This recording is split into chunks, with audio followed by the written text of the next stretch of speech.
We appear to be having an issue here.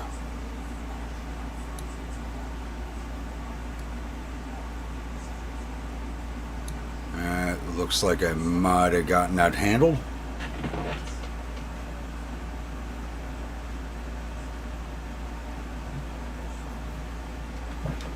Was not producing anything there for a minute. Welcome back, everybody, to Ultimate Admiral Dreadnaughts and Grandpa Games. It's going to be episode 2 of our Chinese Legendary campaign.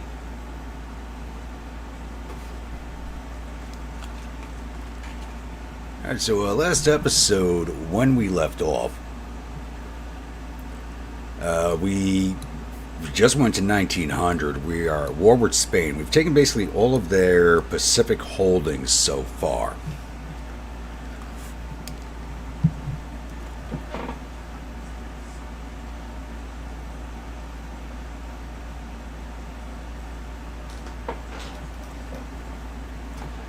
And now we're about to go into 1900 refits. Politics-wise, I am trying to get a peace deal currently with the Spanish because there's no longer a need to continue to war with them. We'll see if they take it or not, but we don't have a very high war score with them. It's only 24,000. So it may take a while to push them into a peace deal, though it looks like their ships are leaving the region. We are invading Borneo from northern Borneo with a 16% advance. And we're currently staring at a war with both, I believe, Japan. Nope, not Japan, but we are looking at one with the Soviets and possibly one with the French. And I'm going to try and hold off with the Soviets as long as possible and the French, as we don't have any logistics for our light cruisers for a logistics fleet. So basically everybody in the campaign world has higher logistics than us. My two main invasion fleets are on their way back to port right now. It's going to be a little while before they get there, but it's time for the 1900 refits. So I'm going to go jump straight into that. So the Yonchun, the original battleship, gets its second refit.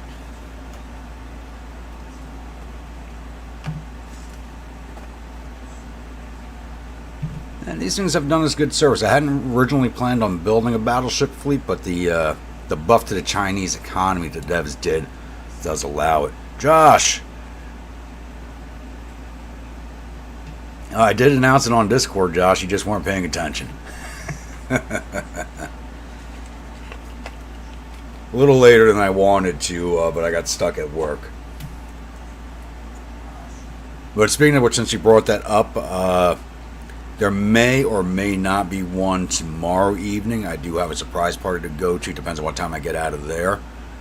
And there will not be any live streams for the next 2 following weekends after that, as September's a pretty busy month for me. It's just, I got a lot of stuff going on.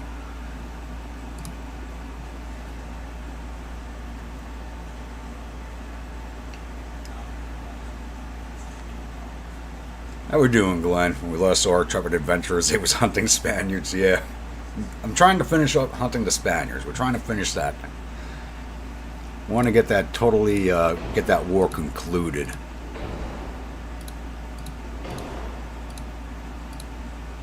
Double hull bottom, still under tonnage, nice.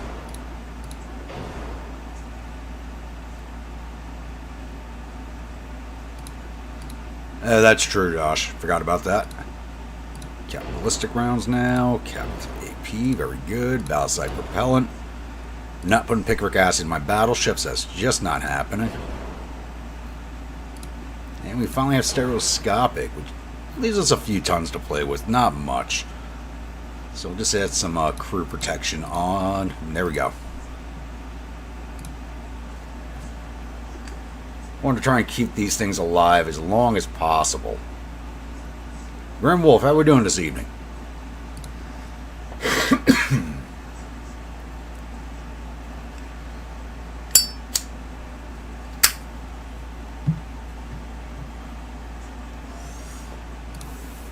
Alright, these are all at sea, so we're going to hold off on refitting those. Now the Grunt Paw gets, can't believe I let you guys let me name one the Hotel Grunt Paw, and I wasn't even drunk.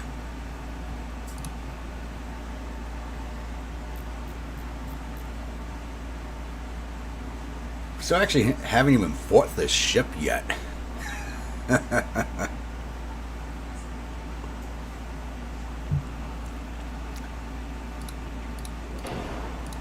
I'd like to see what these 13s can do.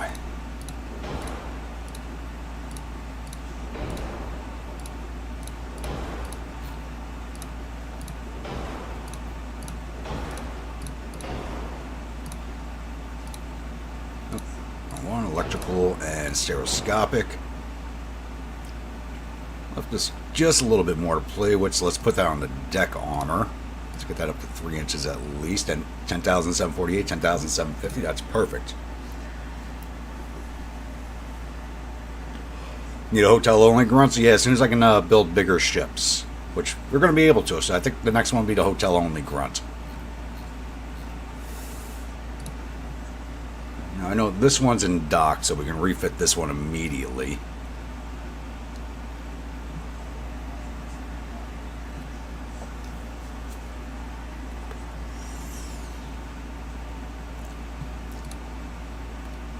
Yeah, I could be absolutely plastered. I'm still going to say no to that.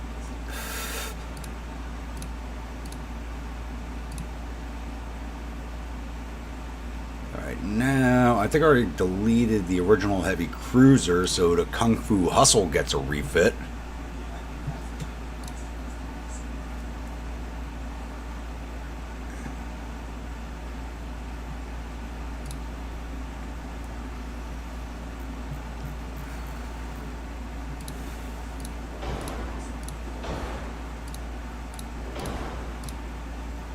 And this is only going to remain in service up until the new ones are built.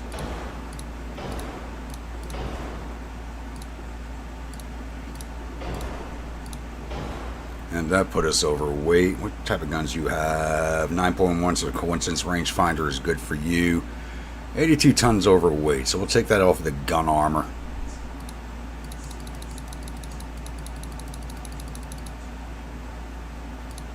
And bring down the barbette armor a little bit. There we go. Take away some of that survivability.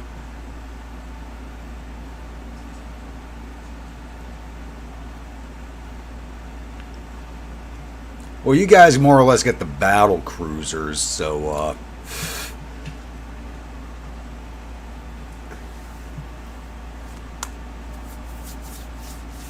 we'll see. We'll see how this one goes. We'll see.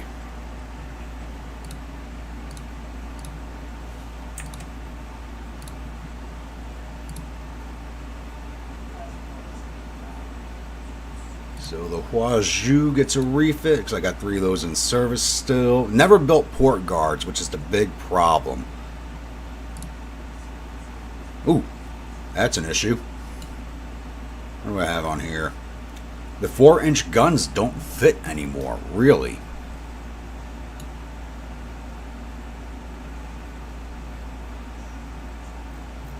And I can't change the beam on this ship, can I? Oh, it's going to let me change the beam. Can I make these fit? I can make them fit. Is that going to work? No, you got to go.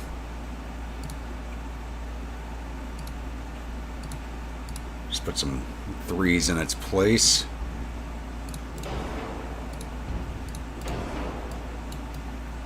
There we go.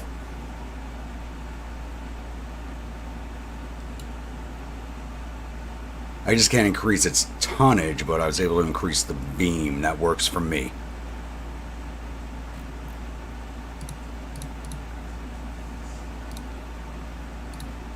Steam expansion engines, induced boilers, Harvey armor.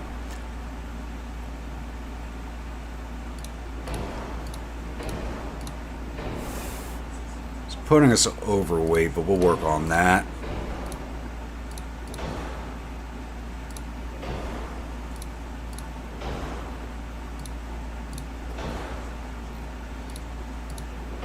Alright, 177 tons overweight, so we're just going to drop her to 19 knots of speed.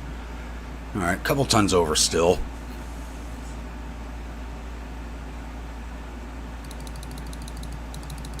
Take it off the casemate armor. Even though there's not a lot of casemates. Take that down to 1. There we go. Perfect.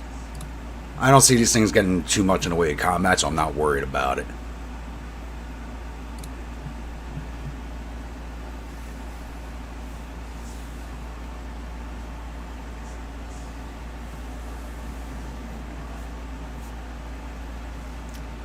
Alright, now the Trigun gets a refit.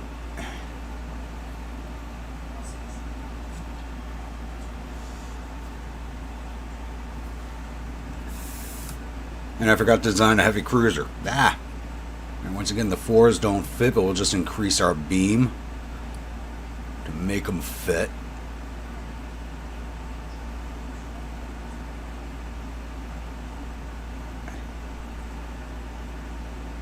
There we go. Take those 4s off, put some 3s on there.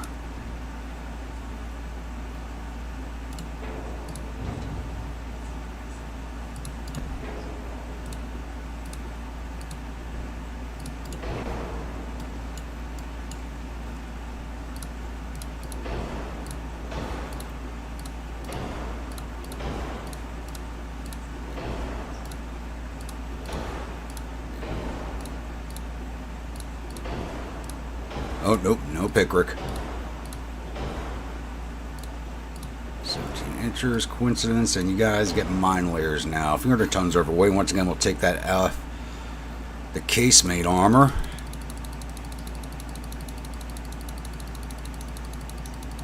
Will that get us down? Half-inch armor there, and we'll take some off the 4 inchers. Doesn't really do much, okay.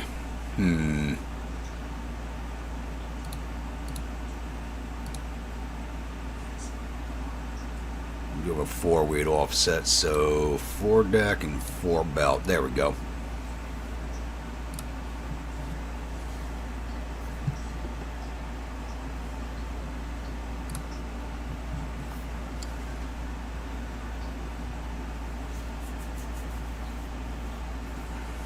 You know, I was just thinking we probably should have, instead of starting with the hotel grunt pod, we should have done the hotel only grunts and then worked our way down from there. And I'll do the Gilligan's Island gets a refit. These things have done decent service for us, not that great.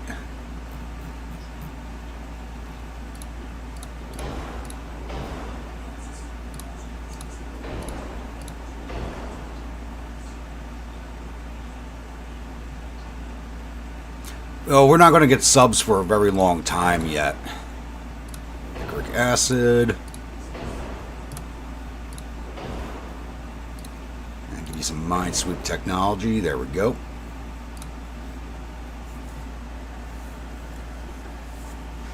John, my campaigns don't even last long enough to make it to submarines.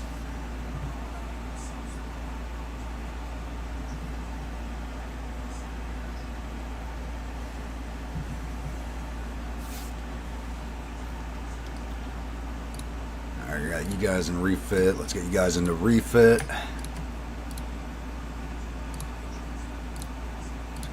You all into refit. There we go. Alright. New battleship. Kind of went out of order on this stuff, but that's okay. Battleship 3-hull. Very French. Very French. I like it. This goes up to 16. How big can we make our battleships? We can go up to 16.5. So this is definitely the hull we're going with. I can't tell if this is French or German. The way the... I think it's more German than...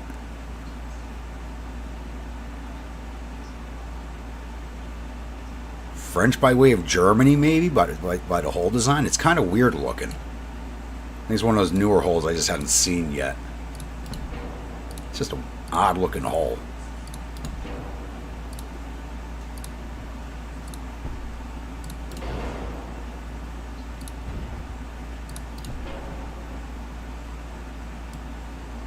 I see us going overweight very quickly with this. Go to 13 in the rear. And 11 up front for now. That may change.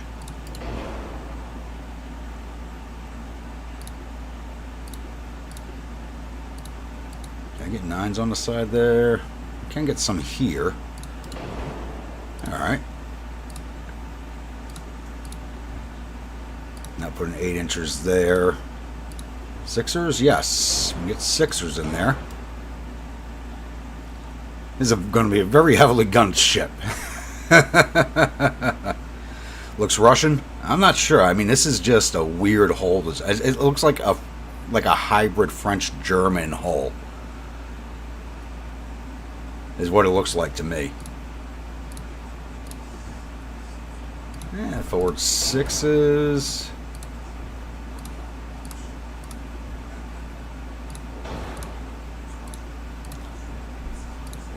A bunch of 3s all over the place. Fuck it, can we get 2s on here also? No, okay. I want to throw torpedoes on here. Let's do it. Why not? This thing's going to be massively overweight, so why not? I didn't check the hull speed. 17.5. So give it 17. Max range. Max of quarters.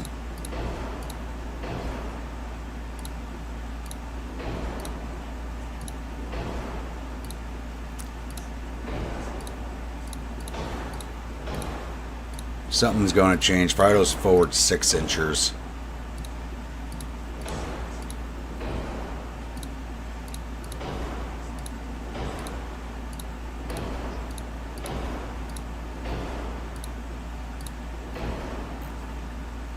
All right.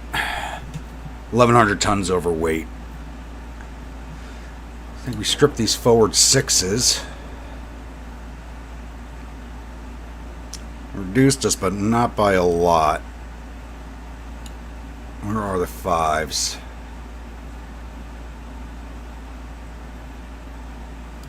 I could have sworn I slammed some 5s into here.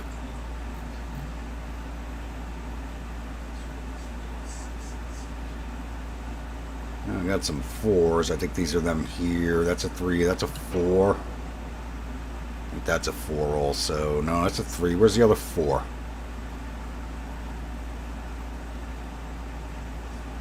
No, that was the only one. Alright. That's a few more tons off. Let's change those over to 3s.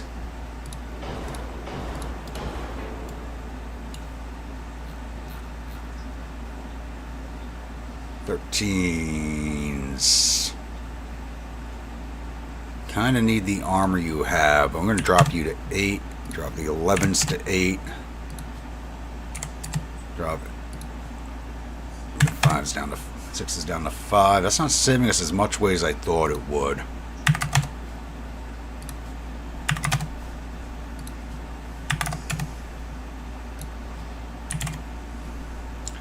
Alright, we're almost there. We're almost there.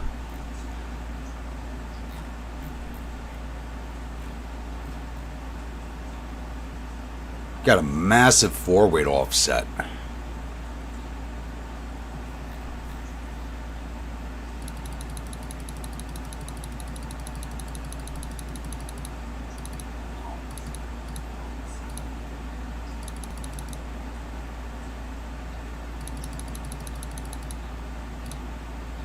Five inches, okay.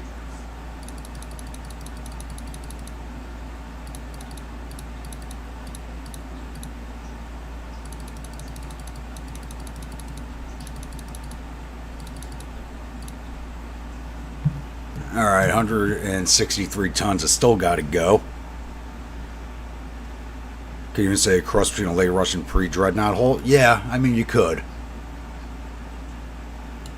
I could drop a funnel. There we go. Drops our engine efficiency below 100, but with the next engine upgrade, that will shift back in our favor. Actually, let me drop a... Can I drop a smaller one up there? 131% engine efficiency, still underweight. There we go.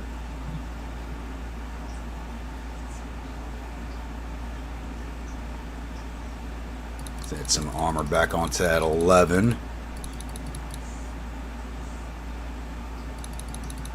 And on to 13. Yeah, aft belt to 8 and aft deck up to 3, I think. And put the rest on deck. There we go. Perfect. I think we'll call this one the only grunt.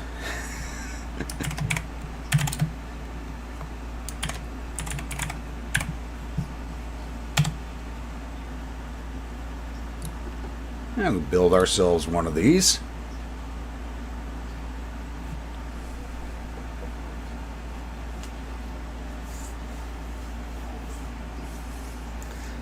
I think my main battle fleet right now, I think Shanghai was our biggest port. Which one's our biggest?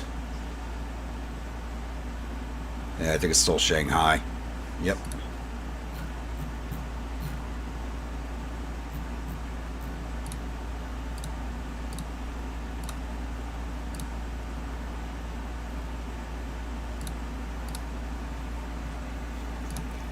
Alright, heavy cruiser.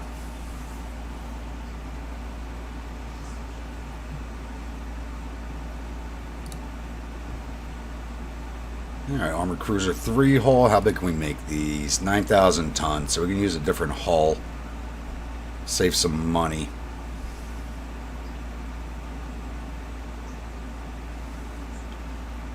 I don't see much of a difference now. We'll keep this hull.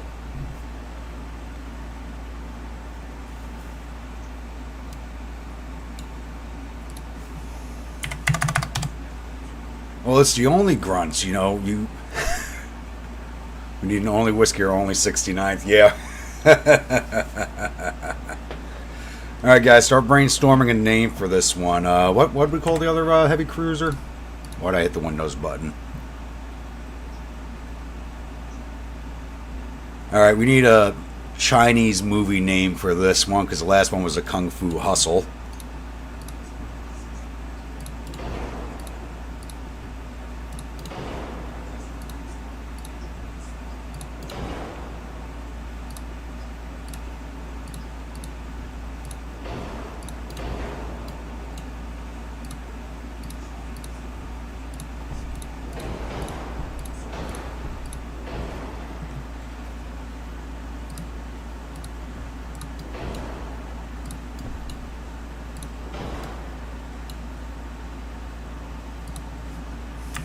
That's 17 like the battleship. Same speed as the ship it escorts.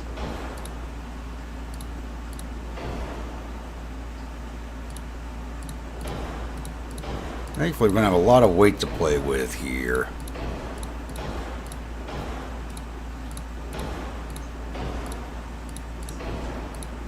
Nope, no Pickerick. Yeah. Bad Pickerick. Not on a capital ship. And we'll give you stereo since you got those 11s on you. I got a few hundred tons to play with. Kung Fu Panda or Kung Pao, enter the fist. I mean, we got to go with an actual Chinese movie, not something that, you know, Hollywood says is, or Disney says is Chinese. I don't know.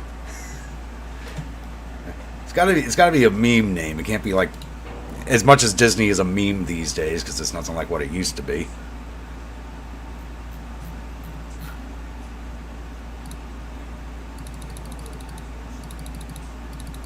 It's up to 5-inch belts. Yes. 4 inches of deck armor. Yes.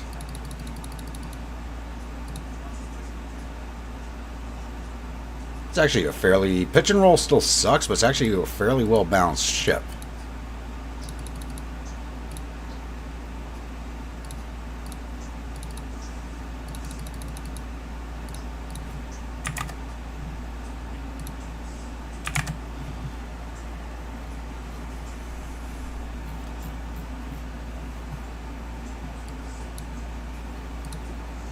Should add some secondaries on. I don't think I can with this hull. No, I can't. What do you guys think? I think Kung Fu Panda would be good, but let's try and think up some better names going forward. Let's up the main belt a little more.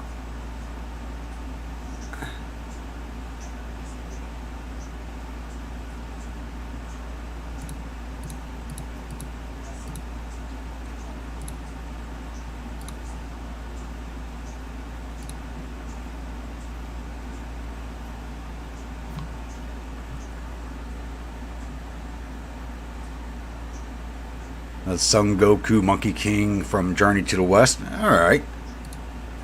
But I think Grimwolf is seconding your Kung Pao over here. So we got a second for Kung Pao, so I'll go with Kung Pao for now.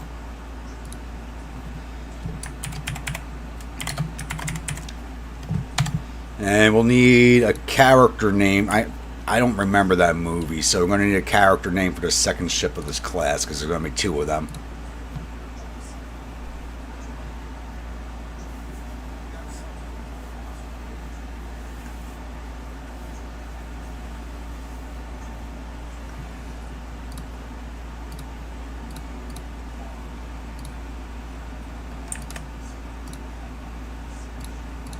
Shanghai.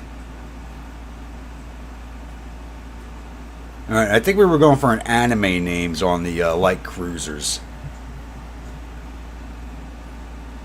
So the last one was Trigun. I am not using that fucking hull. Alright, 5,000 tons.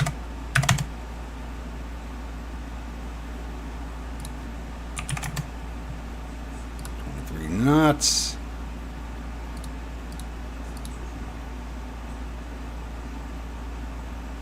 This tower's going to have a hard time fitting, but that's fine.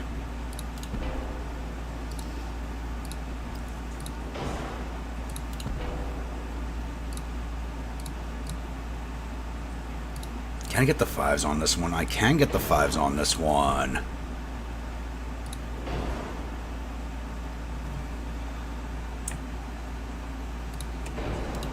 There we go.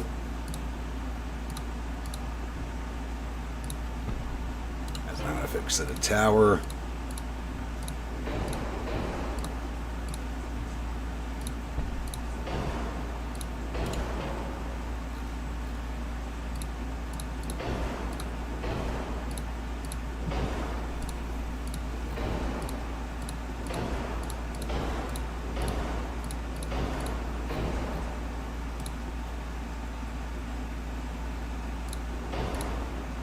Kaiju.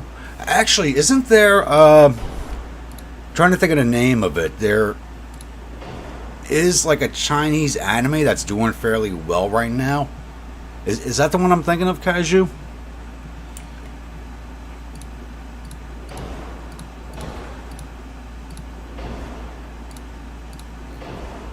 The hell's the name? Oh, no mine layers, not yet.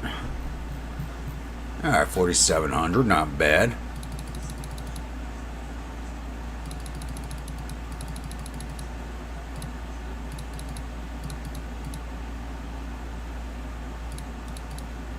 There we go, 4,998 of 5,000.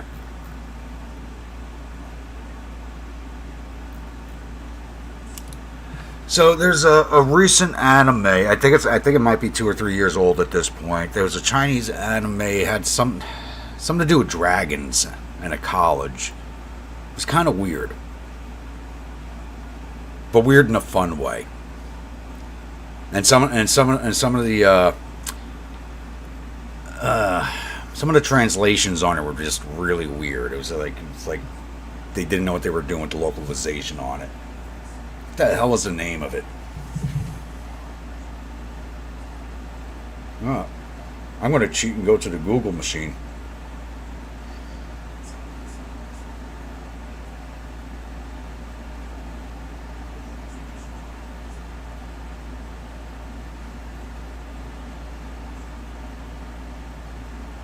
Oh, you had the Daily Life of the Immortal King. I didn't realize that was a Chinese one. That's actually really good. Too long of a name for a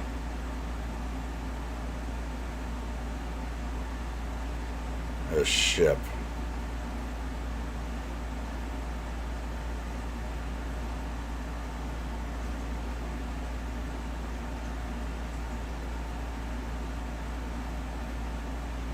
I don't see what I'm thinking of.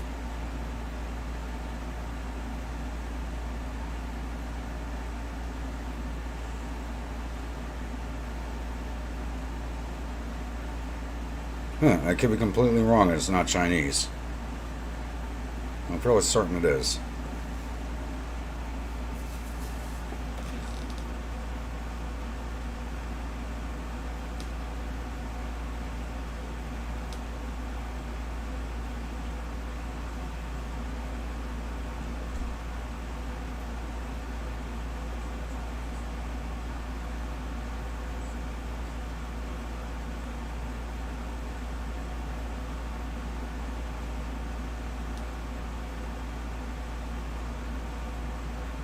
Oh, screw. We'll just go with any anime then. If you want, Josh, I'll name this one after the Soul Crusher.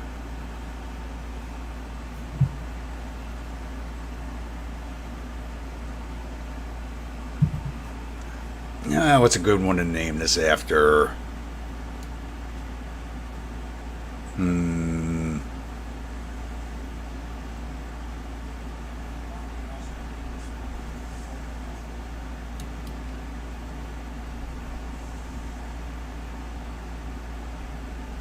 You know, Mushoku Tensei kind of pops into my head, but I just started watching the new season, so... And this thing's too crappy for that.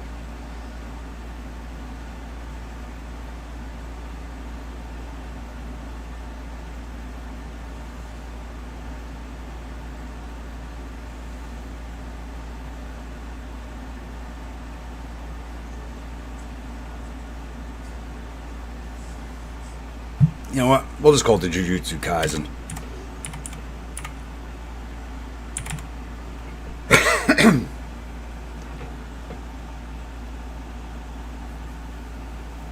Can't remember if I've seen The Forbidden Kingdom.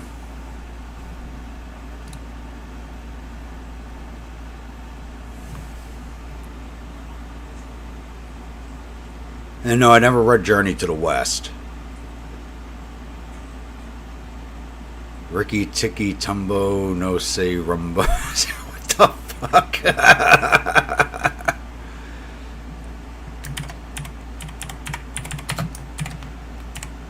Let's call it the Jujutsu Kaisen for now.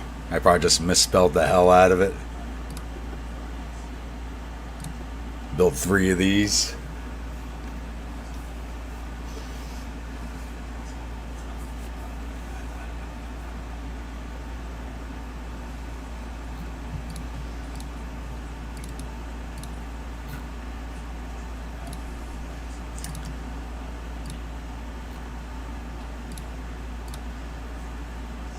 Oh, I needed a character name from Kung Pao to go as the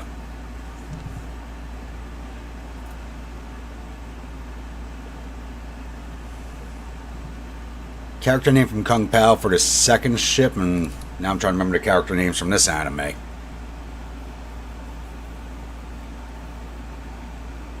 Wait, what? They're actually making another season to that travesty? Are you kidding me?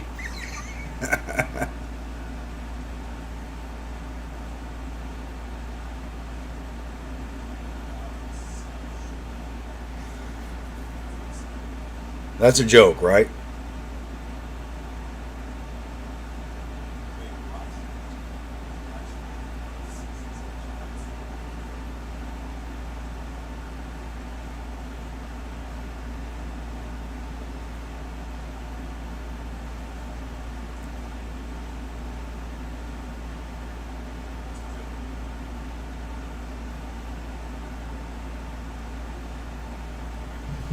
Call this one the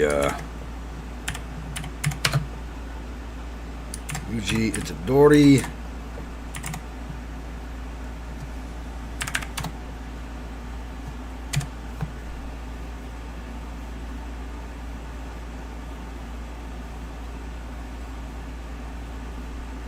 It sounds like a joke.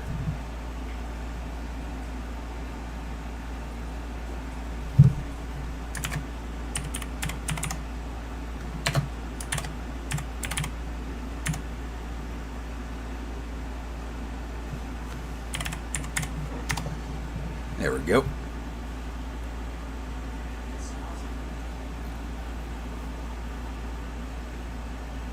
And now a new torpedo boat.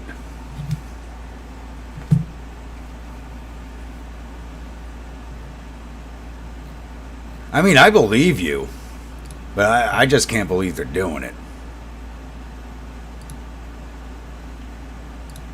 Alright, we have the Gilligan's Island class, so I think we're going to call this one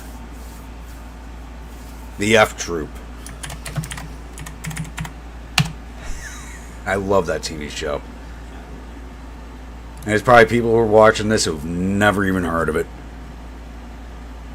Let's go with 25 knots for now.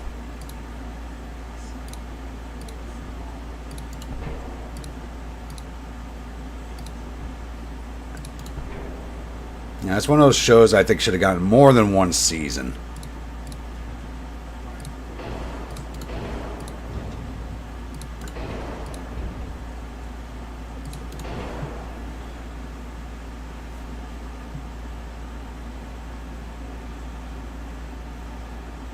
Hey, Cup, how we doing this evening?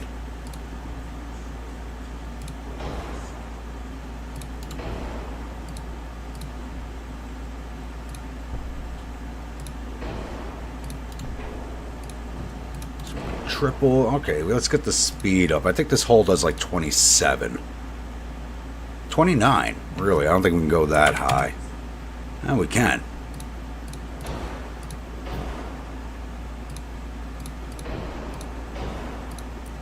Malachite, you get the picric acid.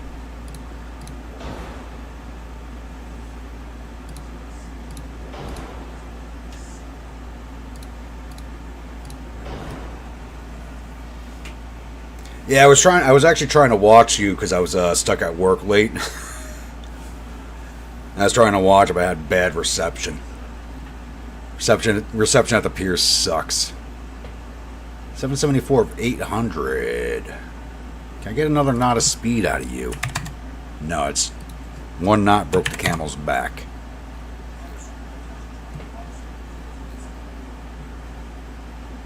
I think we can go with 774 of 800. It doesn't really matter if we use all the tonnage on this thing.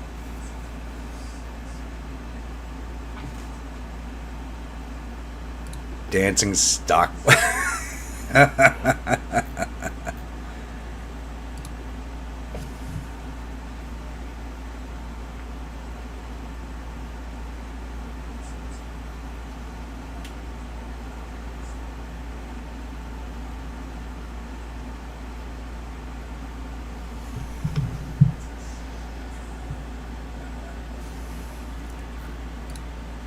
I'll build 5 of these.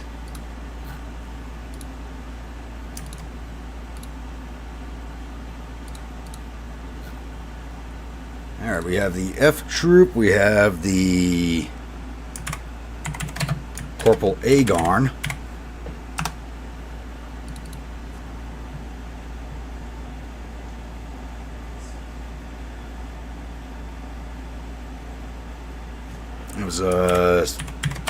It was O'Rourke was the sergeant's name, right?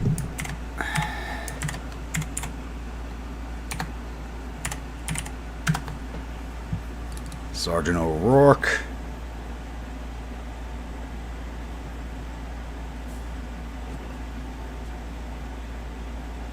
I think is oh, I gotta look these character names up. It's been a minute.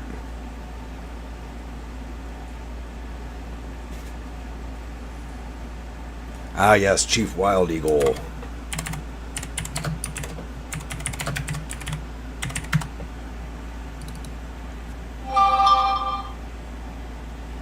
And I could have sworn that was on silent.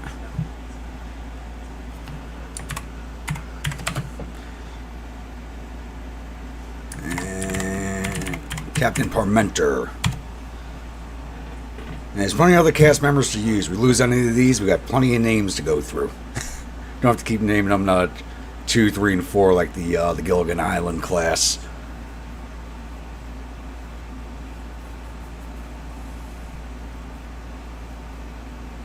Recorded 5 episodes ahead of time. Jeez, I could not find the time to do that. A lot of these episodes take me 5 to 6 hours to put together, and then another 8 hours to render it into 4K. I could never find the time to do ahead of time stuff.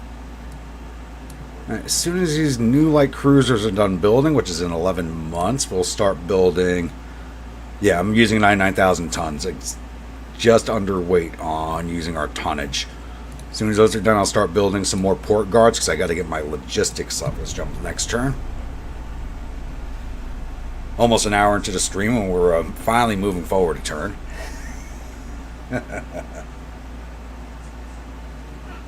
Okay, they took the peace deal. Nice. Yes, I think we should start start building a prison. There we go.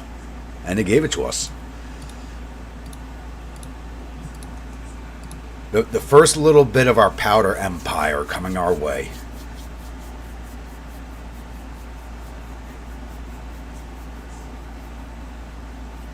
Sometimes I am, Josh. You know what? It's since I started putting things into 4K. Like I said, it's like 5 to 6 hours to play it and then edit it, and then it takes 8 hours for it to render into 4K. So it's like I'm really the amount of time it takes me to get an episode done nowadays takes a lot longer. I get 35 million a month now. Okay. Yeah, drop our crew training down as much as I don't want to. Take that to 30. And as soon as we're at 200% with the transport capacity, I'll take that down. And our economy should start recovering soon. But first things first, let's improve relations with the Soviets. God, it pains me to say that, but it needs to be done.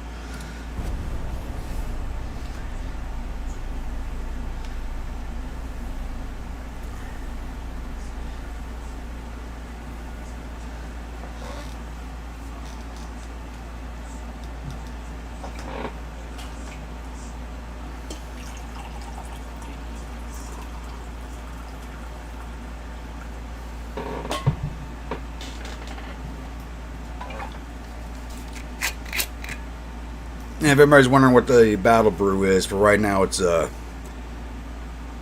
coffee with a bit of Irish in it while I wake up from coming home from work.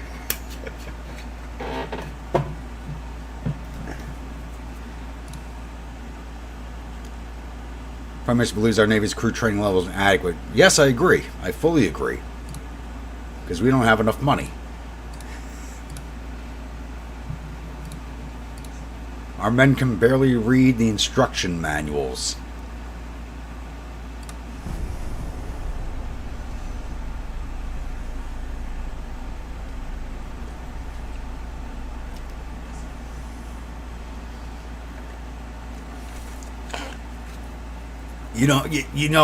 I'm attracted to the Caribbean like every campaign. It's like I magpie onto it. It's my shiny object in these campaigns.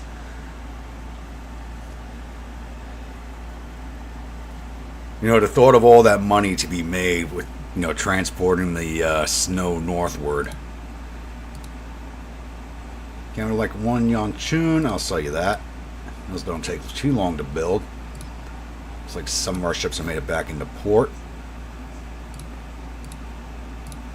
2 of them have. Really, did you guys all jump into one fleet?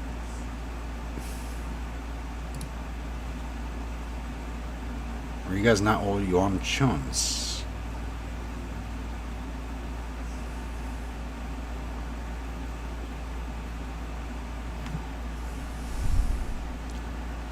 Okay, what's going on there? Oh, they're repairing. Okay, they're repairing. That's why I couldn't do everybody.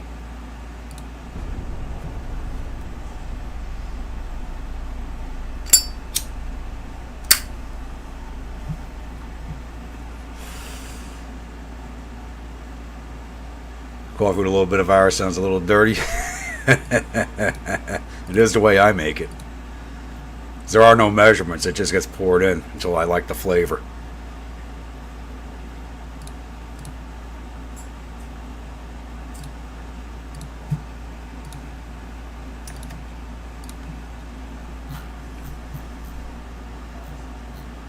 Four months on that refit, really? Ooh. 2 more months on some of these repairs. I didn't realize how beat up those battleships were. Wow.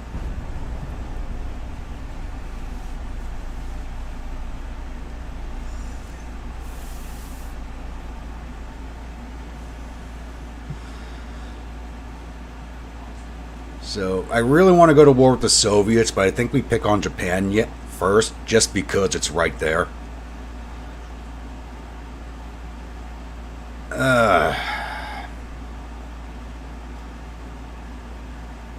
I'm trying to get better relations with the Soviets. I'm going to have to take the unrest hit.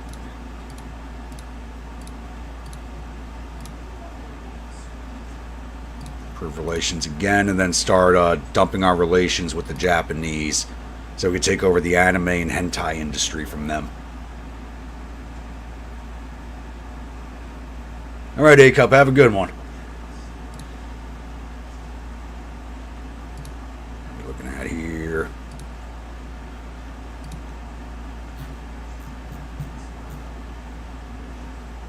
And 1 more month on the rest of those repairs. I'll get the rest of those battleships refit.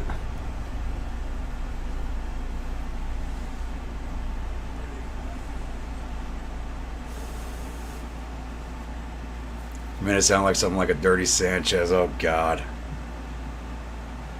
Where's your mind tonight?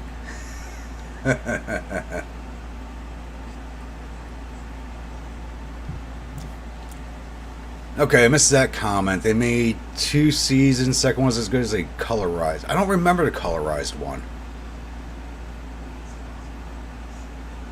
I don't remember that. I think I've only ever seen the black and white episodes.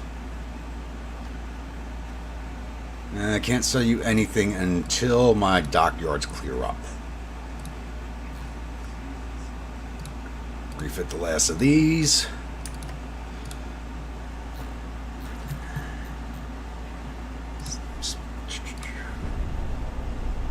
Four months on refits, that's a lot of work.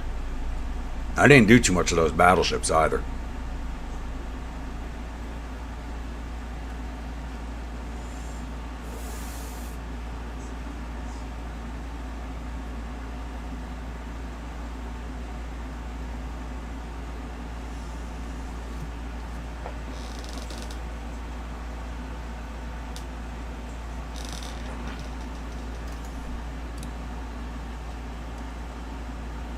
Why are the Spanish trying to provoke me? That's not a good idea. We just beat the crap out of them.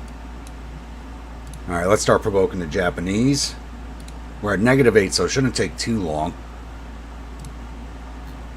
How long are those light cruisers? 7 more months.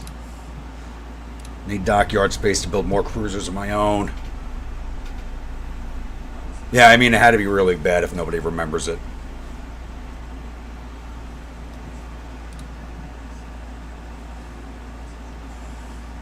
I'll sell them at Gilligan's Island.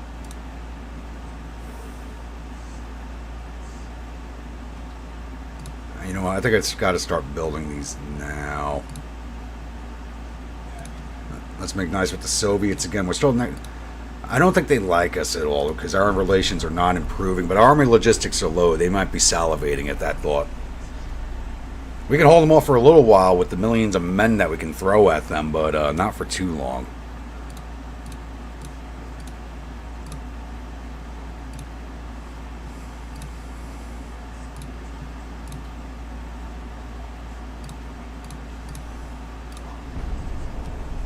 Oh crap, my unrest is up to 33. Shit.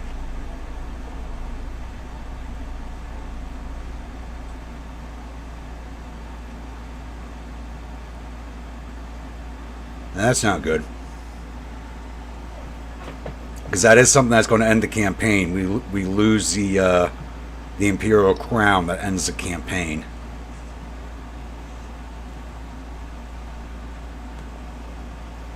I'm going to have to look up the colorized episodes. I'm going to have to see if I can find those. Sell you one of those.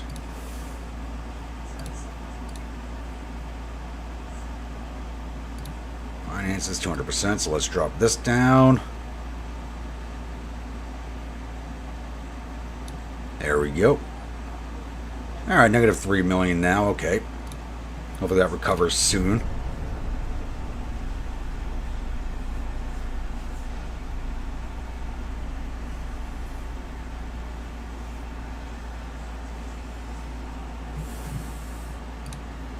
Who is the U.S. at war with? They're losing transports. They're at war with Spain now. Okay. So they're going to pick up where we left off. That's what they're doing.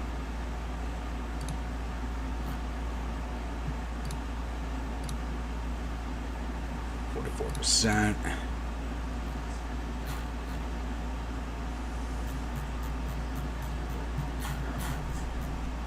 Still negative 69 with the Soviets. We're just not improving our relations with them at all.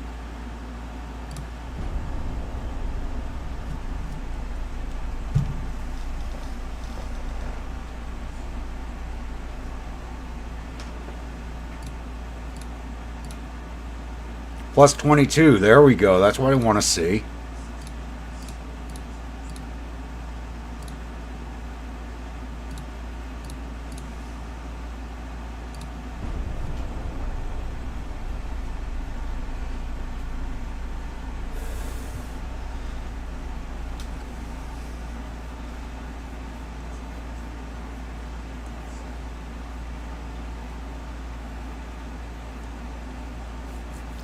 Hey Joshua, on Russ probably went. Oh, did we take Borneo? I totally forgot that we were invading there. I totally forgot. Because it's not part of what I'm doing. It's the army doing its own thing. I'm more worried about money and getting the army's logistics up there. Negative now with Japan, nice. Yeah, we did just take it.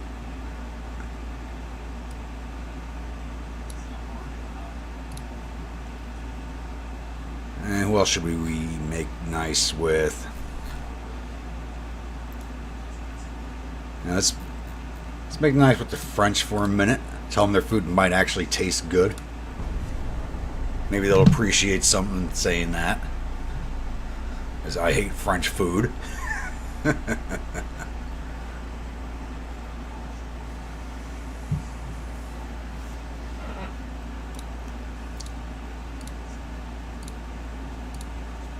Yeah, plus 5 with the French. Okay. Complimenting their food worked. And Spanish Empire just took over Palestine. You know what? They're a Catholic nation taking over Palestine. I could think of worse nations to control it. They probably called it a Reconquista.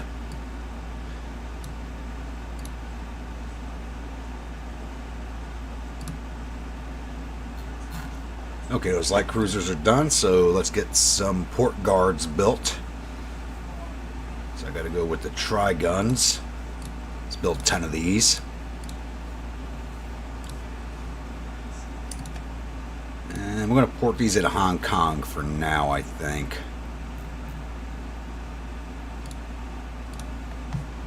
And then seed them out.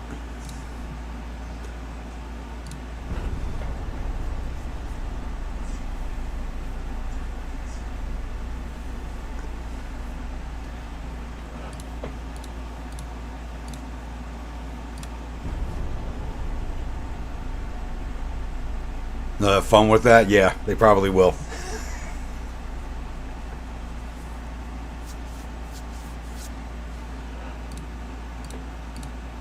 It's like the two places you don't want to go are the Balkans and the Middle East. You don't want to go here, and you don't want to go here. It's the two places you don't want to go. Alright, let's poke at the Japs again.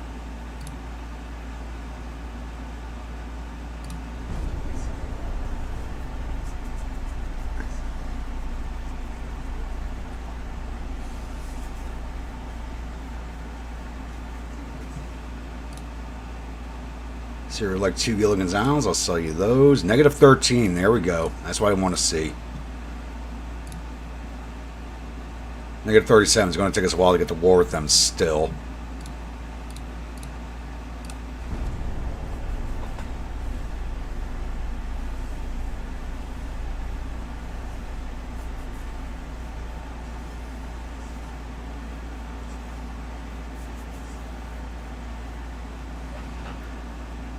Large industrials propose their redistribution of the government's budget in favor of the industrial sector expense of the Army and Navy budgets.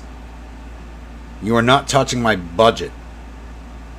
Fuck. We're almost at... We're at 36. Shit.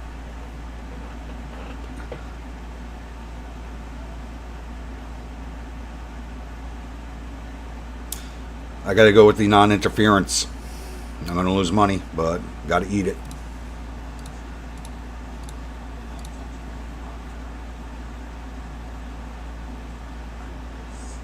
Never fight a land war in Asia unless you're a drunken grump with an unsinkable ship called Old Winnie.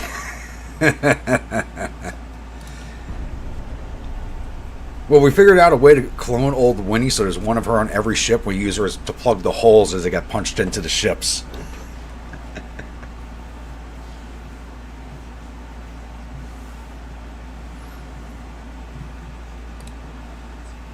Air cruisers up to 10. Mark II 6-inch guns. Nice. Canada like to order 3 Kung Pao class heavy cruisers. Okay, I'll sell you those. Wait, who the hell are we allied with anyway? Norway, Canada, and Syria. That's just... That's just like a weird combination of minor allies. That's just weird.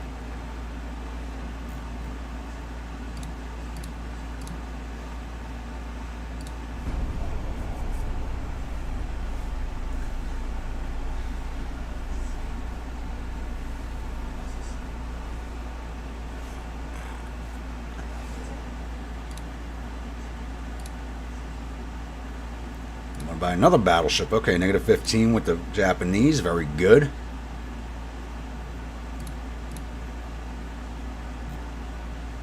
Good relations with the Soviets again.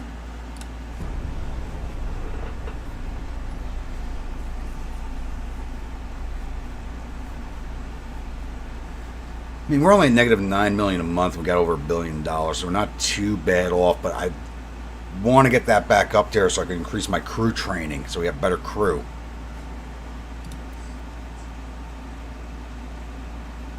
Industrials who are impressed by our Navy are ready to invest for the needs of the fleet. What is your answer? I'm not desperate for the money, but I would like it. But we got to go with the negative unrest. So I'll take a 2-point hit on my prestige, but get negative 3 unrest and plus 1% GDP, which does help us anyway. Which is actually kind of better than receiving the money, because we'll make that back up. Kind of like 3 Jujutsu Kaisens. Yes, I'll sell you those. Soviets ignored us. Okay. Now let's make nice with the French again.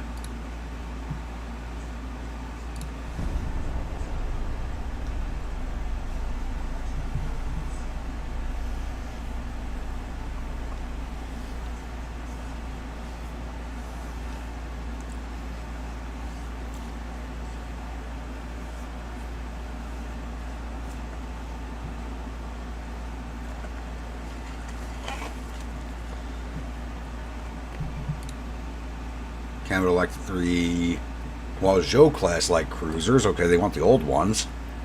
Plus 8 with France. Good. And England was trying to conquer Peru. Interesting. Let's increase tension with the Japanese again.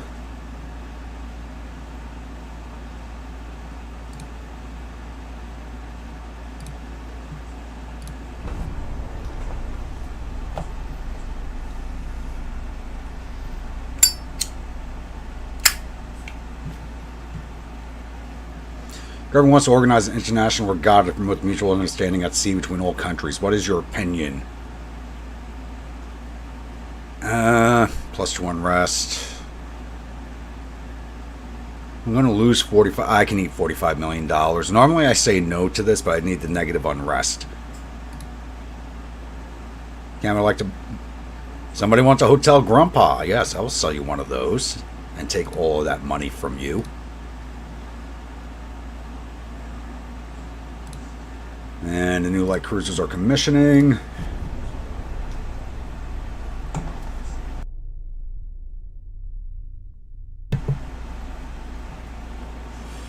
And they immediately go into refit.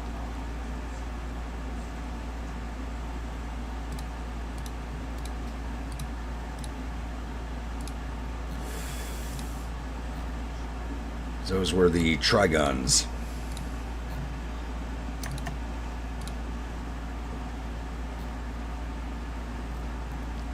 Wait, I have a Trigun in the fleet. Why did it give me... Oh. This is the proper way of spelling it with the dash. I don't have one with the dash. Okay, that's fine. So they're two different ships. Alright. That works for me. That works for me.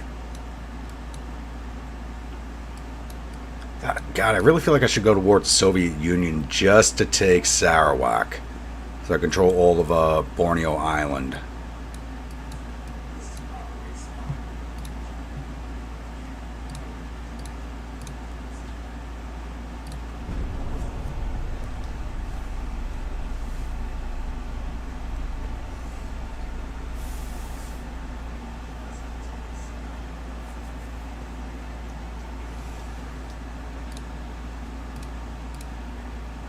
Nice roll for Japan. Nice.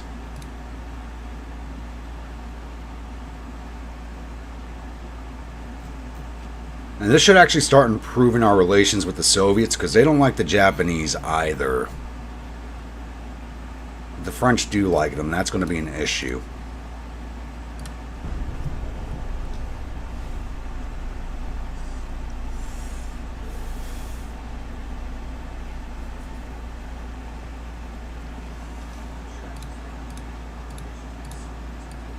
Alright, let's start sending you boys out. When you go to Hanjin or Tanjin.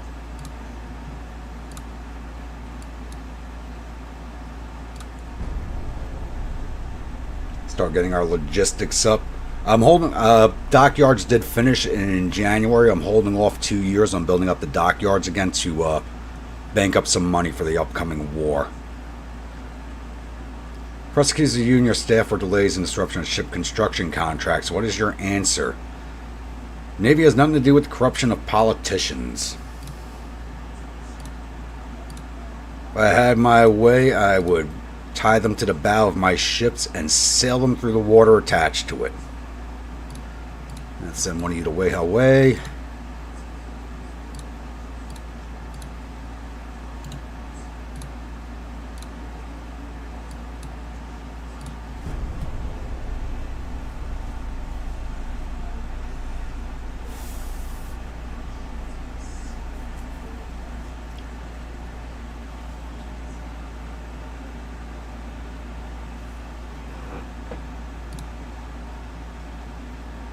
Austria-Hungary is really admiring the power of our nation, wishes to become our ally. I wish I could look at the politics screen, but they're on the other side of the world, so I'm going to say no. I'll sell you some Gilligans. I'll sell you Ganshan. Canada's buying up a lot of battleships. What do you have planned, Canada? Invasion USA, possibly?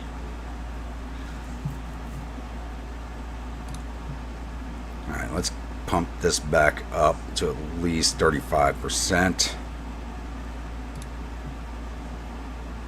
Oh, that brought us to negative 7 million, but that's not bad. Increase tension with the Japanese again. Let's start moving our fleets off of Sasebo or Kyushu Island.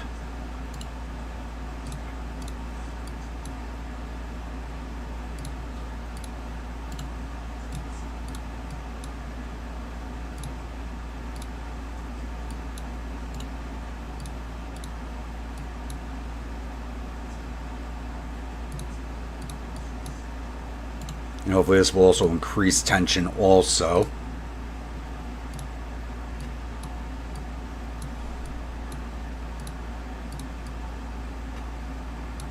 You're going to Hachao.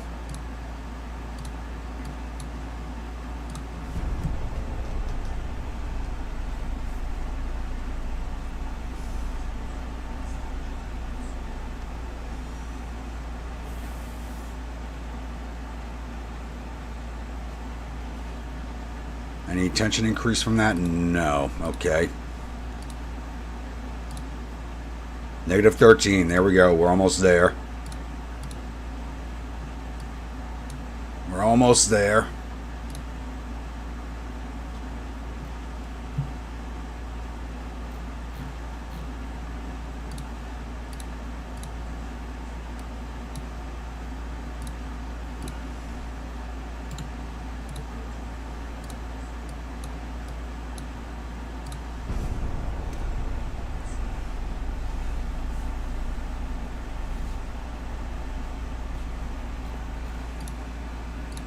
Surprised we're not getting a tension increase from having our ship set off the Japanese coastline.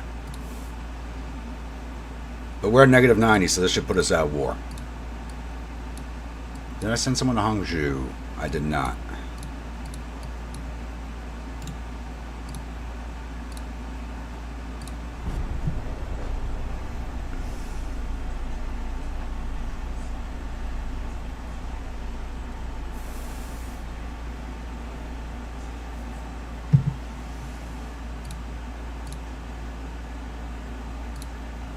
The Gilligans are selling like hotcakes.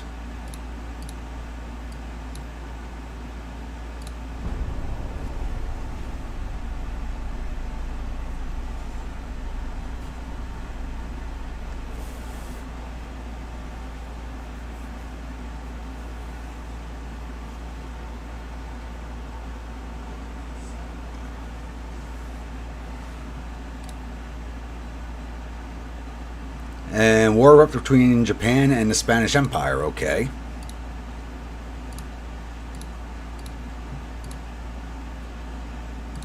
And we're at negative 99. We just need that 1 point.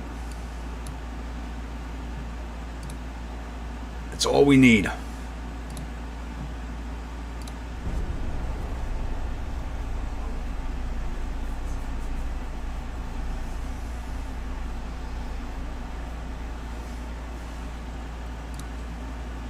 There we go. War with Japan.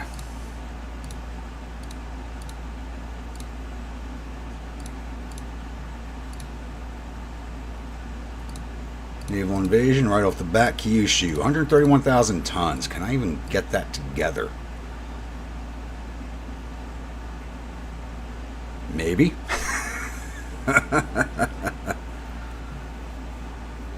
probably should have started off with Hokkaido.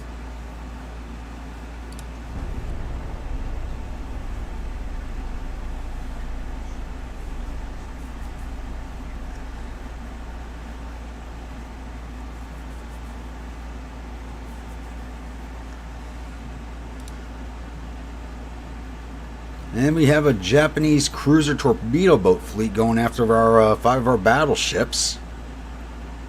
There's 3 heavies, ton of light cruisers and torpedo boats. Let's go jump into it.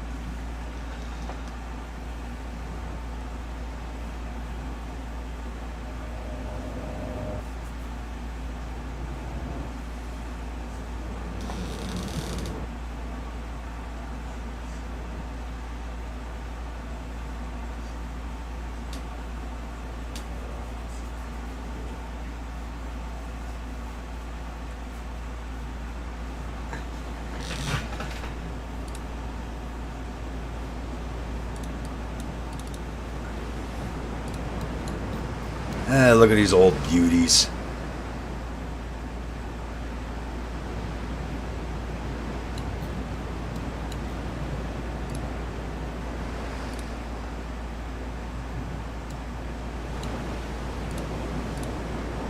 Whoa, they are that way.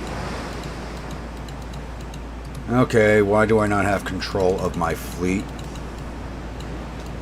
Alright, this is glitched. Yep.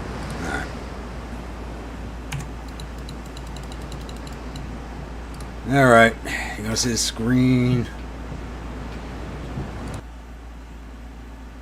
Heading over to the break screen real fast while I restart the game, because this just glitched out on me.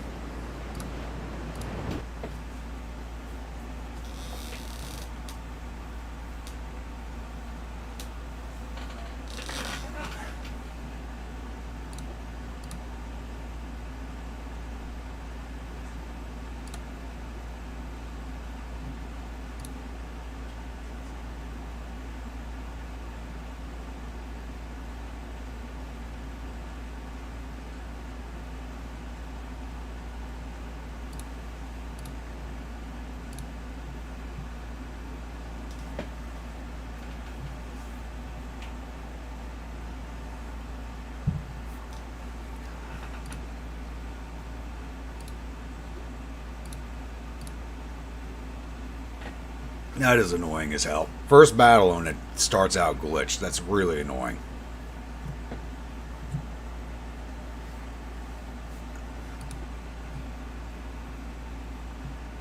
There we go.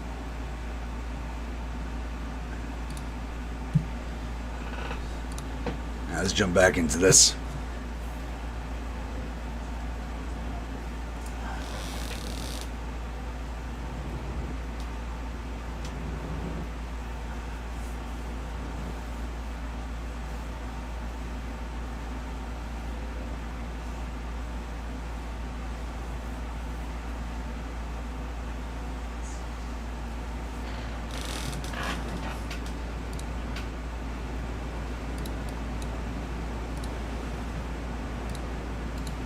Are we gonna have issues this time? No. Okay. They're still back in that direction.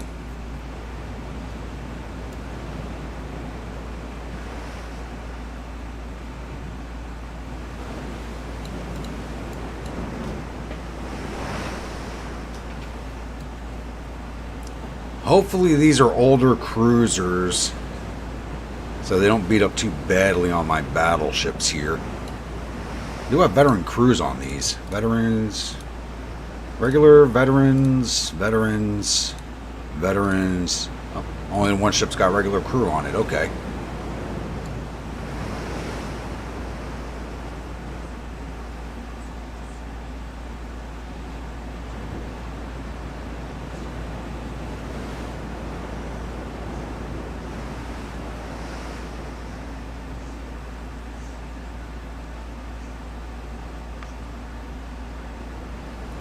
Where are you all? There we go.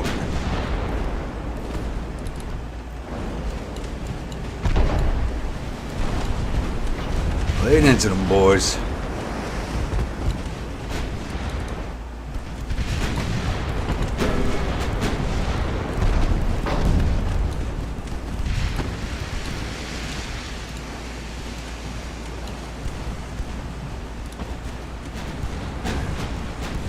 You fire at that light, you fire at that heavy, the rest of you stay on that furt and heavy until we get more targets.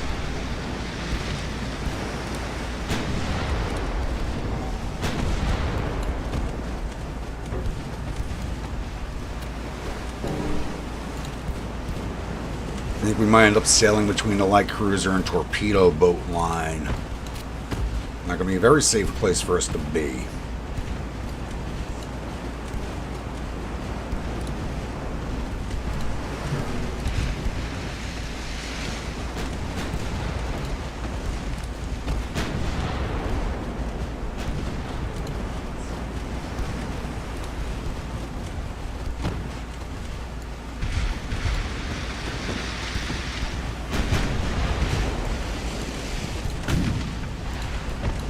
Old torpedo boats over here.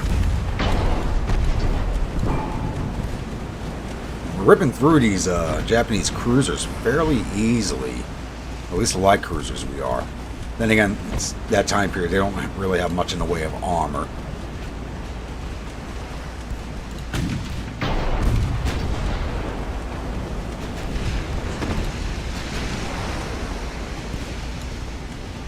You got way too much smoke going on.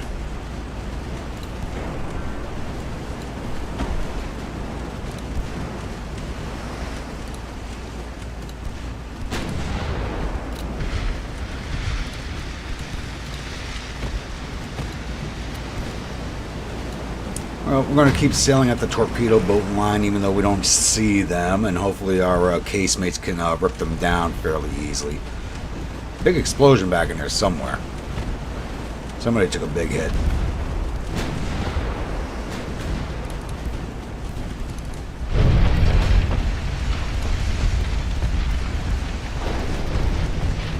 Yeah, I don't think they want this fight.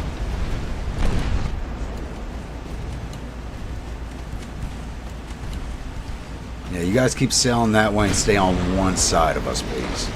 Make things so much easier. That's a lot of stuff flying at the Kongji.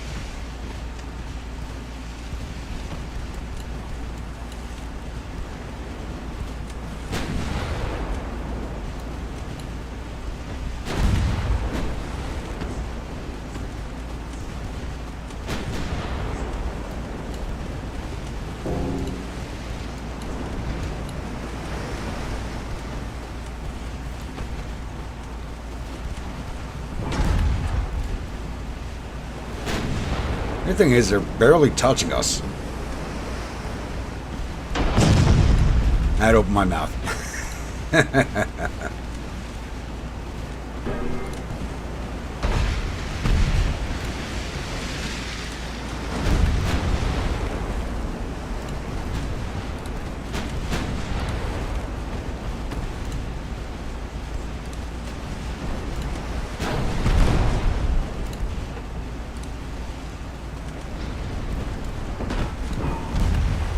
There goes one of their light cruisers, finally.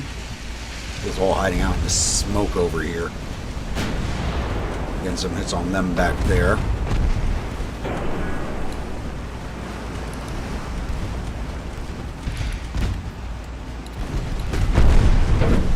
At least on the torpedo boats, which are blocking them from getting hit.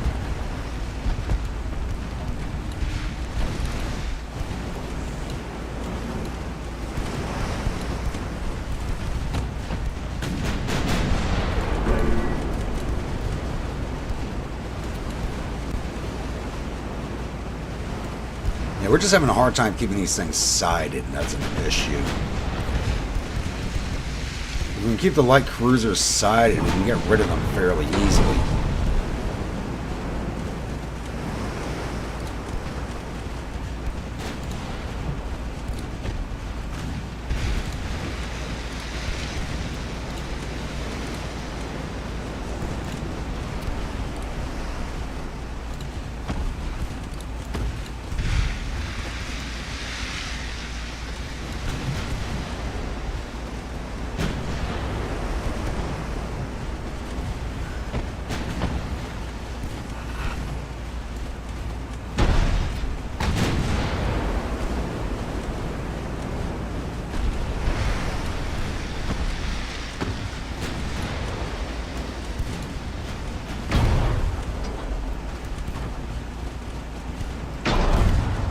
Ship is mostly submerged. We're not even taking float damage. That's awesome.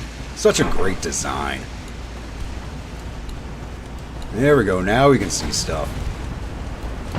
The smoke's finally going away. Ooh, cook off.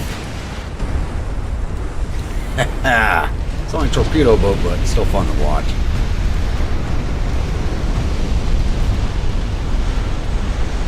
She may actually survive the cook off. No, I don't think so. Okay.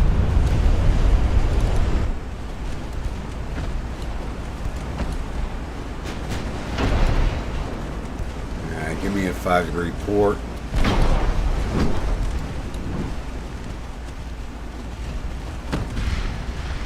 What are you firing at? Alright. As long as everybody has separate targets.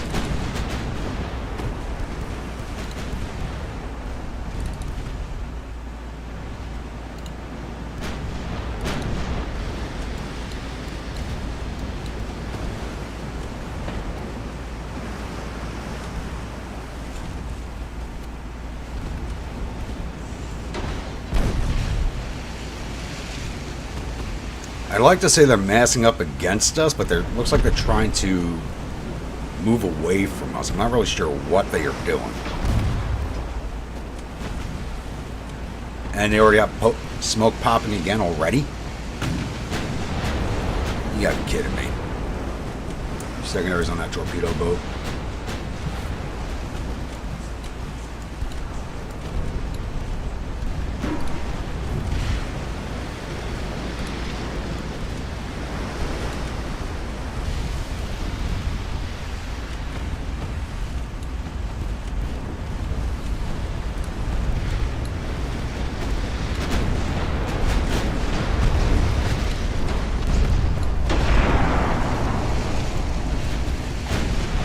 A lot of their torpedo boats, but not their cruisers.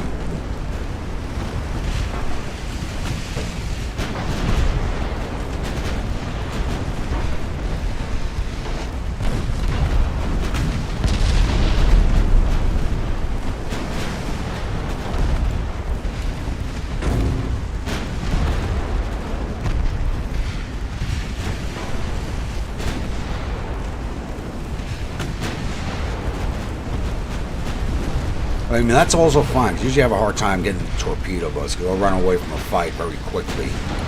The heavies are running.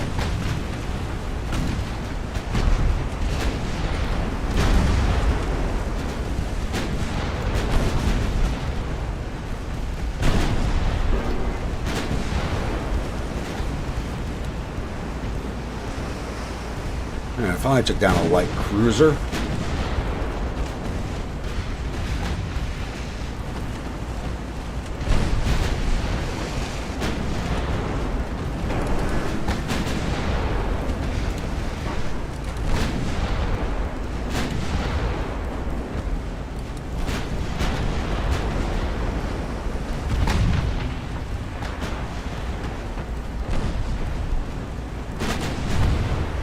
Ship takes that much fire is fine, you know you're screwed. Yeah. But, I mean, it's also the time period. Really, they're still kind of firing over the gun sights in these battles. As long as we can get flood shots, we can catch up. Plus, I'm only running at 14 knots for the better aim. So I can always pick up speed again. But these light cruisers are really what I want to take down. I want to take down everything for the most part, but I need to at least get one of my landings underway and take some territory. So I have a feeling they're going to call for a peace as soon as this fight's over.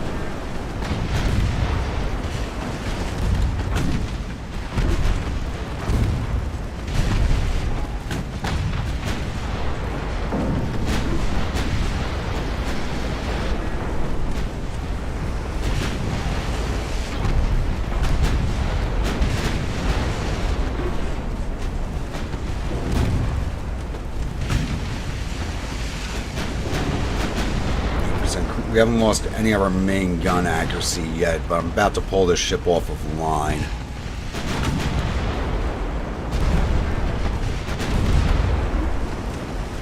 Some flooding shots in the Matsushima, please.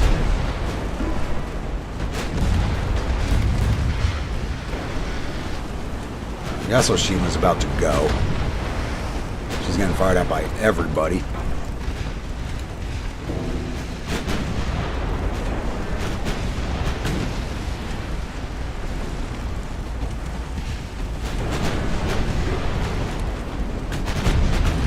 Off a line.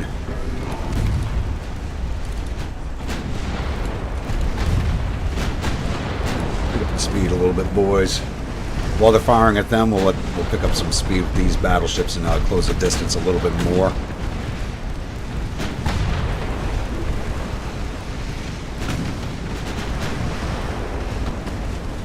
Picking up speed's not giving us much, but it's something.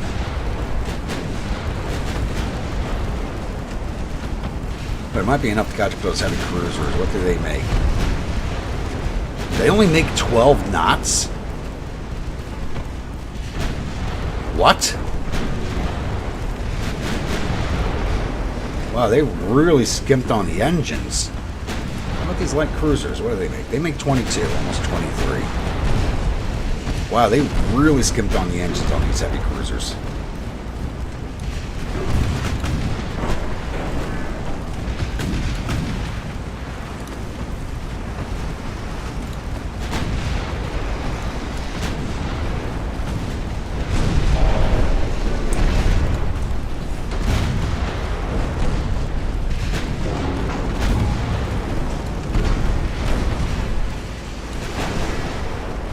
These guys are still alive.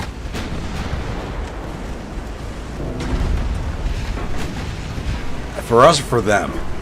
These are older ships. They're not going to have very large crews in them. Like my battleships have under 900 men in them. These guys have less than 225 in the light cruisers and under 500 in the heavies.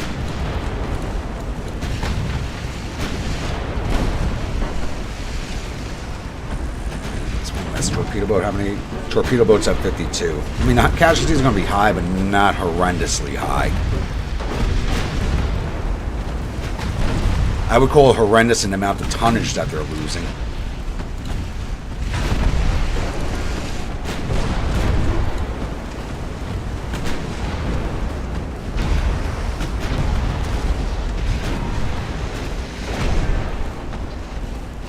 Trying to capture Dorn.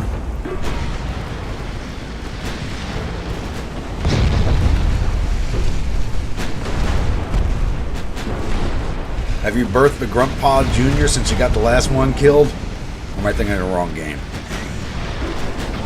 Oop. Shannon's break you away.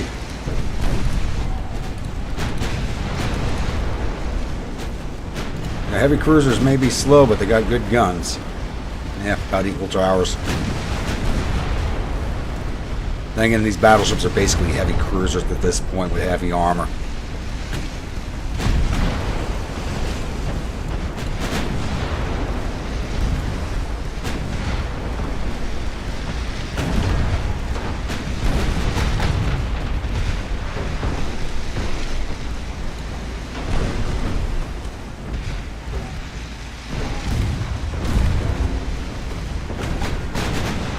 Take out the last of these torpedo boats.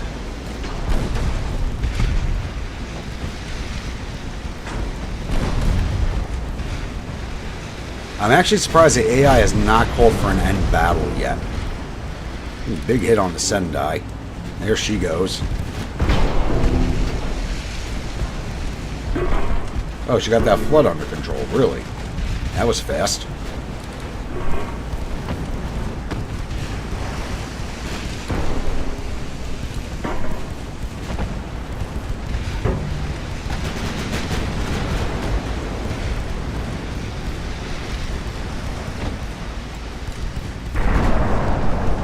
What amazes me, though, even at moving at 14 knots, we should have gotten a lot closer to these heavy cruisers than we have, because they are not moving that fast. There's a Sendai. Alright, picking up the flank again.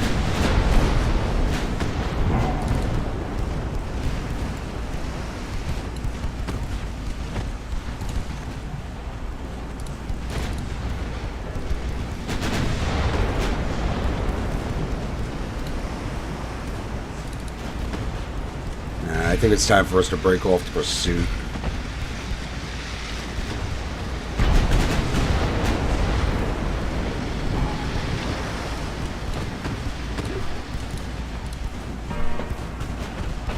Yeah, we're going to break this off. I think we did enough damage.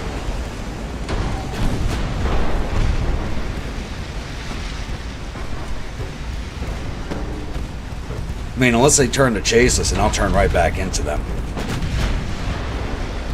But I think they're done.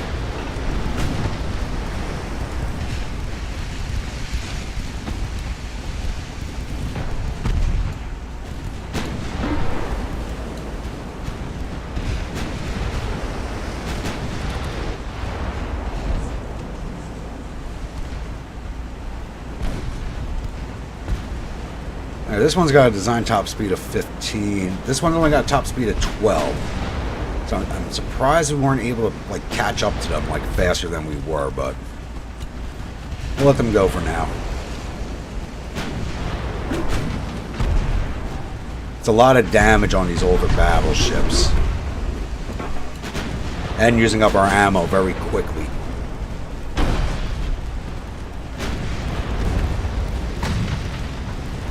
We only just started the invasion, so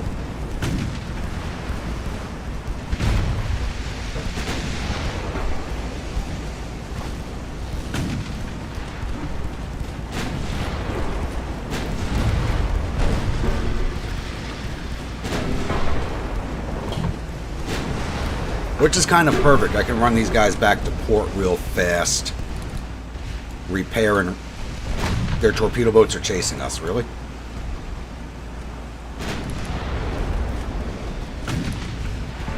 And it's not like they're getting in torpedo range.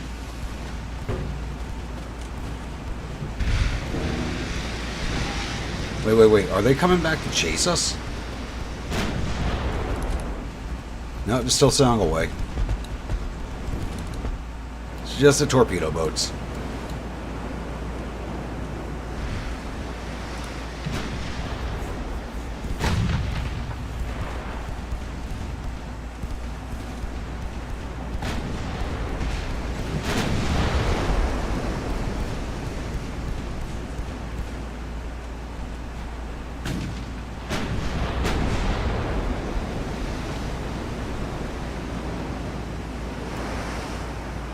Still surprised we've not gotten the end battle. There it is. Alright, we lost 151 crew. They lost 2,683 and 20 of their ships. It was 12,732 victory points. We didn't get any of the heavy cruisers. Yeah. 8 of their 14 lights. And 11 of their torpedo boats. Not too bad.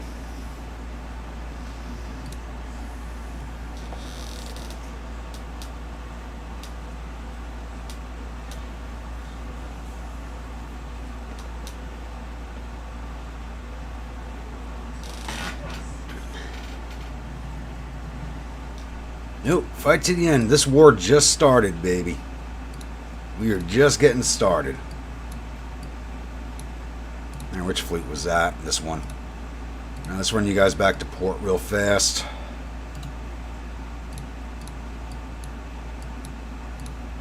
Get you all in the circle.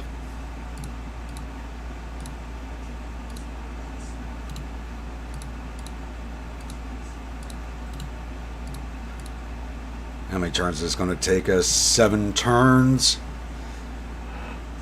Losing 46,000 tons while they were away, but we're going to lose that for 2 turns.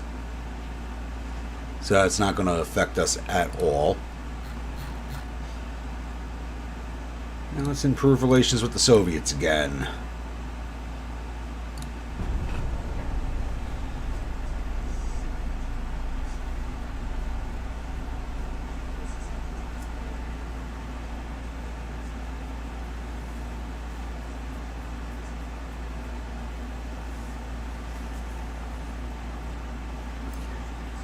I probably don't have the tonnage for this invasion, even once that fleet comes back, I think.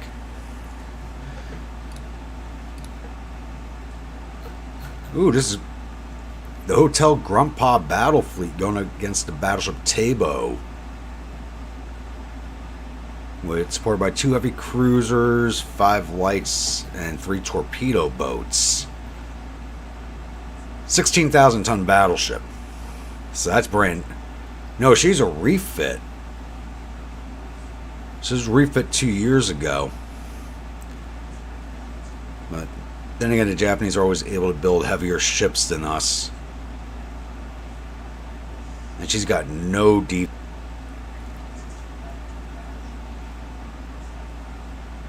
And I have a higher flash fire chance. Screw it. Let's go. Let's take it down.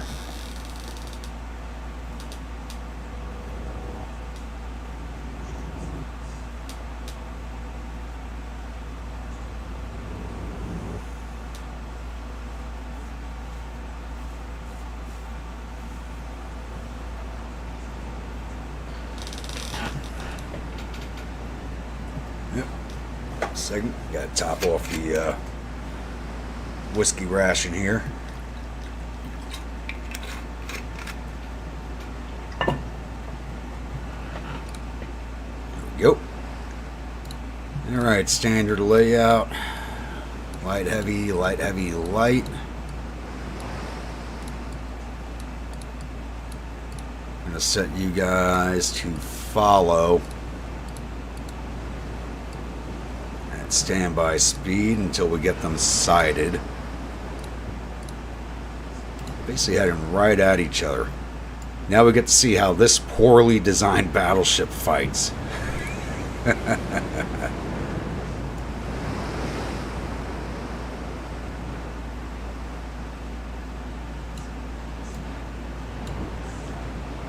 Let's grab a screenshot of her before she possibly dies. Here we go.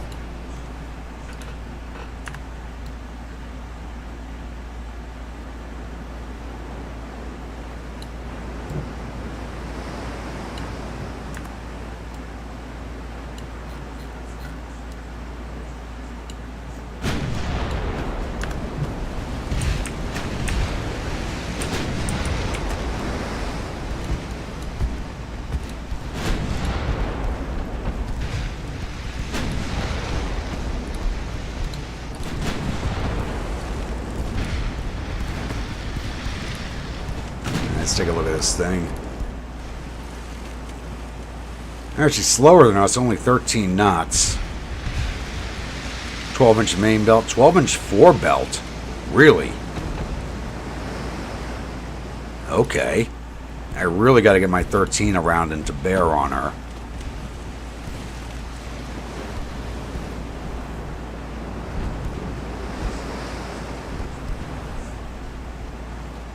The eels need feeding? Yeah. I need to unmask my 13 and get that aimed at this battleship like pronto. I get 13% aim with the 9. That's good. The penetration on the main tower. I need hull hits on this thing though. We're gonna hit the tower. We gotta take out the skipper. 13 just fired. Yep.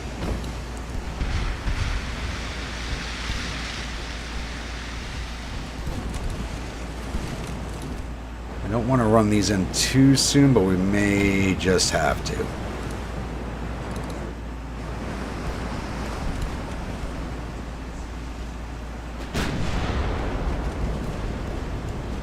Now, I wish I could order the main guns independently, but I can't because I'd switch my 9 over to this heavy cruiser and leave the 13 aimed at the Tabo.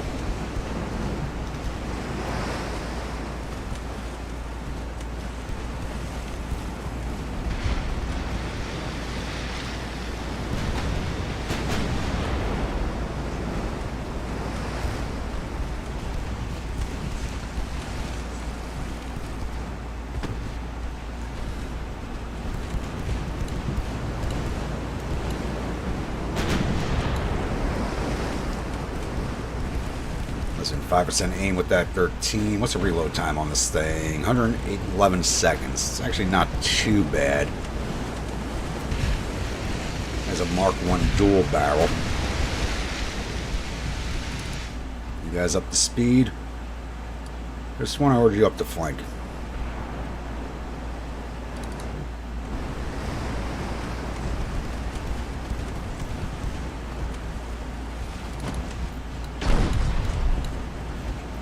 This is just that armored cruiser hull design, which is very generic. I'm kind of getting sick of seeing this hull design, to be honest. Yep, the 9's just missed. Here comes the 13s. And they just splashed into the water right in front of her. You gotta be kidding me. 13s now have a better aim than the 9-inchers, though. Hopefully the next salvo hits.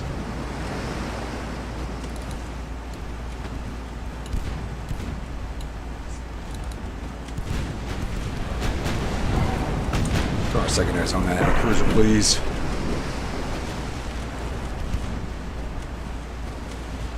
You see the shells ricocheting off her even at this distance. I can't run in my torpedo boats just yet. They got too many supporting ships behind it.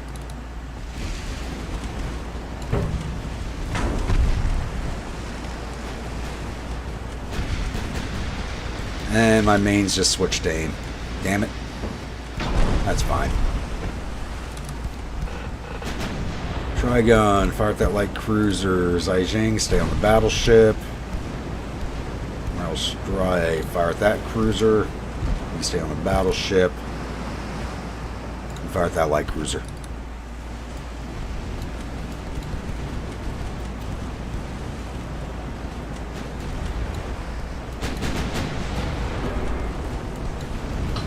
I'm gonna out you 12 knots of speed. She's got a 3-inch main belt, but she has no armor anywhere else. What the? That just like makes no sense whatsoever.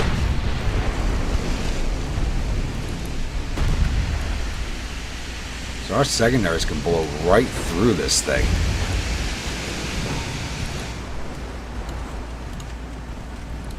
But you have torpedoes, and that explains what you were doing. So let's keep the mains on her for now.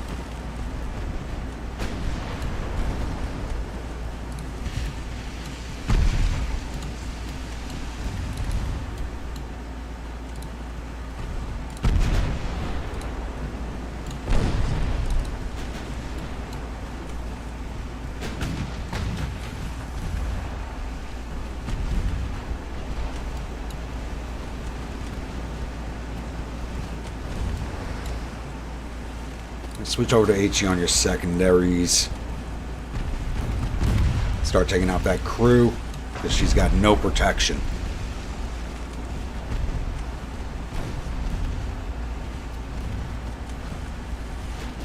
Yep, HE is ripping right through her.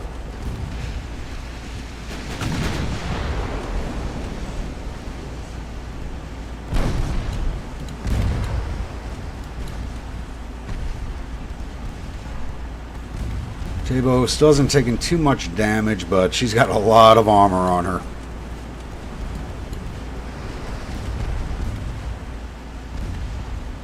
I think she actually has more armor than we do. She does.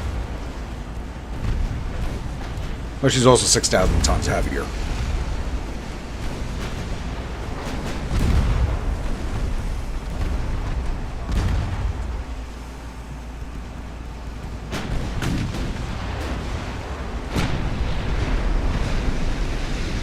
And of course the 13s don't hit.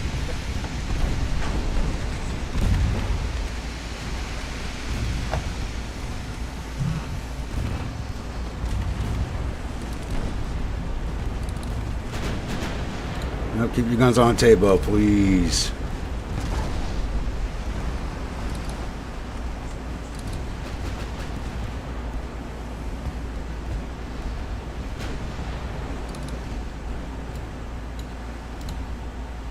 Alright, swing back this way. We're going to start coming around for our run soon.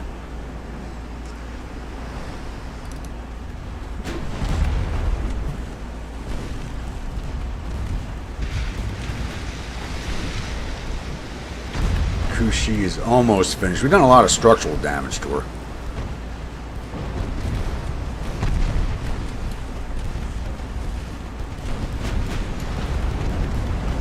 Ooh, some good hits right there.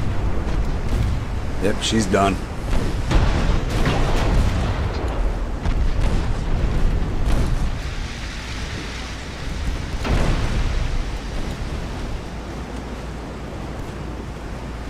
I was hoping those light cruisers would push away from the battleship.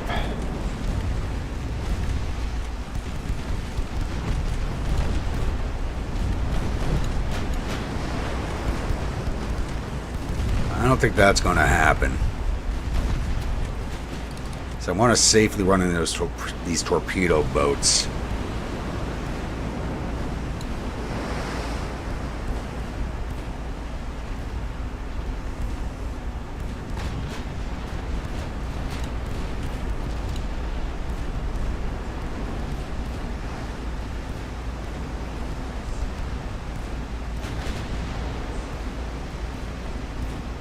Oh shit, Jeremy.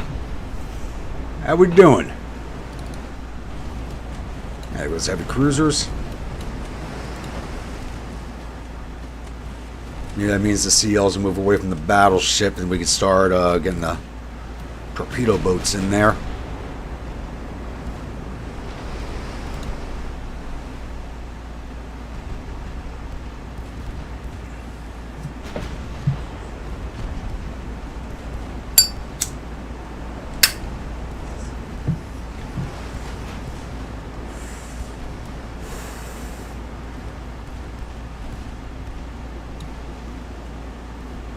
I don't know if it's Jeremy's Crazy X anymore. Rainey was telling me some of his comments have been disappearing off the YouTube, so maybe she's hunting him now.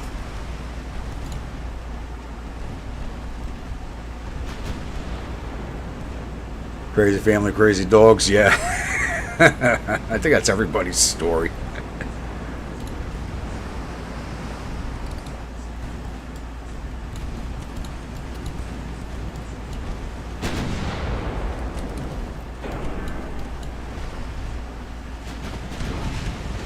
Alright, Table's got not much left now. It's a matter of just taking her down. That's what the torpedo boats are for. Okay, Professor. Show us some good math and give me some good torpedo acquisitions.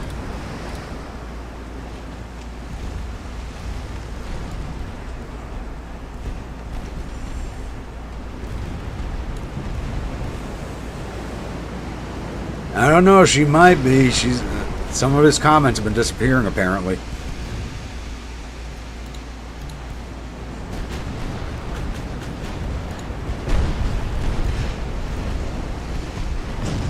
Then again, I think YouTube algorithm goes into hyperdrive around election season.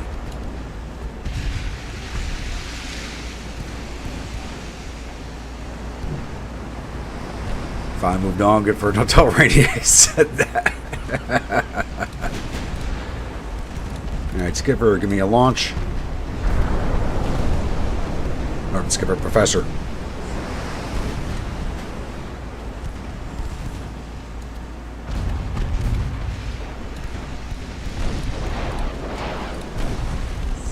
Alright, get out of there.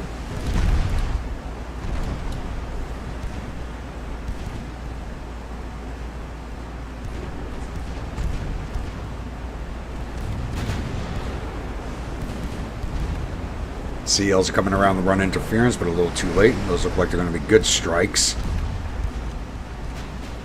Don't be duds. There we go. All three blew. Nice. And that basically just ripped out her bottom. Nice. Plus her engines. Alright, Skipper, give me a launch. Though I don't think we need it. We're going to put them into her anyway.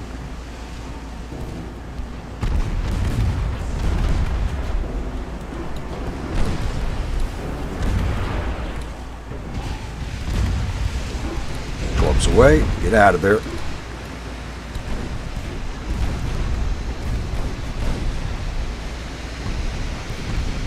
Yeah, wasted torpedoes, but good training for the men. 2% float, she's done.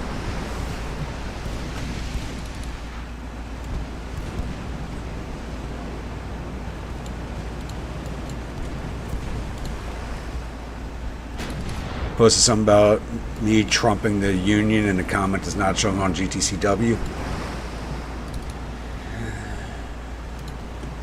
Yeah, like I said, it's election season, so it seems like the algorithm goes into overdrive.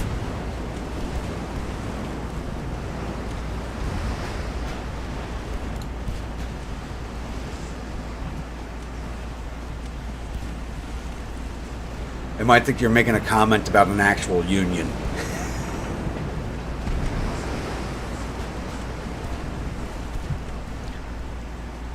Should probably retype it as the Federals.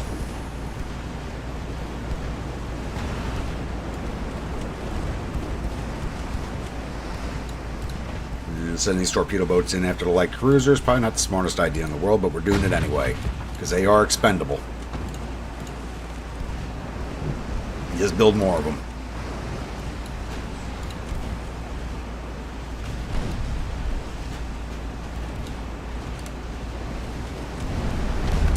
Take Torps into Kasagi and give me a launch.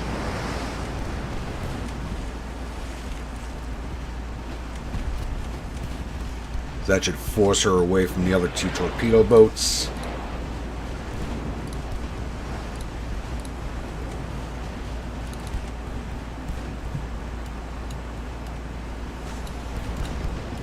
Now let's turn in at these light cruisers over here.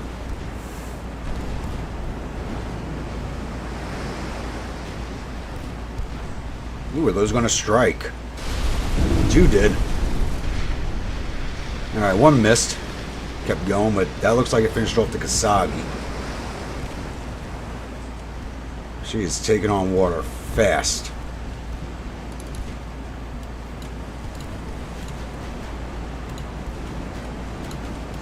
Alright, stay dead on.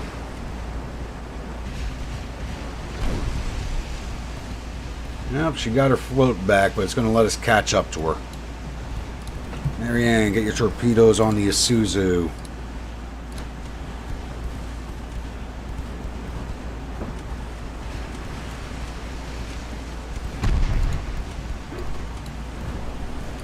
And movie stars, get your Kasagi. We're just going to keep sailing right through.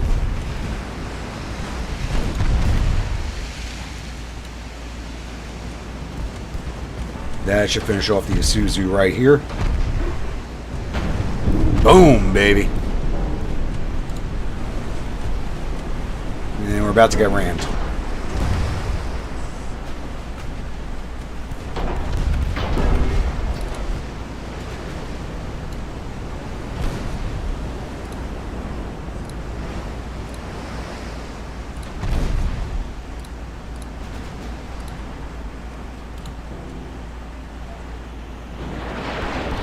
ships away. There goes the Isuzu.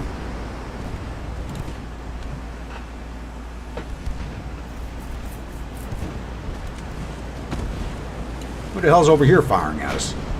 Torpedo boat. Get your secondaries on them.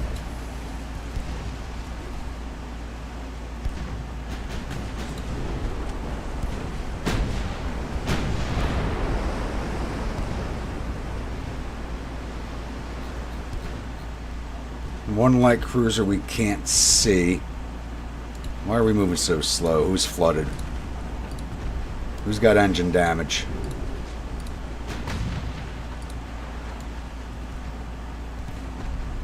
Nobody does, okay. And Marianne 2 does not look like she's going to make it out.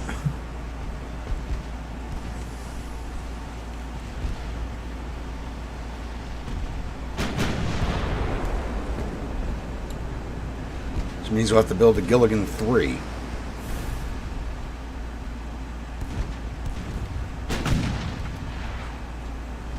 Yeah, but she's not making it. Oh well. They killed Marianne! No! Best part of Gilligan's Island.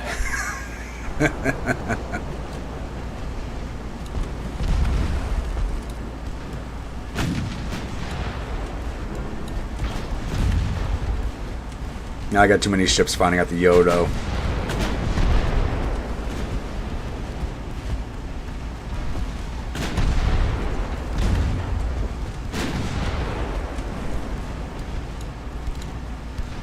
You are not keeping me away from my beans and pork.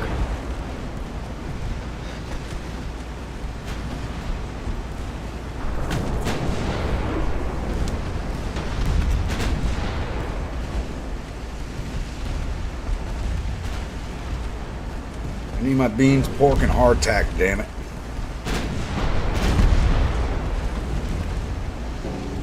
Speaking of which, if anybody's in the Gettysburg area, weekend of October 25th, the week before Halloween, I am going to be doing a living history with my unit. Flashfire, baby. There we go.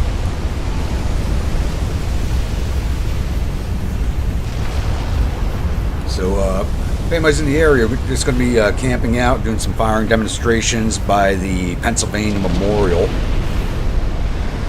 which is also where the regiment camped during the battle.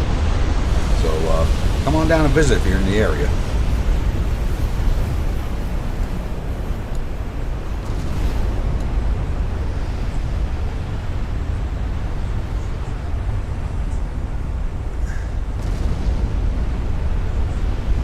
That's another one to find once you get half the Navy to the bottom. Oh, are you still butthurt from me losing that battleship? Or all of them? How many did I lose in that fight? Like 6 or 7 out of 12?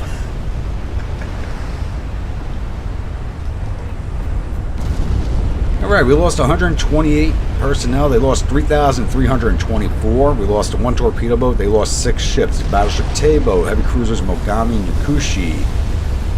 Light cruisers Kasagi, Isuzu, and Yodo. I thought only 1 light cruiser got away. I guess 2 did.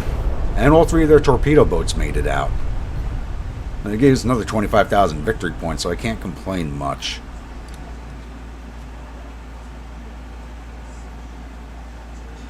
Oh yeah, the whole Spanish episode. I still regret going after America again the second time. That was just a bad idea, but I thought I could pull it off.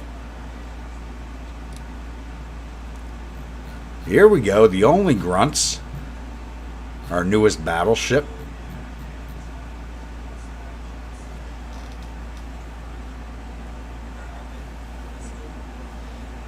I mean, you remember those battleships. They were 3-mast battleship hulls with, like, no armor on them, so... And no crew training. Remember, we barely even had enough crew to even run my fleet. After we lost that fleet, I had no crewmen left at all. But you have to admit it was fun. That was fun. You're going to lose big. What do we got here? 4 heavy cruisers, 7 lights, and a crap ton of torpedo boats. We got to really knock down these torpedo boat numbers. But the only Grunts makes its debut in this fight.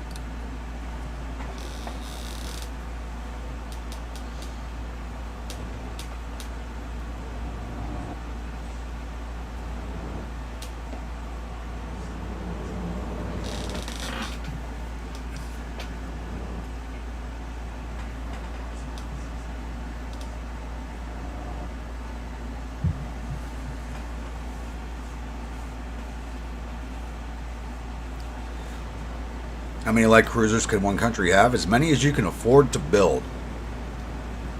And you need a ton of light cruisers to keep your army logistics up, which is why I built 10 of them as port guards. That's what keeps your logistics up for your army.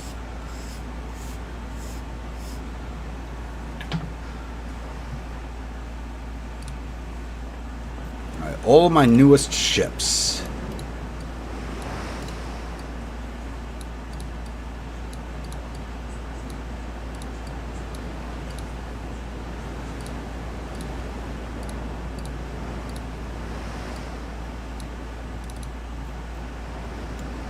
Oh, look at this baby. Alright, gotta get a screenshot of her before she possibly sinks during this battle. Too bad we don't have like a nice sundown for us or a sunrise.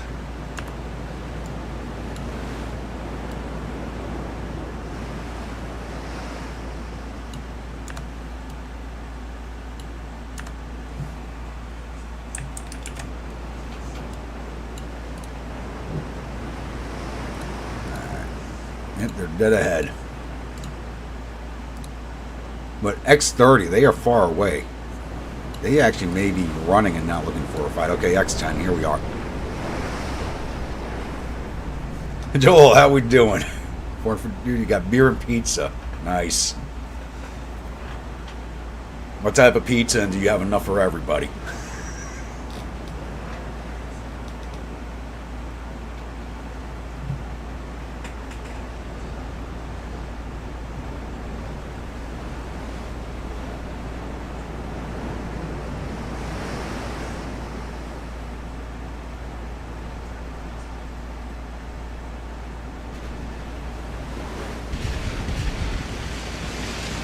Yeah, remember, I run my streams like Hedley Lamar. If you don't bring enough for everybody, you get shot out of the barrel of one of my guns. Let's take a look at this thing here. 20-knot heavy cruiser. I'm not even building them that fast yet. Okay. 9.1s. Alright, this is the class that was doing a lot to my older battleships when we were trying to chase them down. They already hit me on the only Grunts.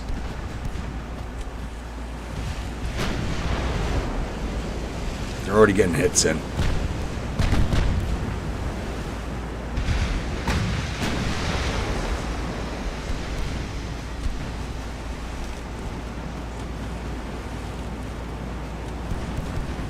I had enough until you started eating and drinking. If you put me in the after, I'll bounce the ship's weight.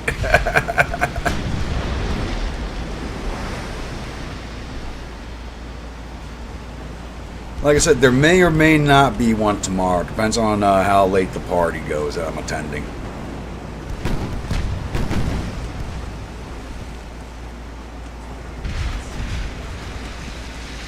Worst part is it's at a VFW I like hanging out at, so.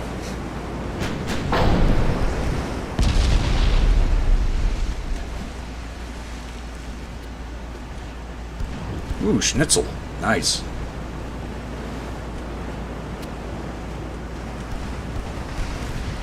Honestly, I think I've had enough pork this week. I had pork on Wednesday, I had pork today. I think I've had enough pork for a week. Except for bacon. You can never have too much bacon.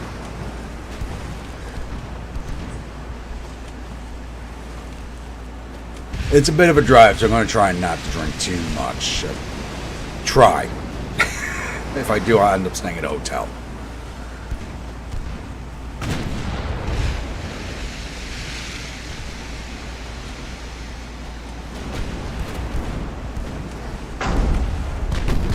I already lose a gun?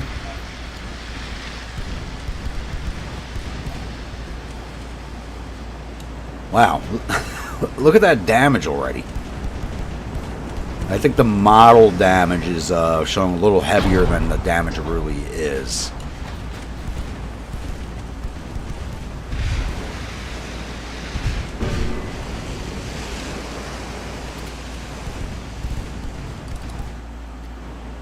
Yeah, you guys hang out back here, at least for now.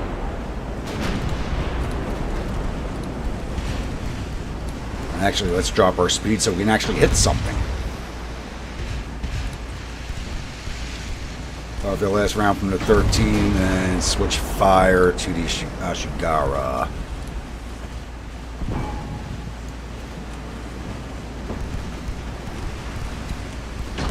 Apparently I did. All the ships with this type of hull apparently are like half submersible.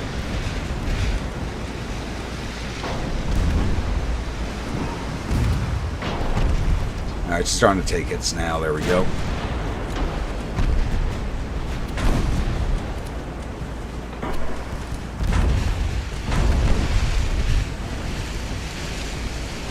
These lights are getting close. Put our secondaries onto those lights, please. Oh! Flash fire.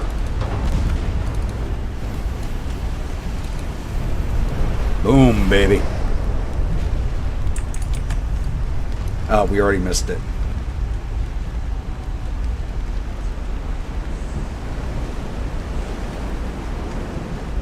I mean, she's sinking, but she's moving so fast she's staying above the water for the time being.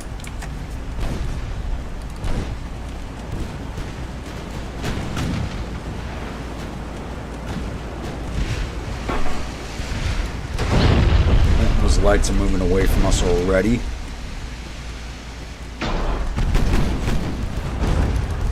Jutsu, put your guns on torpedo boats. That's what you're here for. Kung Pao, start targeting the Washiba. Fight the Kuma. You stay on the Ashigara. And you can fire whoever you want.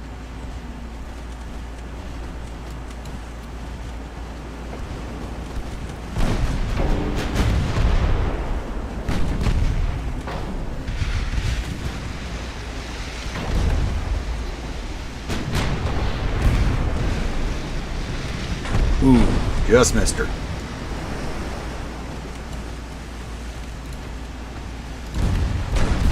You're looking at here, 22 knots of speed, 1 inch of armor, 1.5 inches of armor all the way around. We actually start hitting her, it won't be a good day for her. I don't think I put enough armor on the only grunts. She's taking a beating. We lost any of our guns.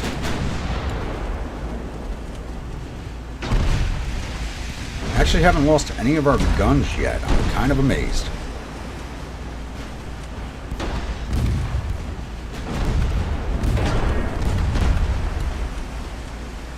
Alright, switch all your guns over to Tsushima.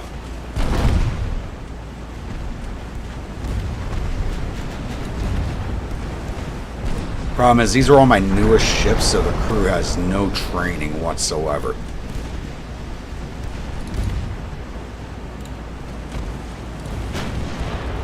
Everybody put your guns on the Ashigara, she's close.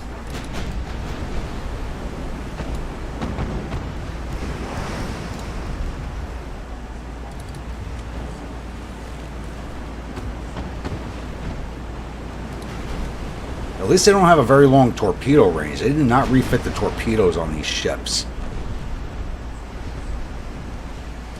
That is our one plus right now. How about you guys? What's your range? Yeah.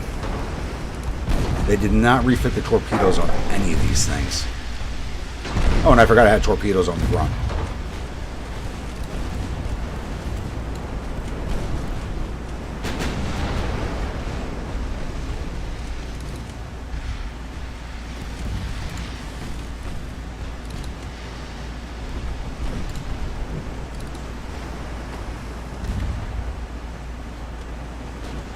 A lot of torpedoes in the water, but they're all missing their targets. That one just veered. Might hit the torpedo boat back here. Nope, gonna miss. It may hit something back here.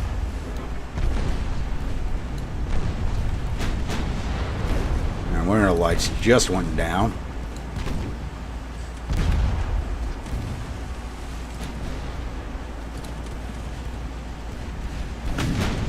Come on, grunts, put those ships down.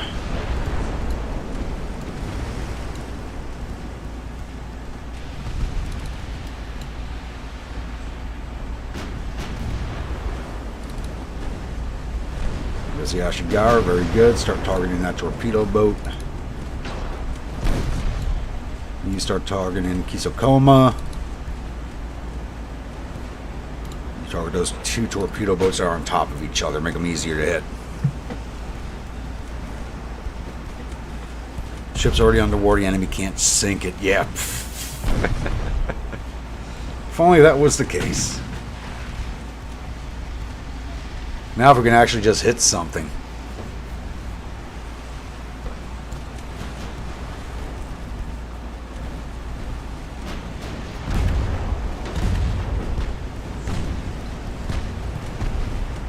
Already had 10% crew loss on the grunts. Jeez. We got a flood shot to Nagara. We just gotta wait for that smoke to clear for her to be easier to hit. But she's coming in on a torp run. Give me 10-degree port. Actually, give me a harder port turn. Fuck. That's really going to throw my aim off, but she's making a run on us. And I can't avoid it.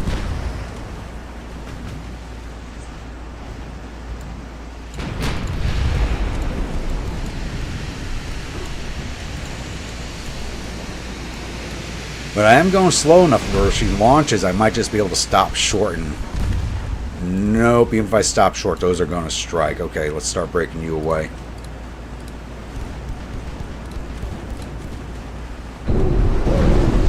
And there goes the engines.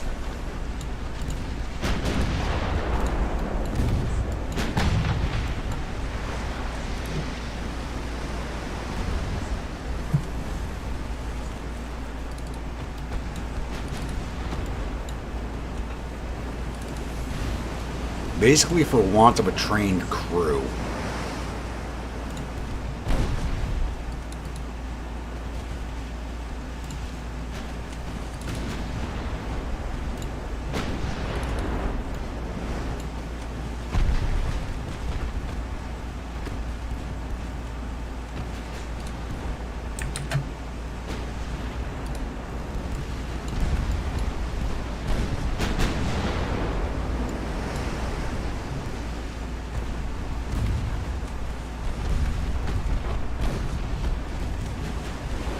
The fives are going through her. Switch over to HE.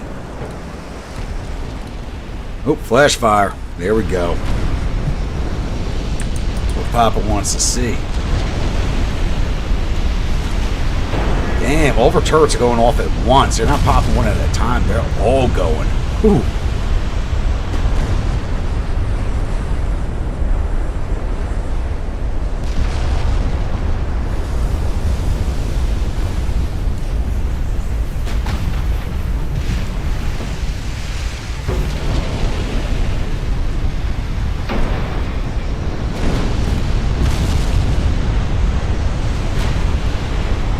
She's still firing off of this casemate there. There she goes.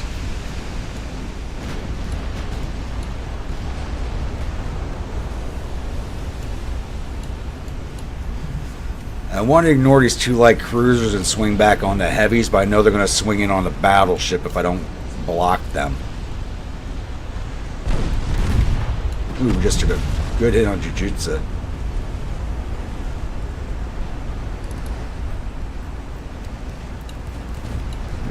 Koma's got some flood. Well, Shiba's almost finished off.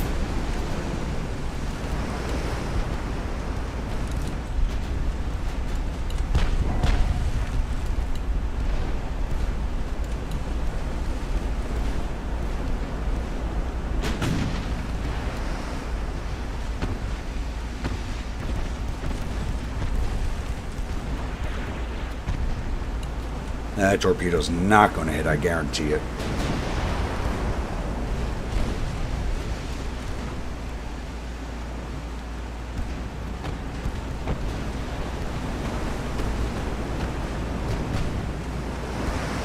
Oh, actually, might make... Ooh, good hit on her. Nope, she's moving too fast.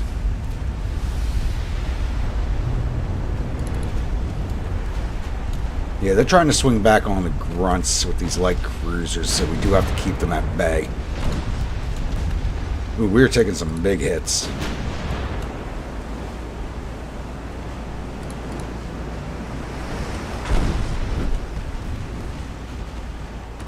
Everybody go HE everything. Start burning them down.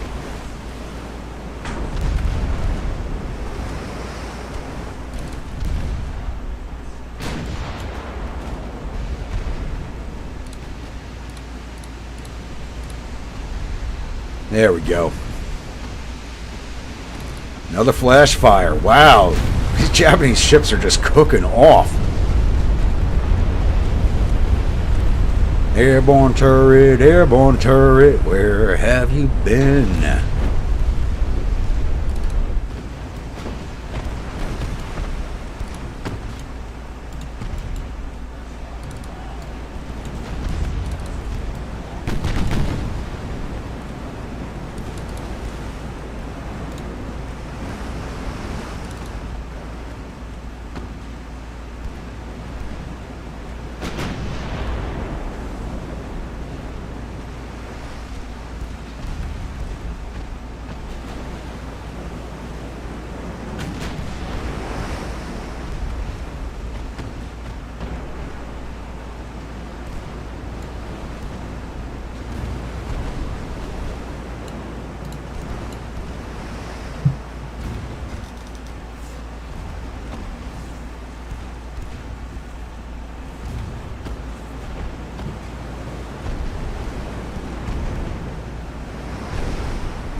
Ooh, we are taking some hits. I think it's time to start sending in the torpedo boats. Whoa, what was that? Alright, hit a torpedo. I thought that was a flash fire on one of my ships. Those aren't ships, they're hibachi grills.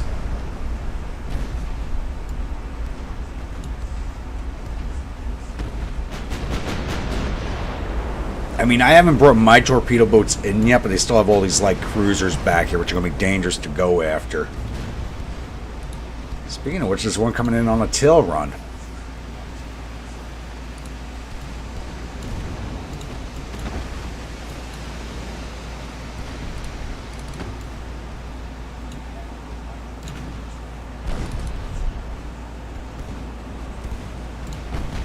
There's another one.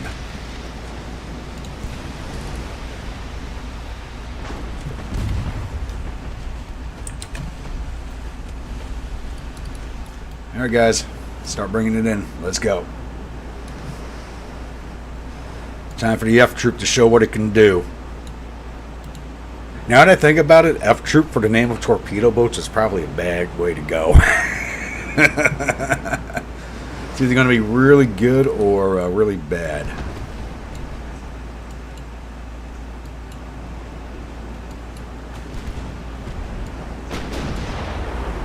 And the only Grunts has no engines whatsoever, so I can't even pull my ships out.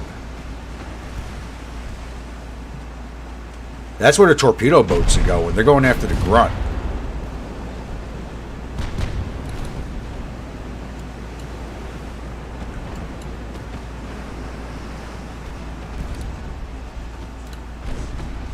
And they're getting up to speed.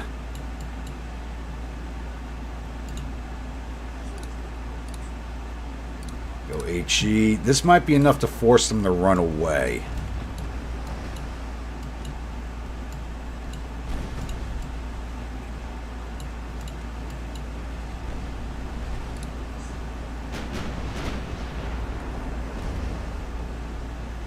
Come on, hit these torpedo boats, damn it.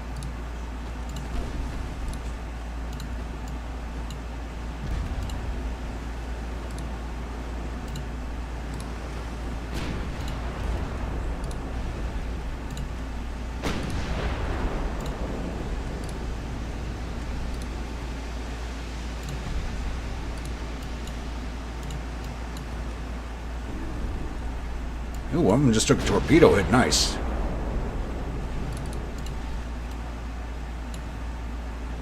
They still have a lot of torpedo boats left.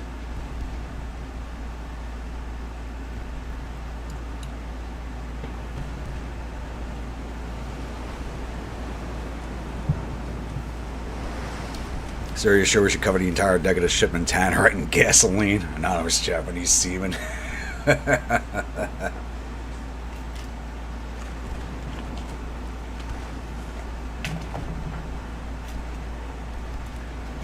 Sounds like something they would do. You know, seriously do, because they would think, like, hey, let's ram them.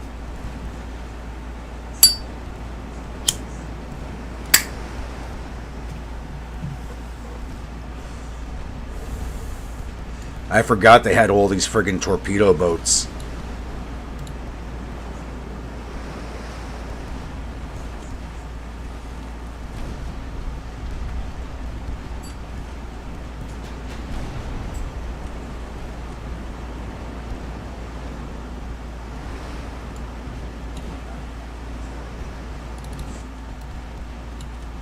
I start sailing into their line.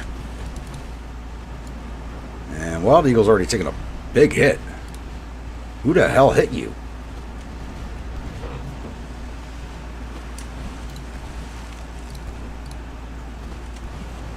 Alright, you get out.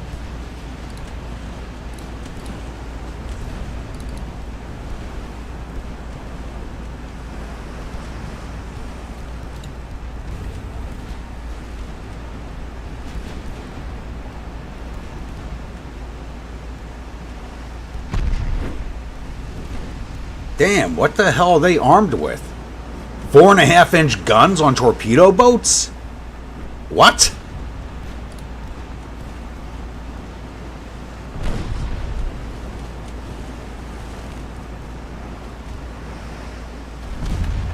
That's the torpedo boats that hit it. They got 4.5-inch guns. They got bigger guns than the light cruiser do.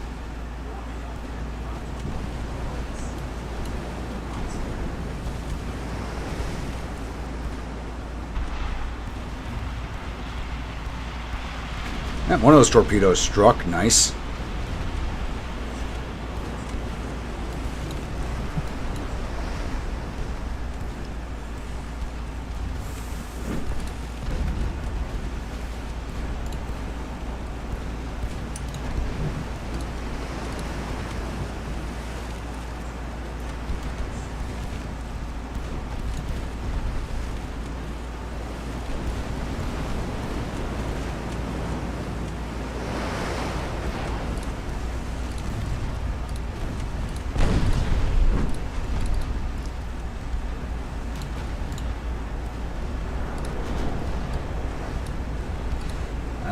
Crap, they're going to start hitting each other. Shit.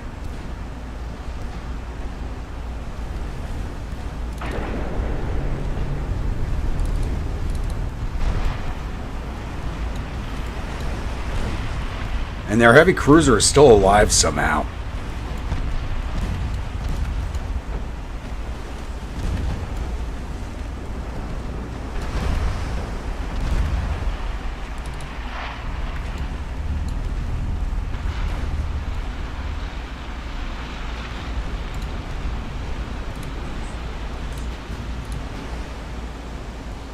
Ooh.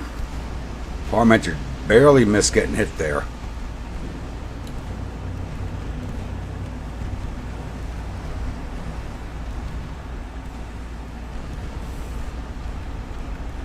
Alright, there goes another CL. Yeah, we gotta start heading towards our battleship because that's where they are headed, so we gotta chase them off.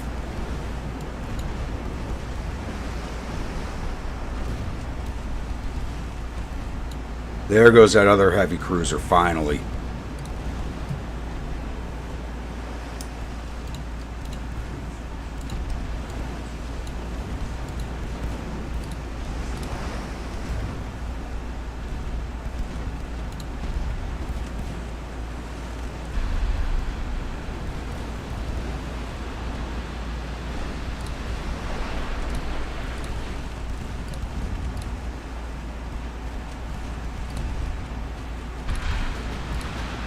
Those completely missed.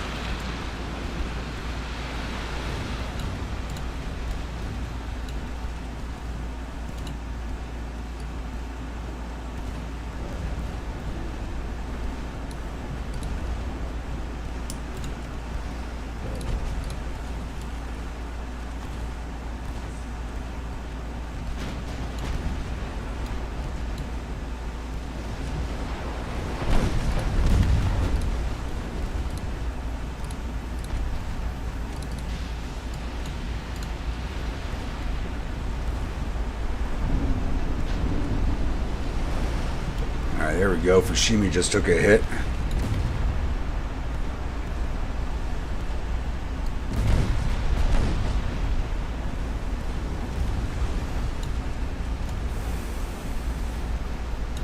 There's the other light cruiser. It doesn't look like we're going to have to hit her, though. And Sergeant O'Rourke's about to take a torpedo. Alright, there goes that CL. Now it's just the torpedo boats. I think they're going to start breaking away. And that's one of my own torpedoes about to hit the O'Rourke. Oh, that was a big hit.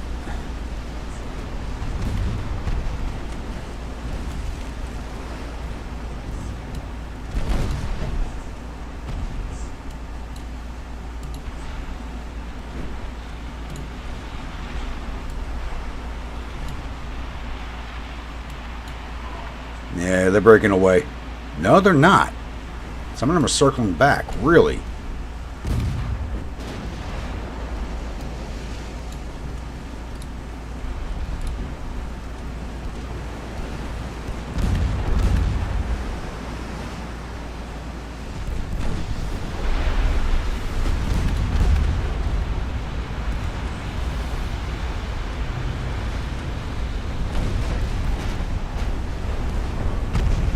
How the hell did that... You gotta be kidding me.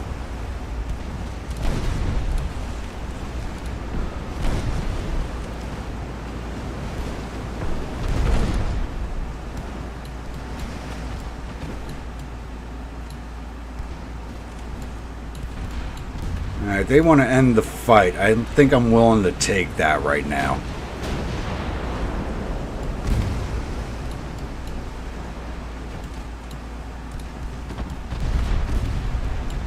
See if we can't get a few more of these torpedo boats put down.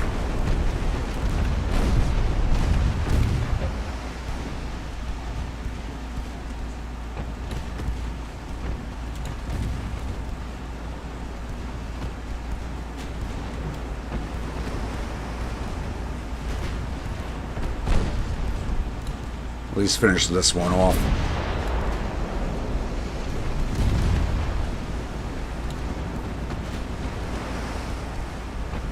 The amount of damage torpedo boats can suck up sometimes is amazing.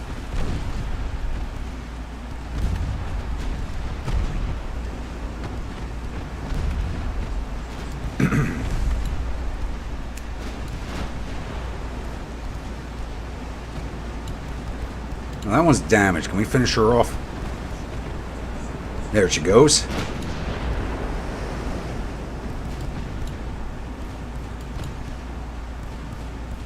I think we take the end battle now. I'm going to send this fleet back to port. Alright, we lost 505 men in that fight. They lost 3,389 and 18 ships. We actually didn't even lose a single one. I thought we would. Grunts took a beating in this fight. We gained another 20,315 victory points, sinking 4 heavy cruisers, 6 of their... One of their lights did get away. I thought we got all of the lights. One of them ran.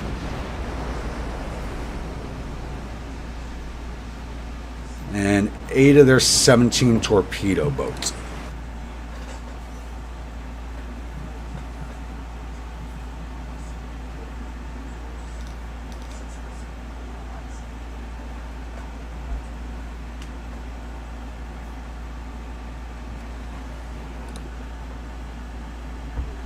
Not too shabby.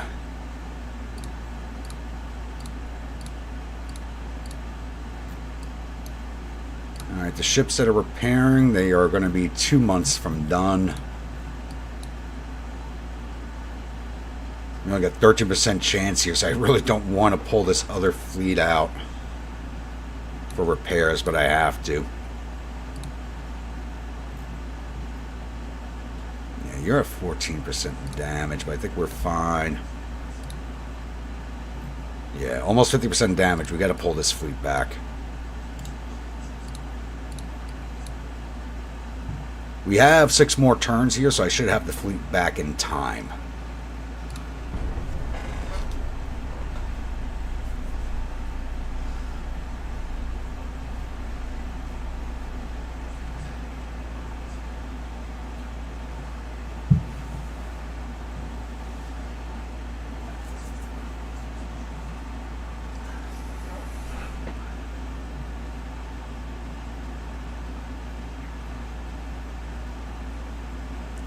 Well, the fleet's fine, Josh. You say that when the fleet goes away. We lost 1 ship out of both those engagements, and it was a torpedo boat.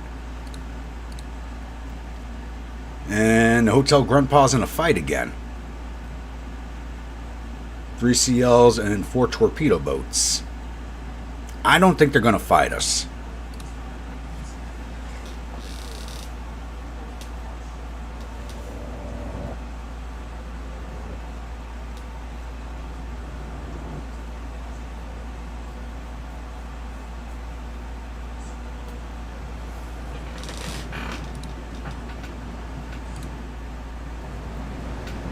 I really don't think they're going to fight us.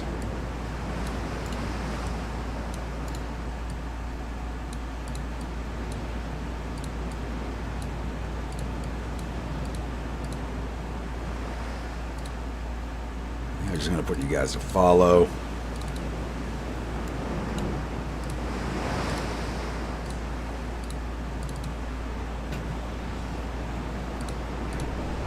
Here, that way.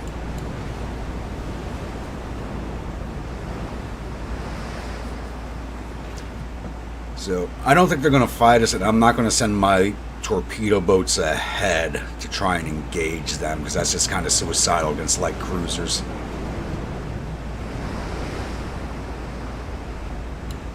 Then again, you know what else are they for?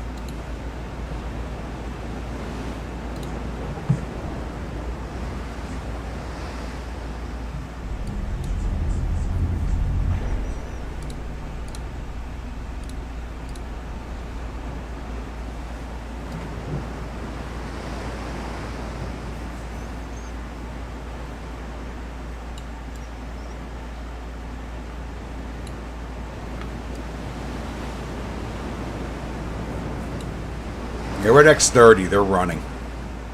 Yep, X10. They are definitely running.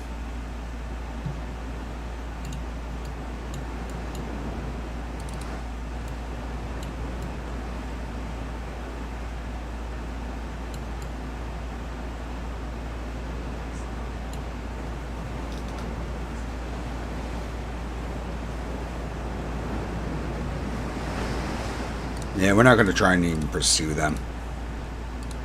Let's start getting out of here.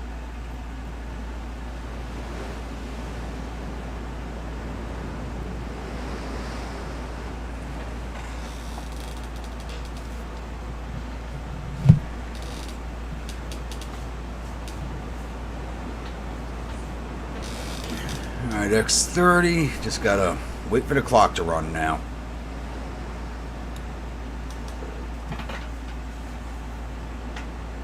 So I know the light cruisers make like 22 knots, so it's going to take forever to try and catch up to them, so it's not even worth it. So I'll rush into torpedo boats, they'll get butchered, and the battleship and cruisers won't even catch up to them.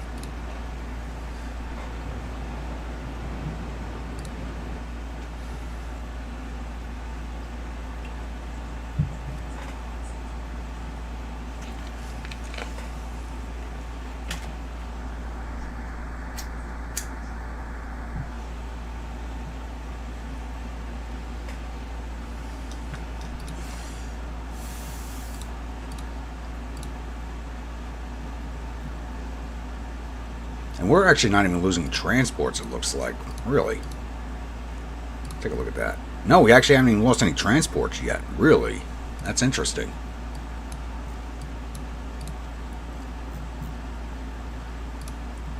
Alright. Oh, one ship still has damage. 4 months of repairs for the only grunts. That's how much damage she took.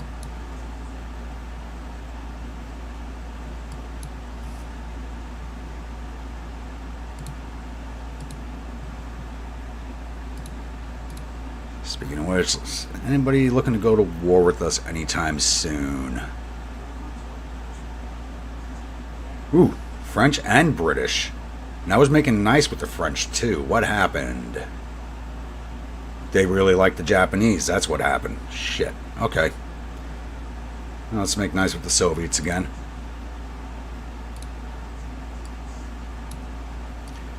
And I have not been moving these ships out like they have been. So Jean-Min gets the next one.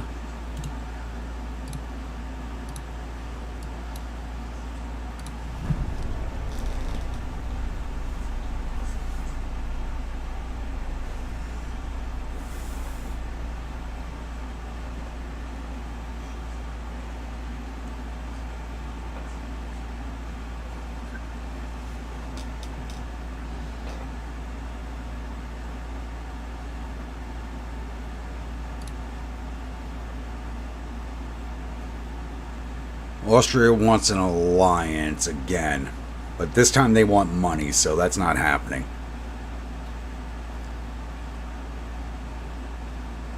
Now we're going to auto-resolve this. Medium light damage, light heavy, torpedo boat sunk. Not the best outcome in the world, but we did do some damage to the port.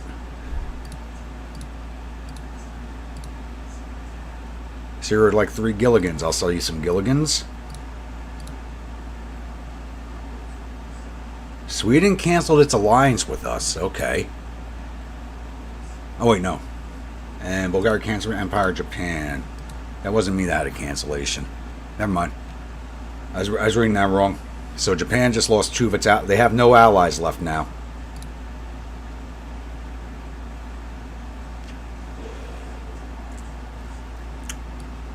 Oh, you wouldn't want to see what I could do to a bathroom on a whiskey-only diet. 3 of my light cruisers and 2 torpedo boats, which are the ships that are repairing, are going after a transport convoy defended by a battleship. No, we're going to skip this fight.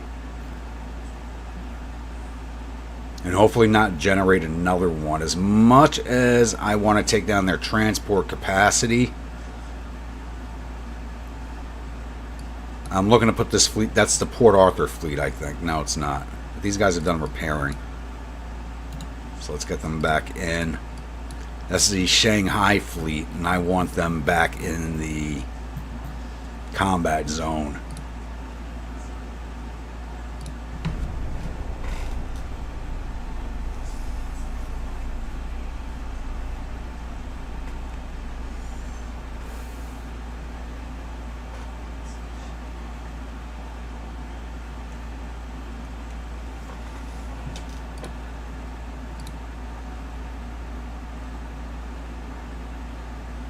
Austria-Hungary declared war on Japan, which helps us, even though we're not allied with them. So we're going to auto-resolve this again.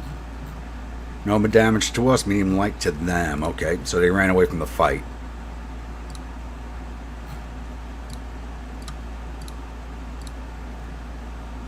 And I keep forgetting, I got to build another torpedo boat. Let's build an F troop to replace the Gilligan that went down. So no more Gilligans are getting built for right now. This one's going to be, I think it's Wildcat is the other, like, war chief from F Troop.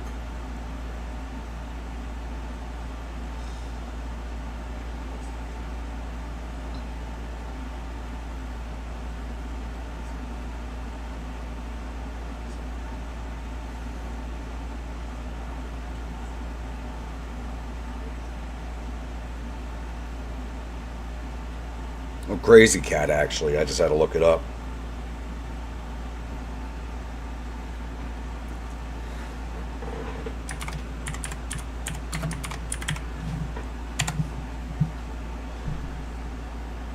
And your fleet's at Manila, so that's where I'm going to put you.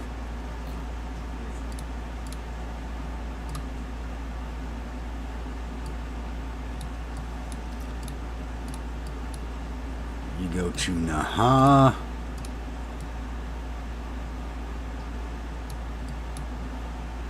What are my logistics at now? They're at 12% now. Okay. And are you guys done repairing? No. One more turn for the grunt, I think. No, 2 more turns. Ah.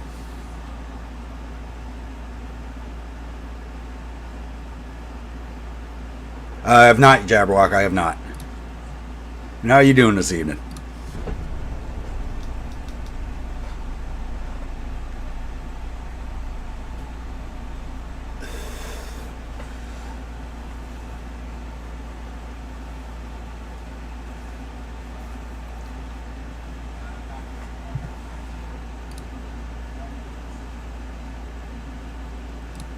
Soviets are really starting to like us. Alright, so my older battleships are going up against another one of their newer battleships of almost 17,000 ton displacement, but wow, she's got some big weapons defects. Minus 8.5% at gun accuracy, another negative 11% at long range. Slow turret traverse speed. Wow. 12% flash fire chance on top of her. Whoa. This thing's a death trap.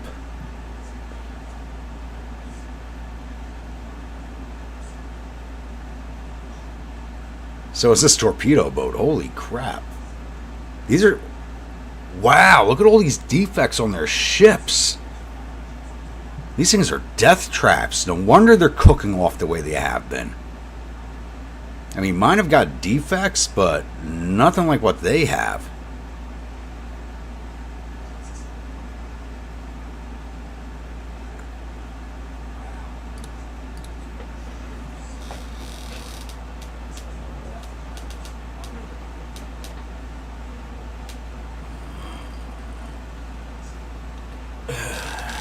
Marvelous, as in drunk or high. That sounds like a drunk or high answer.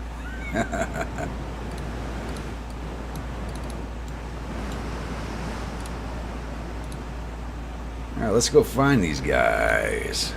You're straight ahead.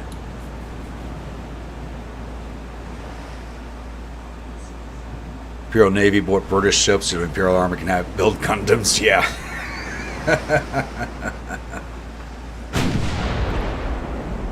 I mean, it's not like they've designed the hood yet, so there's that.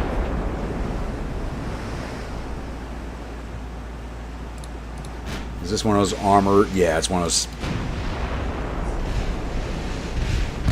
I mean, she's got 12.3s, but her accuracy is garbage. But that doesn't mean anything to the AI. It'll probably still hit us.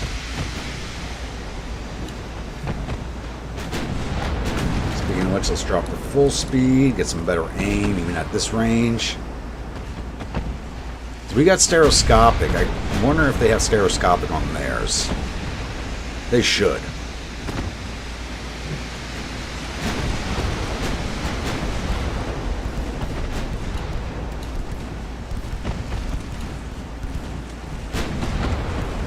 Yeah, you know what? Target torpedo boats. I want those things gone. They got way too many of the damn things.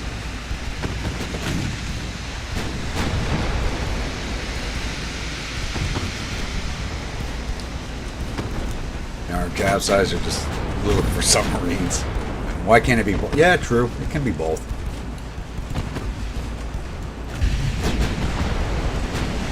Just finished work for a week. Nice.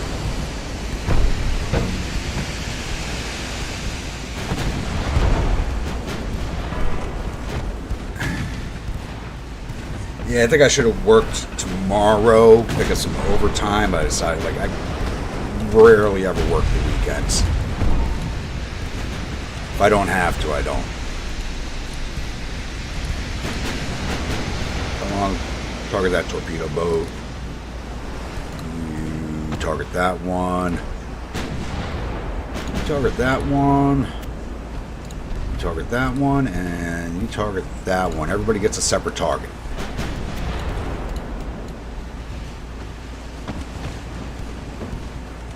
And took a I wasn't too far off that. You guys still haven't up. Okay, they went from 0.6 kilometers to 0.9, so they did upgrade their torpedoes a little bit. I think we just took a hit from the mains, but we got like a 90% aim, so not almost 90% aim, and we still missed.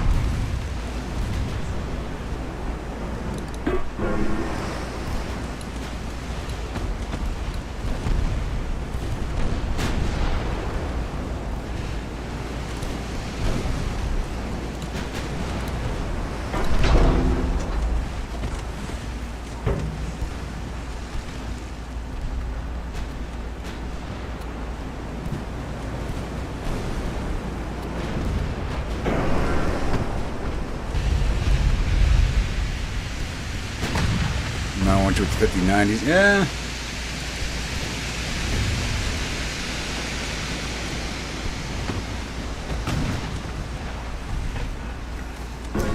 Honestly, I'm not a painkiller guy. I don't even like taking Tylenol, so. And I'm a dumbass for that. Ooh, good hit. I'm gonna get some of these hits on the Akitsu. We got to get rid of this battleship. That's a lot of points for us. These torpedo boats have got to go. They got way too many of the damn things. You got to look at what they got left of a fleet after this battle. All right. Switch over to her. You stay on the battleship. You fire at that torpedo boat. You fire at that one.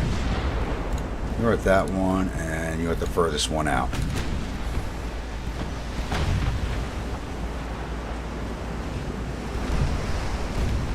I also want that light cruiser, but I think that light cruiser is about to start running. Yeah, she's about to start running. Ooh, flash fire on the torpedo boat.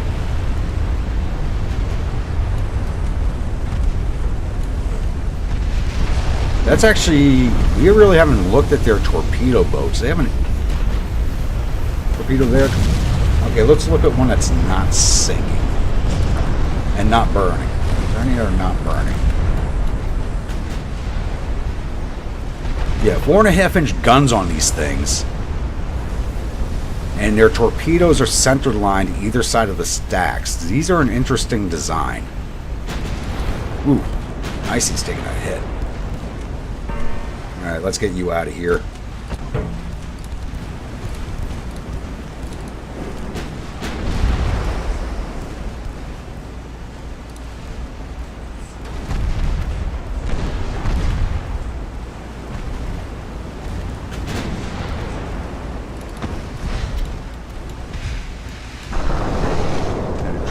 Casemate destroyed. What type of armor are we looking at? 11.5-inch main belt. What are we firing right now? AP and HE mixture. That's fine.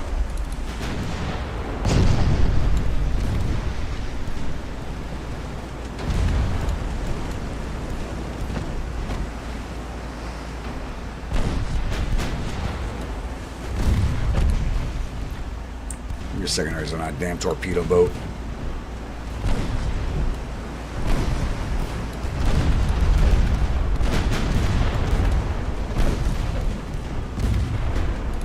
Good hit there. Some engine damage, make her easier to hit. Yeah, we're almost 90% aim. We're on 9.9s. Problem is they're 9.9s. I got to upgrade the guns on these battleships. I'm going to keep them in service any longer. They're basically heavy cruisers with a lot of armor.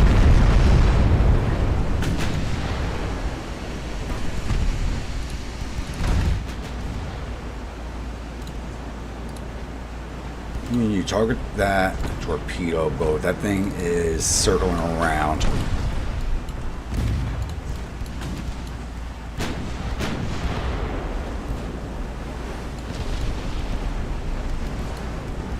The light cruiser's not running yet. I'm a little surprised by that. Put your mains on her, keep your secondaries on that torpedo boat. She's about to fire. You need to get rid of her.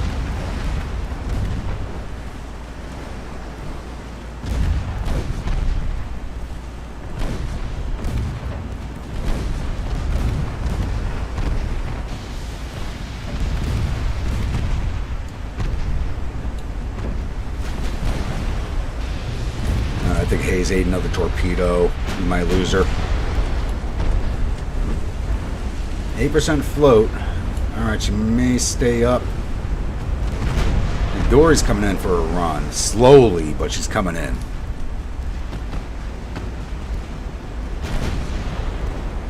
Please get rid of her. We can't even fire back at her because she's too much water. There we go.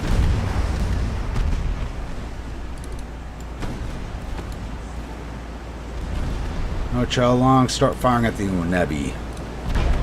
Everybody else can target the battleship. We need to start targeting that light because I don't want that to be the one ship that gets away.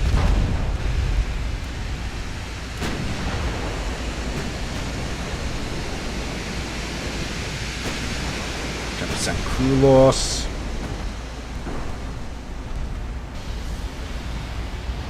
Yeah, we're just having a hard time penning this ship with our 9-inch guns. But we should be able to punch through with these guns. No. 7.9 inches of penetration at 1,000 meters. Which means we can't punch through the Akitsu at her main belt. Alright, HE everything. Burn her down. We can't punch her belt.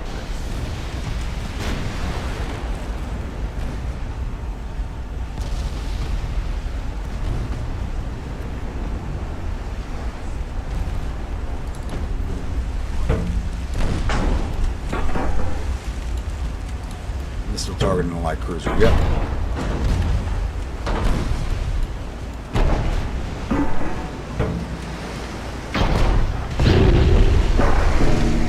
She looks like she's burning worse than she really is. No, actually, most of her holes are burning.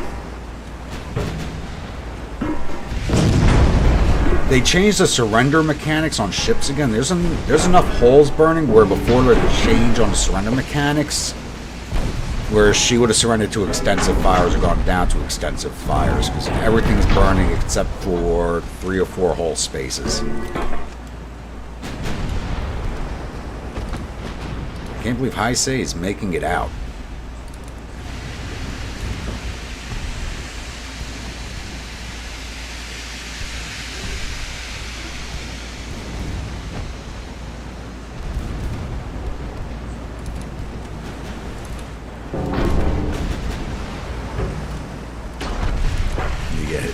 On the Nevi here.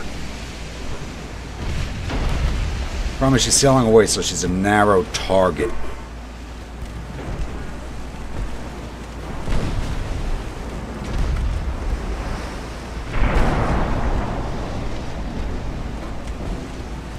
%, crew loss. There we go. There goes her damage control.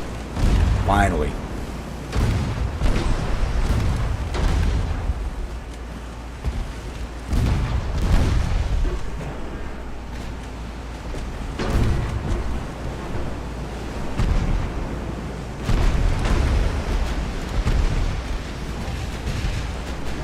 There we go, good hit on the light.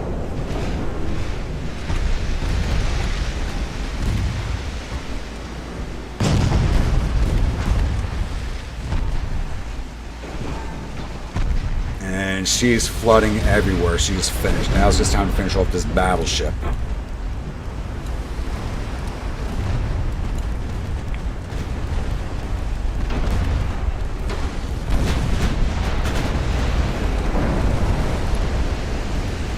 which is refusing to die.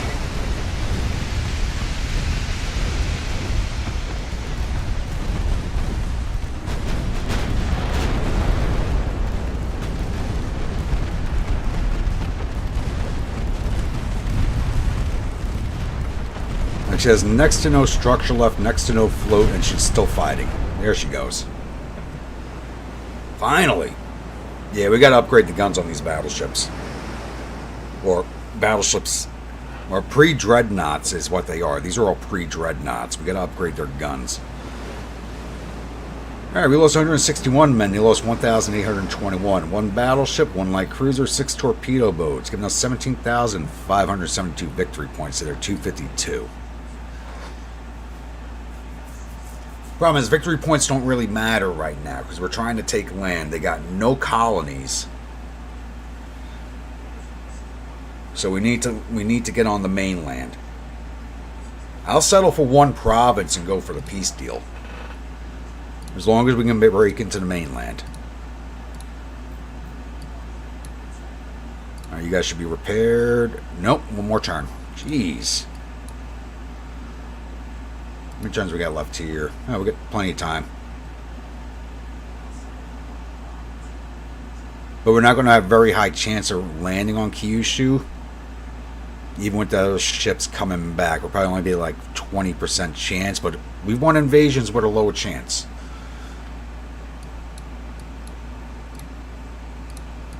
Alright, so we go to Davao.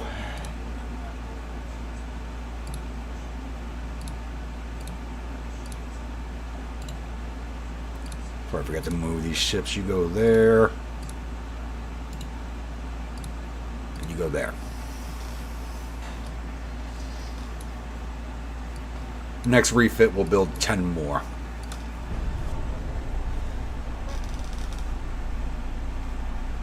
Alright, I'm going to step away real fast. I'll be right back.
Alright, turn my back for a second. The Empire of Japan has a revolution. Well, not surprising with how much damage we've done to them. Port strike with a bunch of torpedo boats. We're just want to resolve this. Looks like one of our heavy cruisers went back for repairs.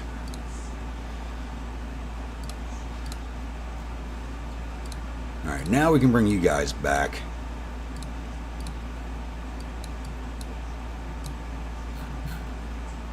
Five more months on you. You're at Naha.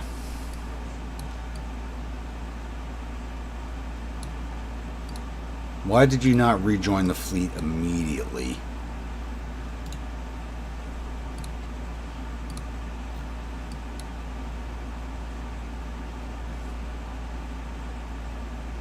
We got there. How many ships do they have left? Is the better question. They got 3 ships left. 1 battleship and 2 torpedo boats. Holy, I didn't realize we did that much damage to them. Holy crap. We did a lot of damage. They got 18,000 tons left, and that's probably that's all in the battleship. Holy crap. I did not realize we did that.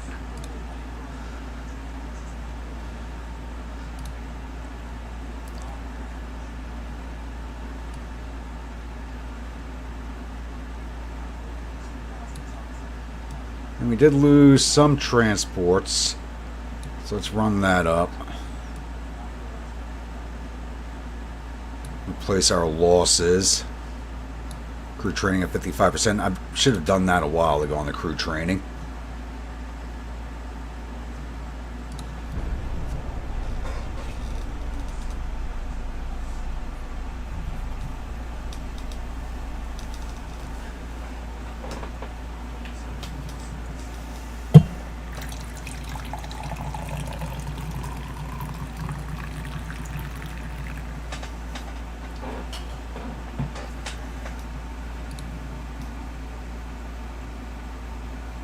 Yeah, you're strong. I don't know why we have to pay.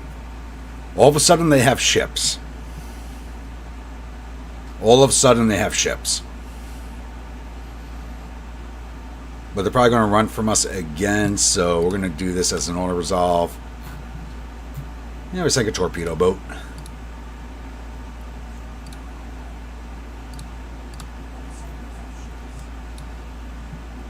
Alright, we have a 90% chance of pulling this off. One of my battleships is repairing at Wei. 4 months to repair that one.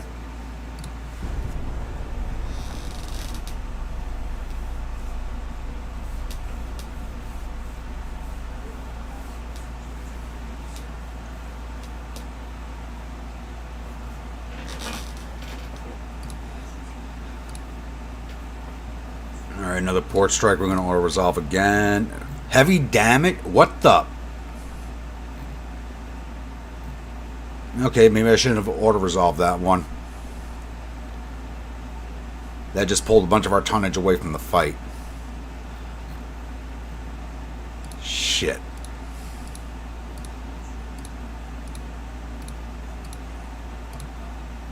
We got here 5 of my CLs going after a battleship and 14 transports. Yes, let's go put this thing to the bottom.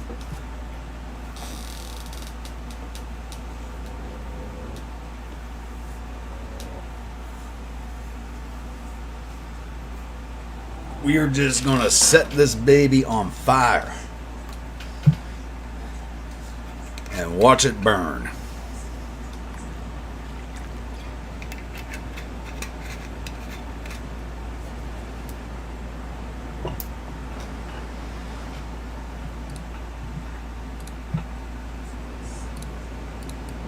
We're into one battle line. Let's go. And HE everything.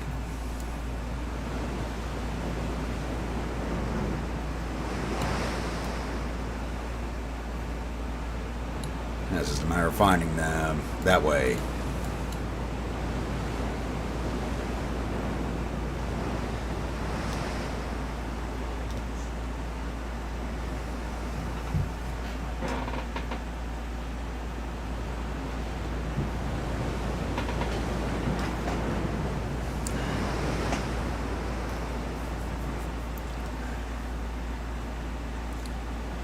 Naval Intelligence opened a Fortune cookie, says the new Japanese torpedo boat is now 4.8 inch constant fire AP only. I wish that was the case. Come on, where are you? I don't care about the transports. I just want the battleship. With 5 light cruisers, we can take it down. New heading is southeast. Did they change headings? Yes, they did. That way now. We're running at 20 knots, so we should be able to catch the transports. There we go.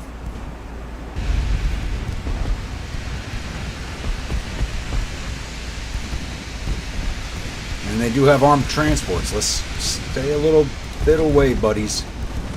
Keep our distance. Because sometimes transports are more dangerous than the actual combat ships are, apparently. There's one. There's the battleship back there.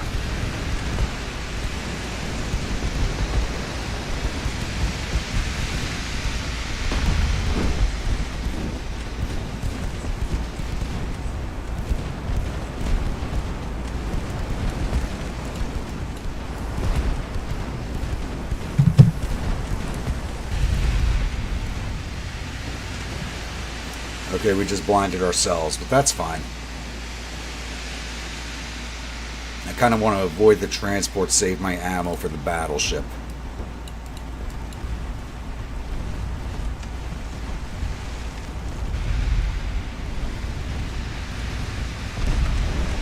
Ooh.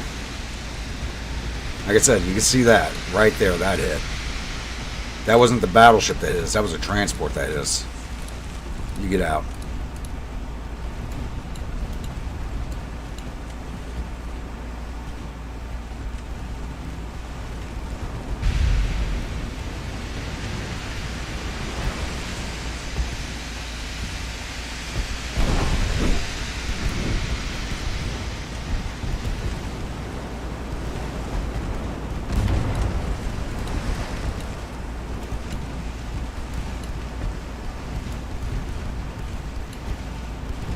Bombard them into Hello Kittiness. As long as I don't have to look at another Hello... What was that gun? Was that Gundam, like, on that webpage, a Hello Kitty Gundam, I think, that you guys showed me? Which was, like, disturbing looking. And I dropped the full speed, give some better aim, give me 5 degrees starboard. We gotta get in a little closer with our guns.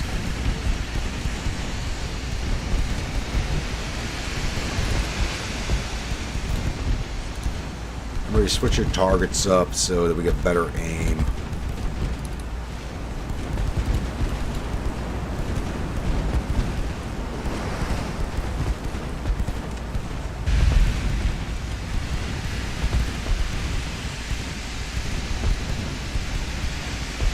Problem is, we do only have 4-point-inch guns on this ship.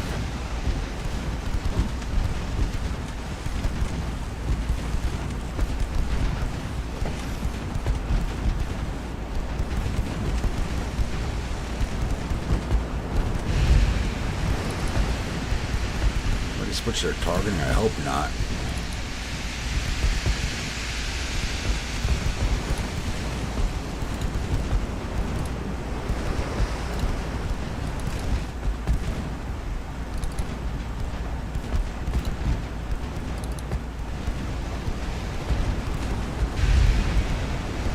We've actually done a bit of structural damage to her.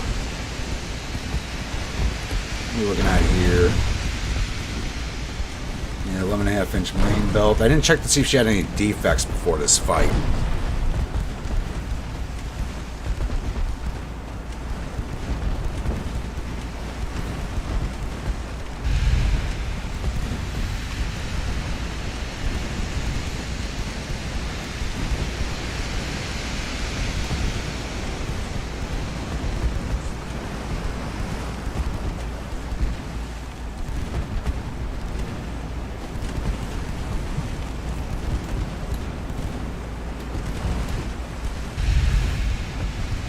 What speed can we make? 17 knots. We're going to have to pick up our pace. Let's go. Flank speed, boys. There we go. Engine damage. That's what I want to see. Oh, no. Engine damage somebody that's behind her.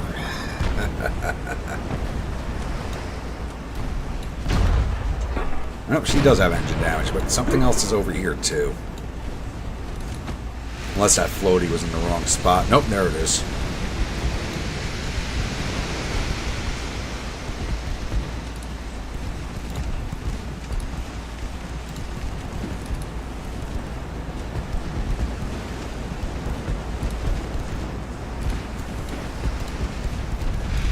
Make it burn. If we can hit it, make it burn.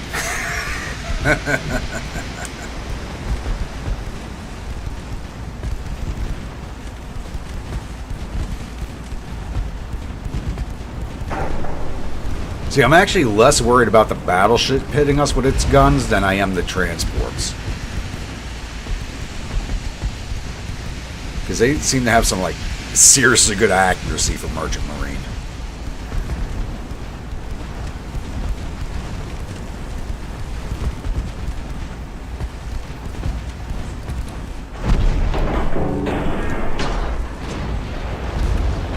We started the fire. Now the world is burning as... Yeah, I'll save that for a flash fire.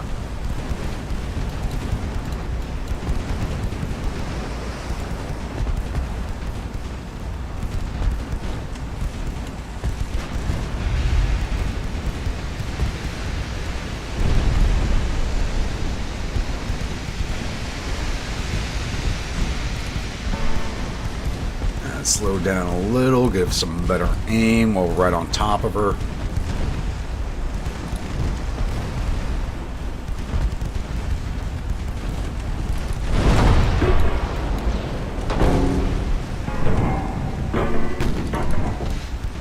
So I'm finished off that transport. There it goes.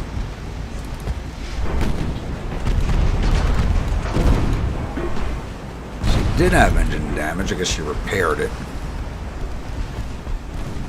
Taking down quite a bit of her structure already.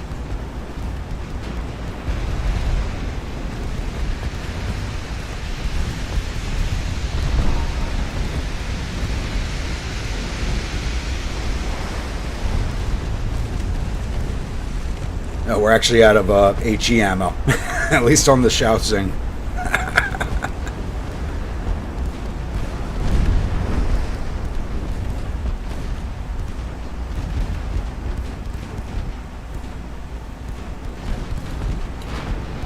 She'll just be firing AP while everybody else is firing HE. Actually, everybody's probably out of HE. Yep, everybody's out. We've used up all of our HE ammo.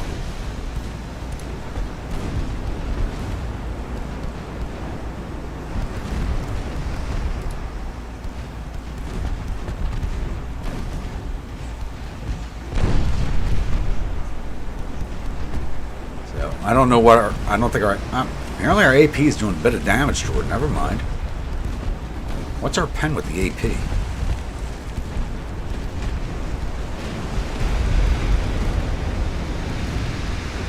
We have 2 inches of pen with the AP, but it's kind of...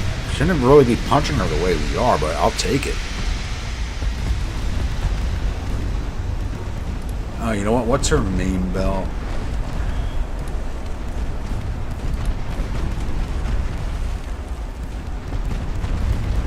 Yeah, no, we shouldn't be punching her at this range.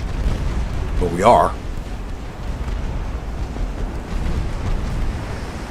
Oh, it's her aft deck is 1.9. That's where all of our hits are getting into her.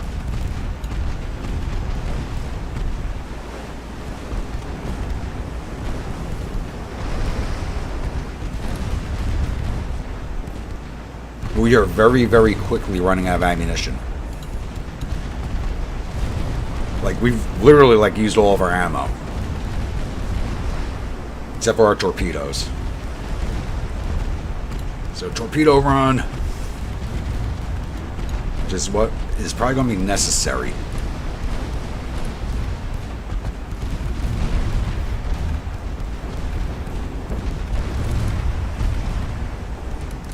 How the hell is this thing still afloat? Look at this. There she goes. Let's get those last transports. You break away because you're slow.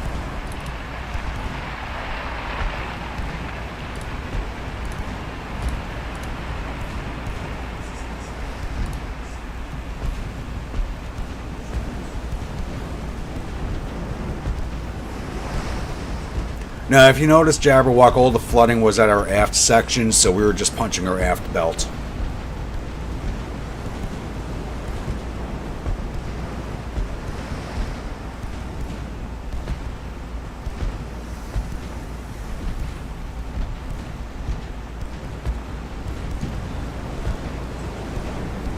Three-inch casemates are out of ammo. 3 secondaries almost out of ammo. And our 4-inch mains are almost out of ammo. Wow. I mean, I'm glad they actually reduced the ammunition numbers in the last update. So it's just weird seeing yourself run out of ammunition. It's not something that happens very often since the update came out. But I'm kind of happy they do it because it keeps you from doing too long of a fight.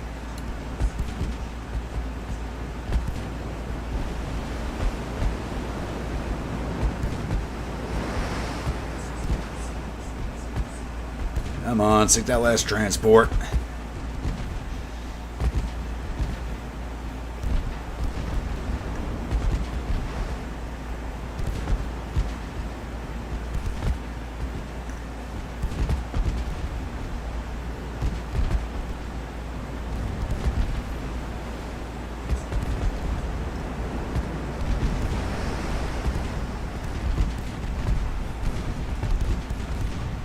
There it goes. Down to 75 shots on the 4-inchers and 17 shots on the secondary 3. Wow. That was a ton of ammo we used up. We did lose 51 men. They lost 1,600. Battleship and 14 transports. Ugh.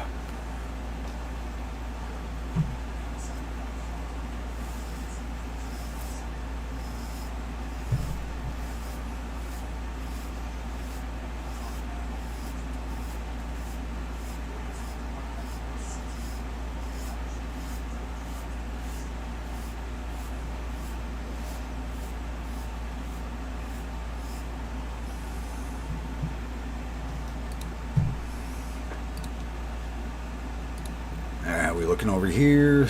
23% now.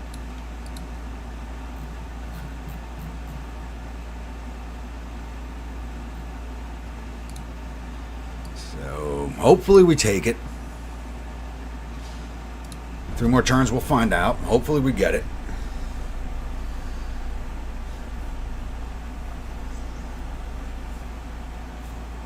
If not, we'll go head up to Honshu, which is where we should have done the landing from to begin with.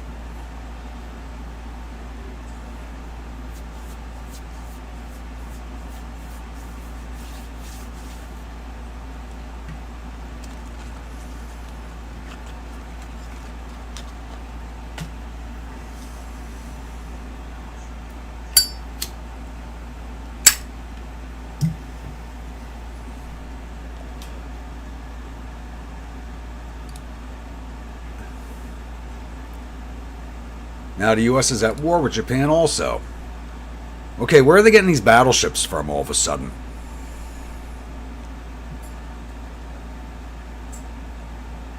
Battleship, heavy cruiser, 2 lights, and 3 torpedo boats. Let's go.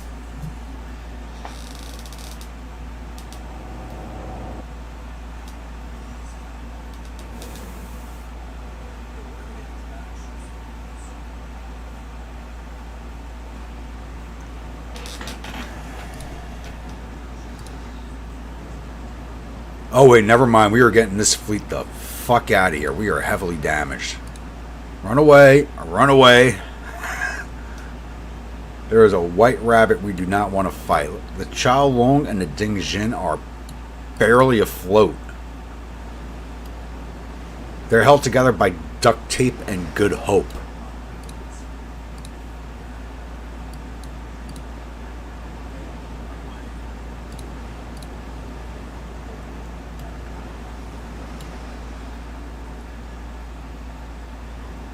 Why didn't these things return to port? Oh my god.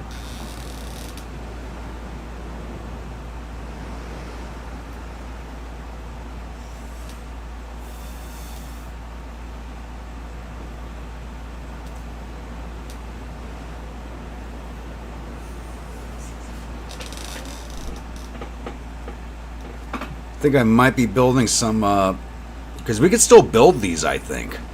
Yeah, we could still build these. So it looks like I may have to build some replacements.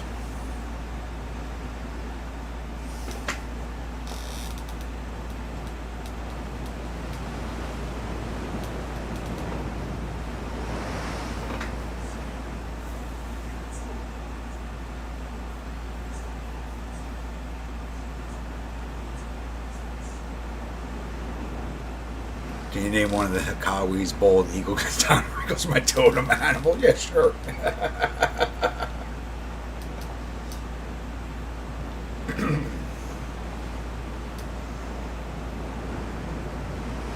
Like, I gotta name one of them the Duke because the Duke is one of my totem animals.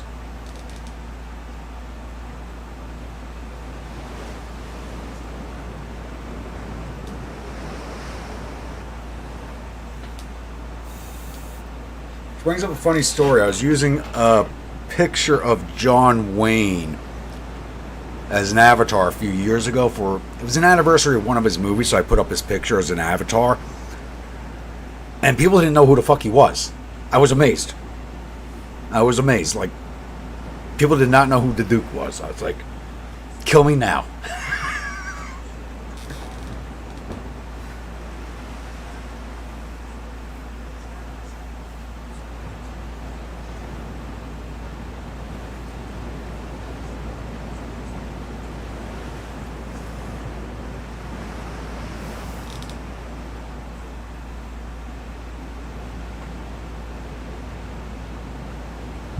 We're at X10, so they're actually chasing us. We just gotta wait for the time to run out on this battle. So hopefully they don't catch up to us. Because it's not going to be good. There we go. I need to send this fleet back to port, but I need the tonnage in the area. We only got like 2 turns left.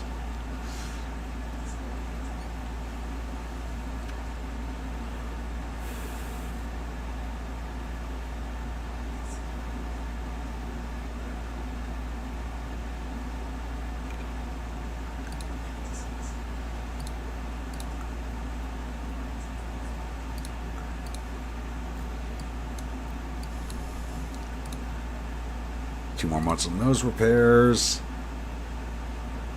Yeah, we got 2 turns left with a 25% chance. I can't pull those battleships out of the area. It's just not happening.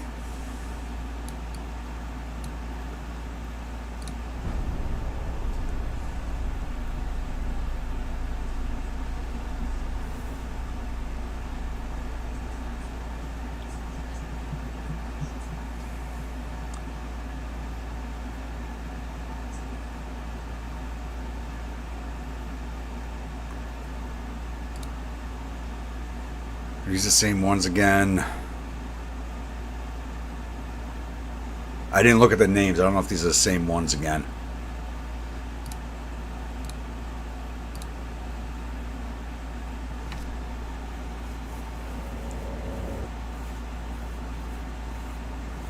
If these are undamaged, I'll fight them.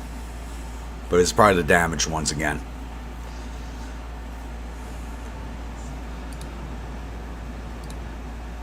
Yep.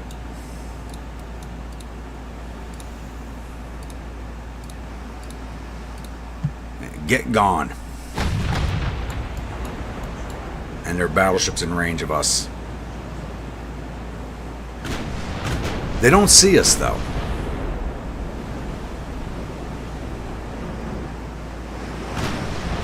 So we might be able to do some damage on the chase. Oh, no, she sees us now.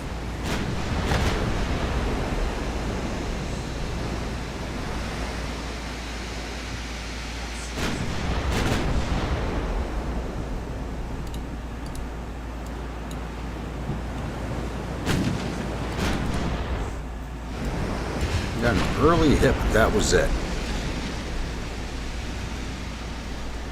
And she can make 17.9 knots to our 17. So unless we put a flood shot into her, she's going to chase us down.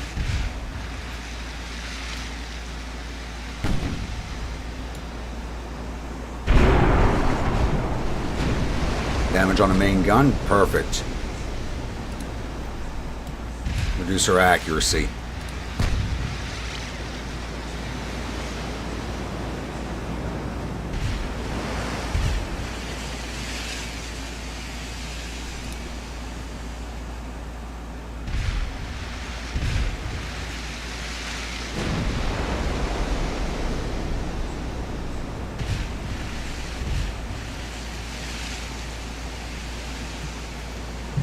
She's barely in range of our 9s.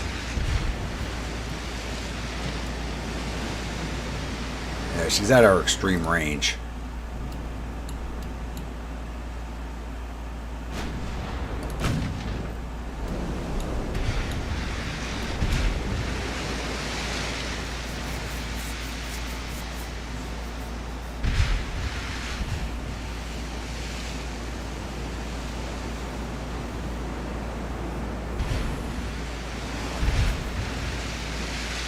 Yeah, I definitely got to completely overhaul these ships when they come back into port.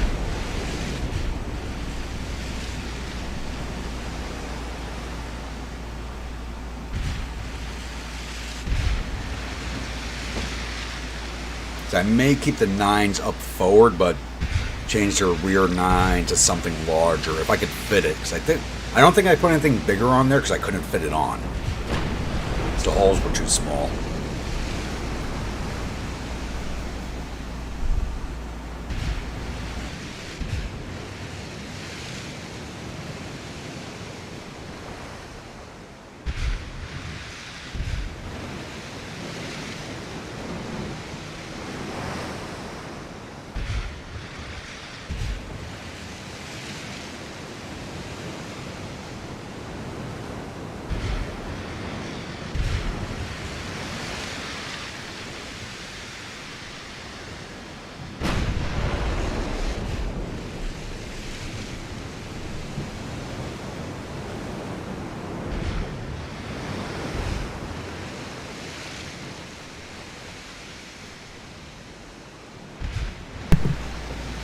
This is basically just a wait for the time to run out type of fight, unless we get a flooding hit, which doesn't look to be the case.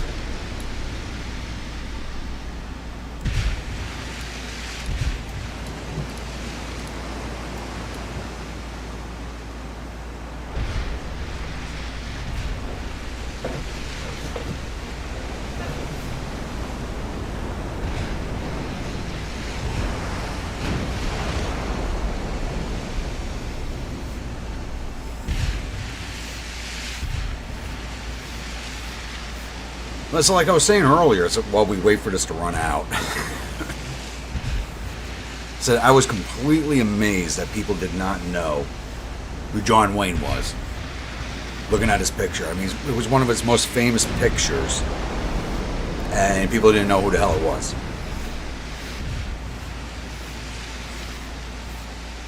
A lot of people recognize Clint Eastwood because he's still around.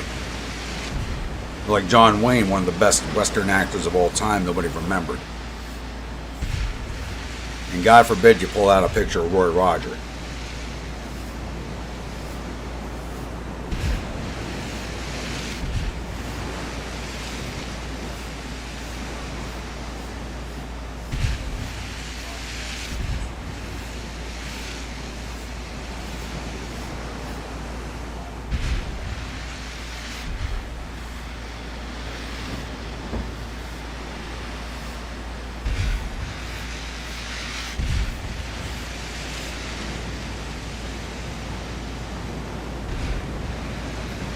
Are we pulling ahead?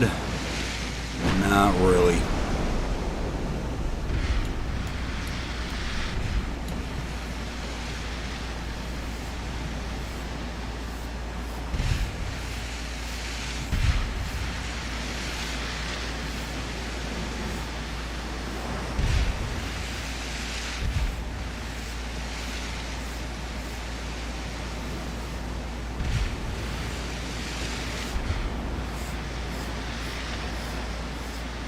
Anybody else had that same problem? You know, try to watch a movie, show people a movie, and like, hey, they don't know shit about it?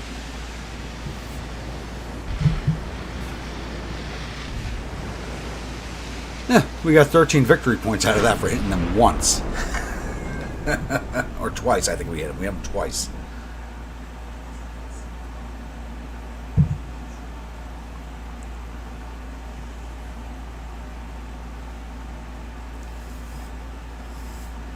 I don't know if that's true, Jabberwock. Some people wouldn't even recognize Ronald Reagan. His picture floats around enough where people should be able to recognize him. His picture floats around a lot more these days than John Wayne's does. Then again, you're not wrong either.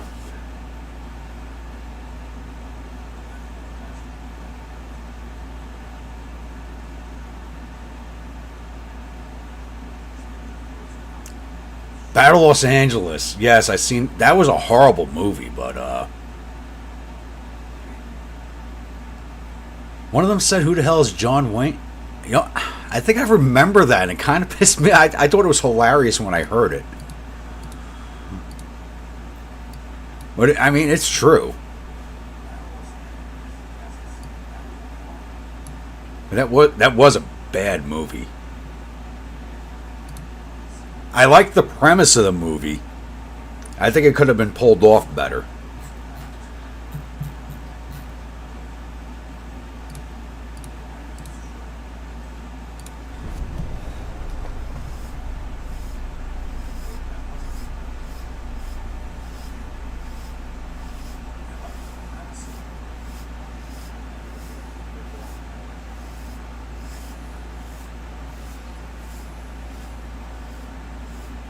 On the bus when the sergeant blows up the gas station. All right, I'm going to look for. I'm going to. I haven't watched that movie in a while, so.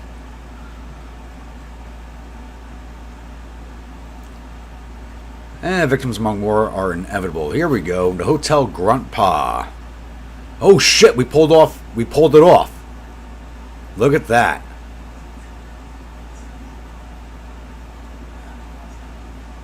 Nice. Alright, the battleship Yoshun, heavy cruiser Utsugi, 2 CLs, Kashiwara, Itsukushima, and 7 torpedo boats. Let's go get them.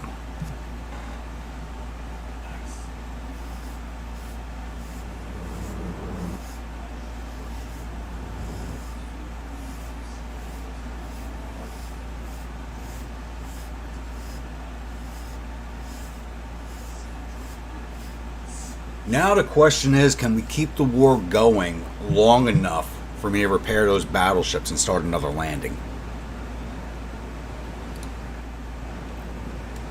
And the Grunt Pa's already damaged. Yep, alright.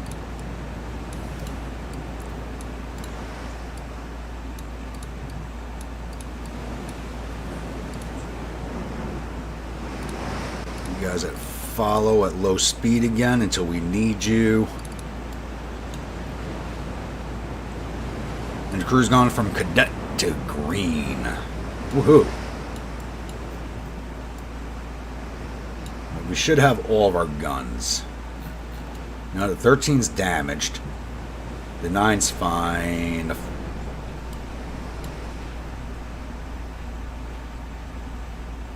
We have Port 5 is gone.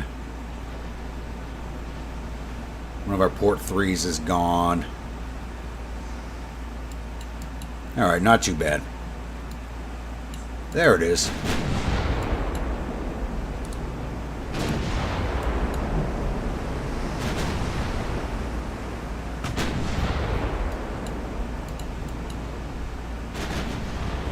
"13's being damaged, might be an issue."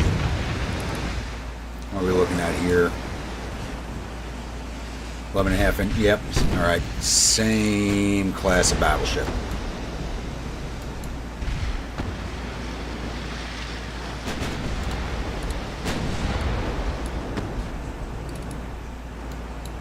Well, screw it. We're going to start running the torpedo boats in early.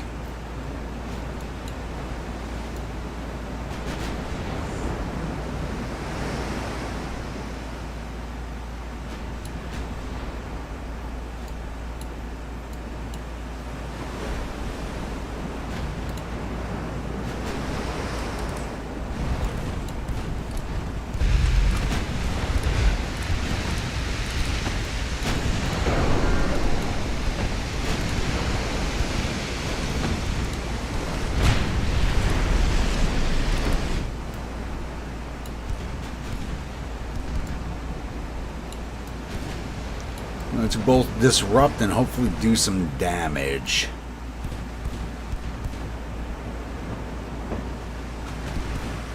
I want to run them straight through the formation as much as I can, get shots off on the escorts.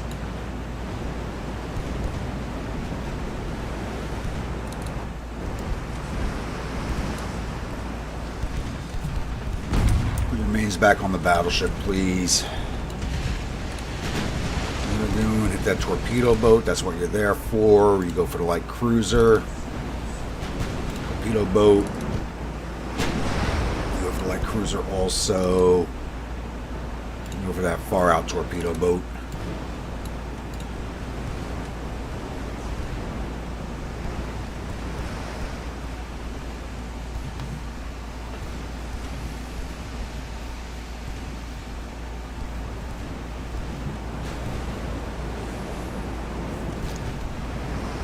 I want to see if we can drop some torps into these light cruisers and just get rid of them with that smoke they keep putting out.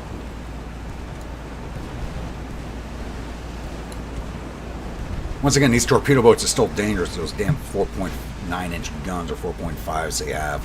4.5s.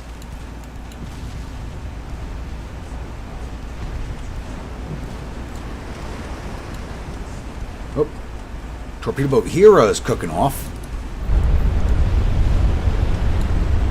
But it's a torpedo boat. That may not put her down.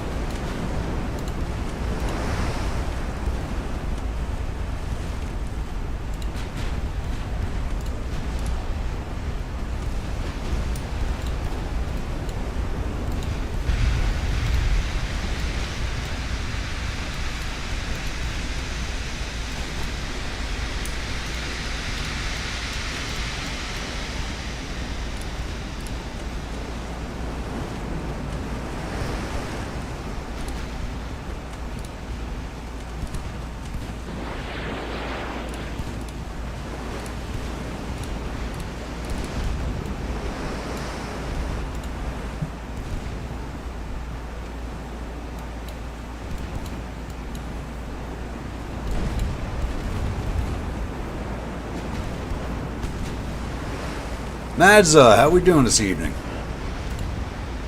Or, what time is it where you are? I forget. I've been over your neck of the woods in a long time.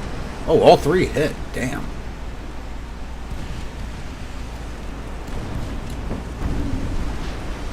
You're Australia, aren't you?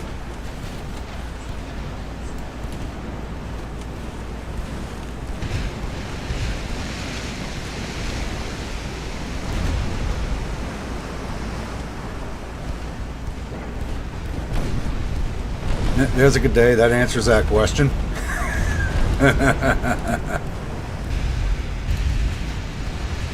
Get your torpedoes in Ikushima. She's turning away, so I really don't want to launch on her, but I think we should anyway. Yeah, she's got rudder damage. We might be able to get her. Run the other two past to the battleship.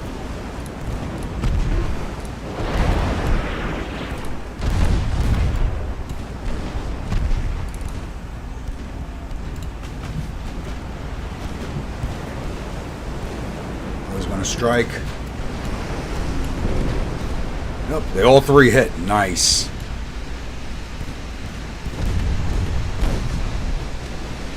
And can we get past these torpedo boats at the battleship?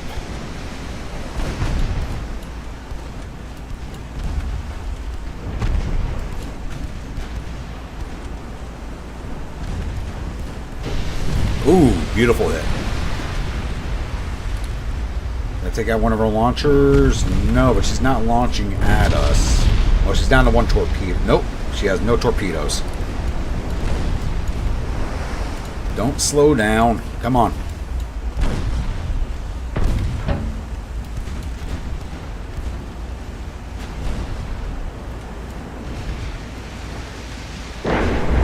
Yeah, I'll be going for a little while yet. We're taking ram damage. Not too bad, though.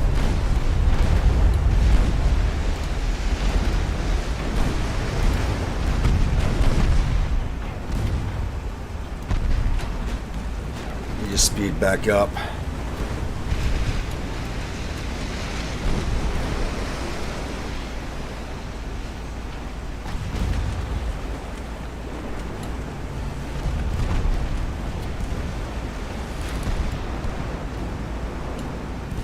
Firing at. You focus on that torpedo boat.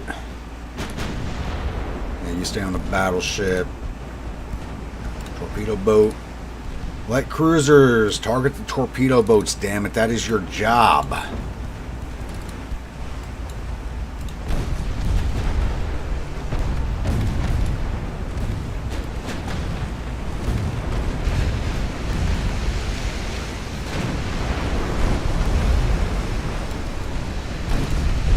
I keep saying it, I really got to get back over to Australia one of these years. I didn't really get the chance to get a good look at it when I was there. I did like the area I was in because I spent some time up in Rockhampton, which I really liked that area.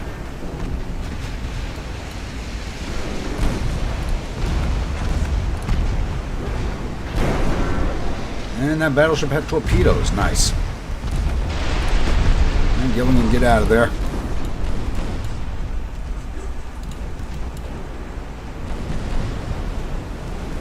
There was our first dud, and it's against the battleship. Of course it was. Because why wouldn't it be?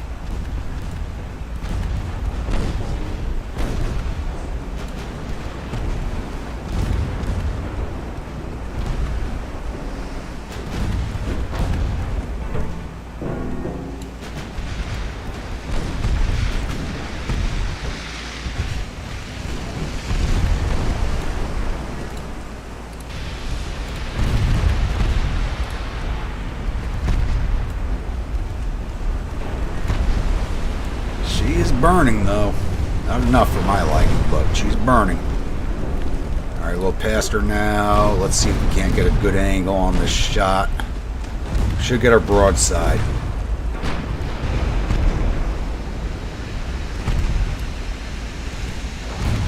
Torps away. Get out of there. Oh yeah, that's a good strike. Don't be duds.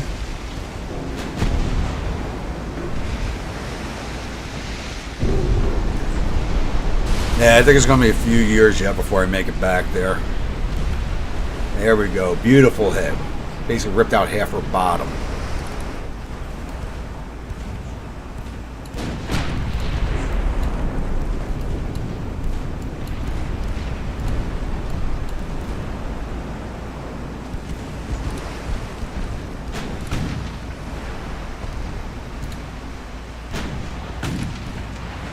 My heavies, target that heavy.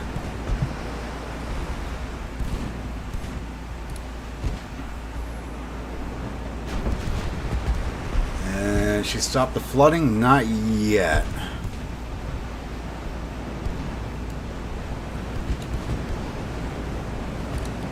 Still torpedo boat over this way. Target her.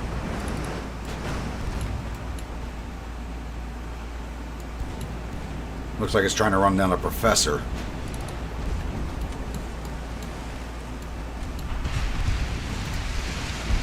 Yeah, I need to get back to Australia just to do some sightseeing, but I got to get back to Europe first.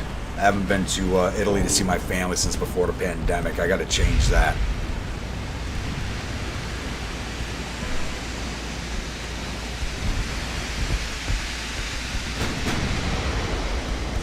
That and the last time I was there, I took a 23-hour direct flight from Australia back to New York. I don't want to do that again. 23 hours on the same plane sucks.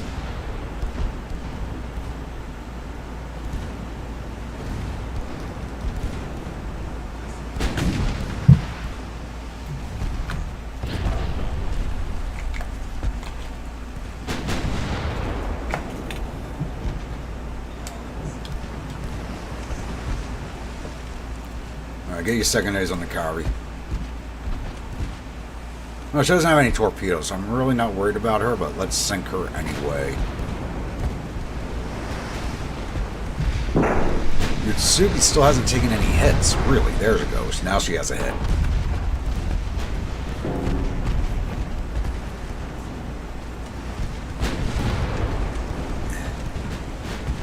I mean, I've heard of worse.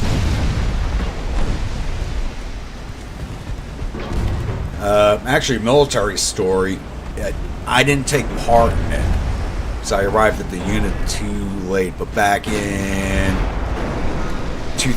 99 or 2000, when the C-17s first came out, the company I was assigned to, the year prior to me getting to the unit, they actually did a 24-hour around-the-world flight from Fort Bragg all the way around the world back to Fort Bragg just to jump out of the plane just to show the world that, like, yeah, we can get anywhere in 24 hours. I'm glad I was not part of that. If I got anybody from the military watching, you've been in C-17, think about sending one of those for 24 hours fully rigged up for a jump. We're not talking those nice seats they put in for long distance flights. We're talking that bench seating for 24 hours. Oof.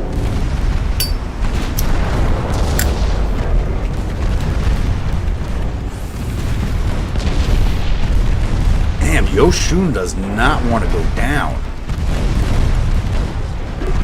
Come on, baby. You know you want to go down for me. Don't be shy. Go down. Somebody's going to report me for saying that.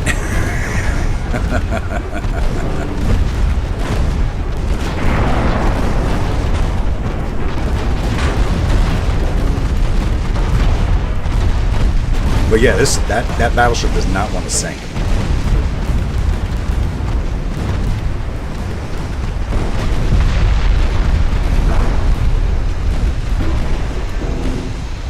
There she goes, finally.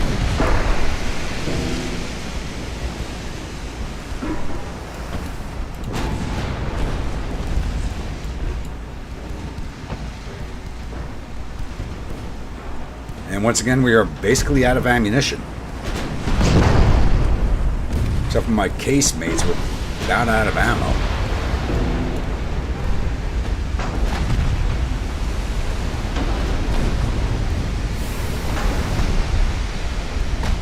The only reason the 13s have ammo left is because they fire so slow.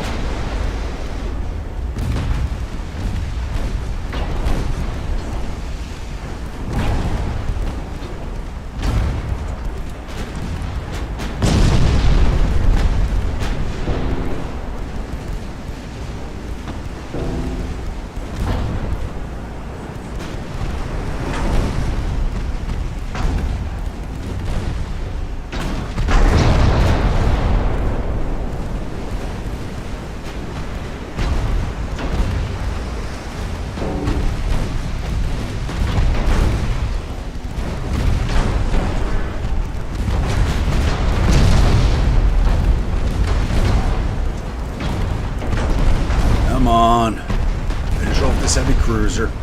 Problem is, it's the one ship and all of mine are firing at it, which makes it harder to hit it. Oh, there we go. Good hit. That should be the kill shot. Yep. And she took out my engines. Ooh. We almost lost the grunt pot right at the end. Ooh.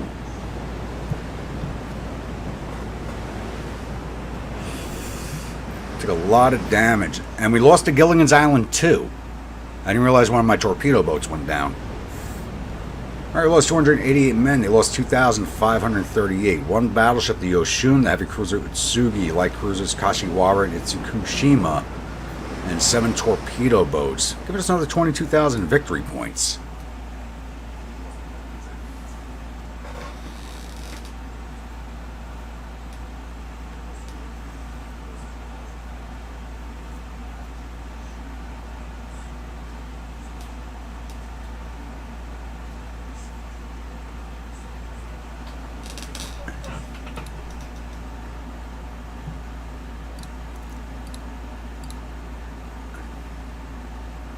Kind of like a Gilligan's Island, I'll sell you one.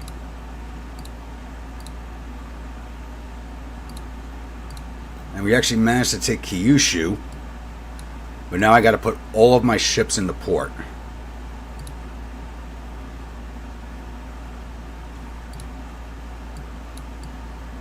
Alright, we're going to send you back to your home port at Manila. Put you back in the Shank. You actually haven't taken any damage, so we're going to move you up to North Hokkaido. How about this fleet? This is the damaged one. You guys are going back to Port Arthur. You guys are not damaged, so you're going up to Hokkaido also. And is the one in port done repairing?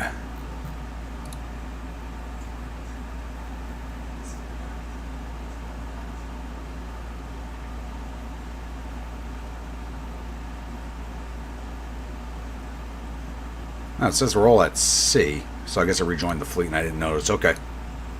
Hold on. 5, 6. Okay, one of them rejoined the fleet. Alright. And I got some extra money to throw into crew training, so I'm going to do that.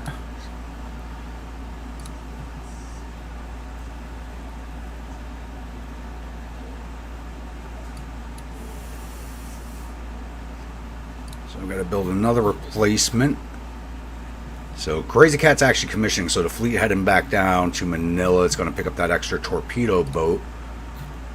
We got to build another one now.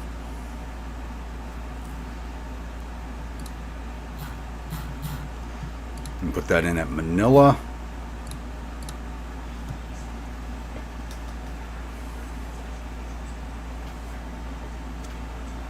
Josh, I was holding off for 2 years to have the money to play with, so it is going to affect me on my tonnage for shipbuilding, but I decided I needed the 2 years of extra funding. So starting in January of 04, I'll start building the shipyards again. It was a matter of where to put the money. So we made nice with the Soviets last term. We're at 26 with them now. Okay. Now the Italians want to go to war with me? Why? Why don't you like me? Because you're friendly with Japan. That's why. So I'm actually going to call for a peace treaty with Japan. Apparently I can't. Not this turn at least. Alright. Let's make nice with the Spanish. Do something politics-wise this turn.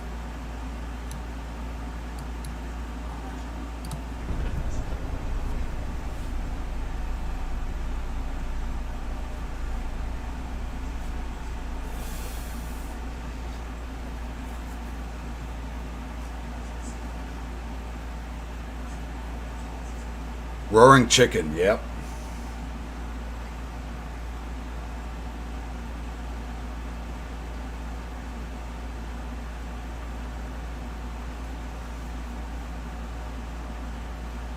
But I was just thinking about naming the next one. Shit, who was the trumpeter?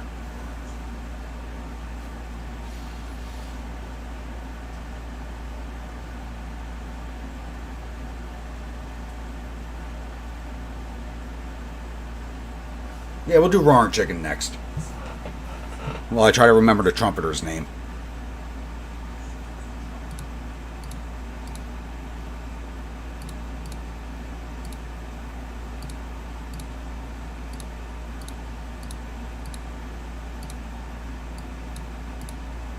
We got here 3 of my CLs going after 2 heavy cruisers and 7 transports. Let's go get these.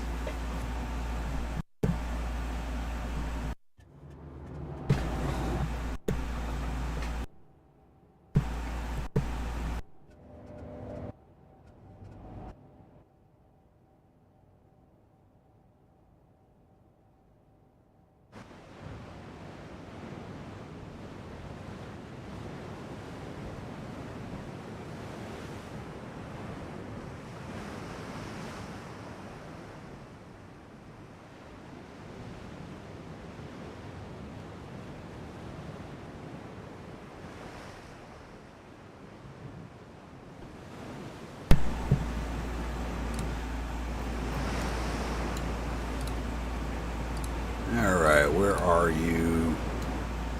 That way.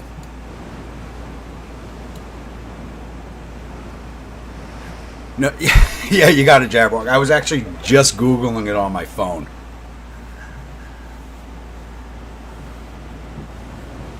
But if we have to build another F troop, the next one will be the Dobbs. This one's going to be the Roaring Chicken. I forgot to change its name, but we'll do that after this battle.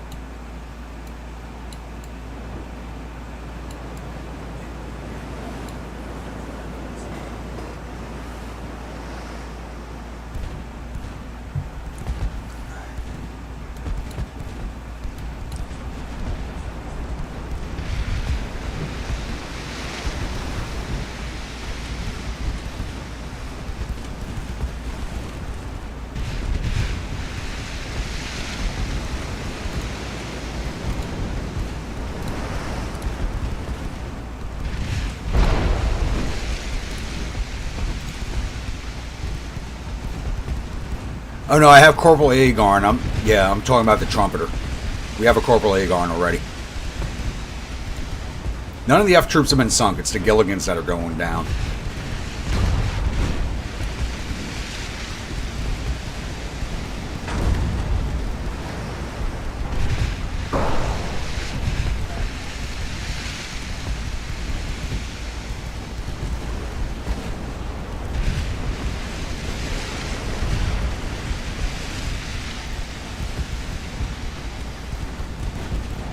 Because the first 5 original F troops are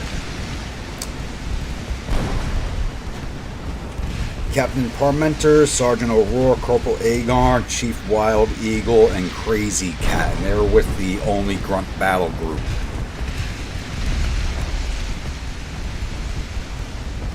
Doing quite a bit of damage to these heavy cruisers.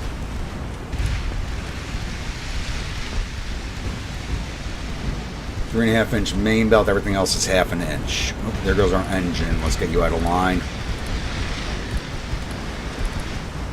Actually, let's drop this down to full speed so we get some better aim.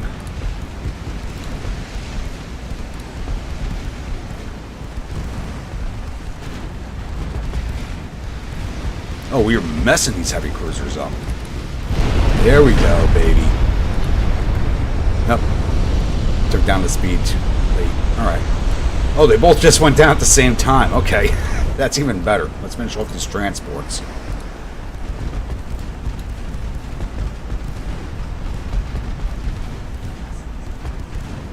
Wow, these light cruisers are deadly.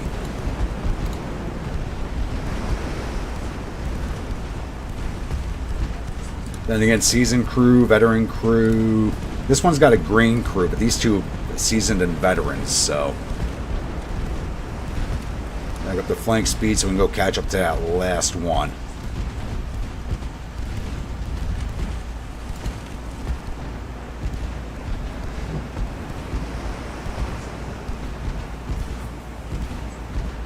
I mean, it's not like he was like a really big character in the show. I mean, the show was basically based around Sergeant O'Rourke and Agarn.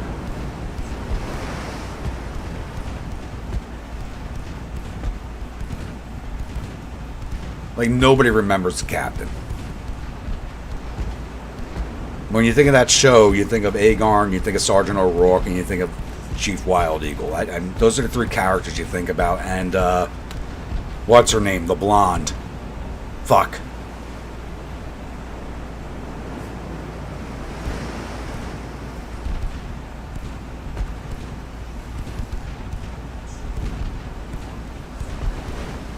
Season crew sounds like something you put on British food.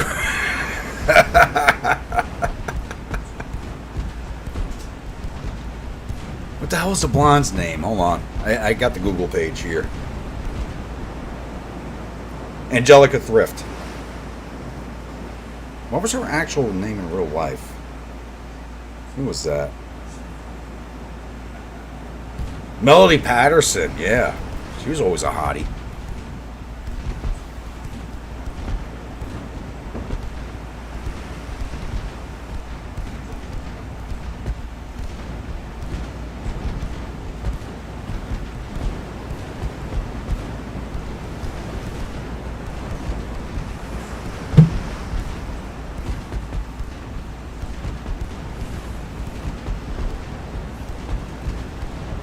Is this transport actually going to get a... You only get 14 knots of speed. How the hell are you so far out?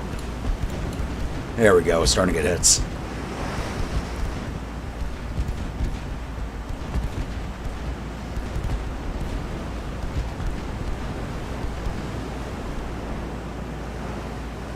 That's all she wrote.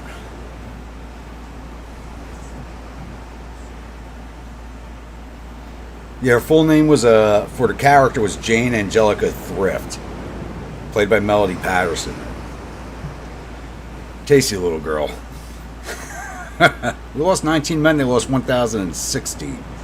2 heavy cruisers and 7 transports. Give us another 6,300 points. The points don't even matter at this point. That's just going to give us money, but I'm trying to finish Japan off in its entirety if I can.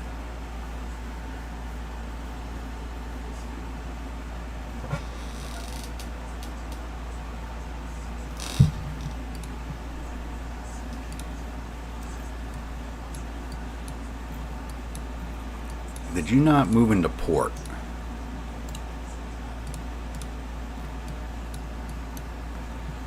Alright, how long are these repairs? 6 months on repairs. That's how beat up those battleships are. 6 months. 53,000. I don't have enough tonnage to start another invasion. 53,000 I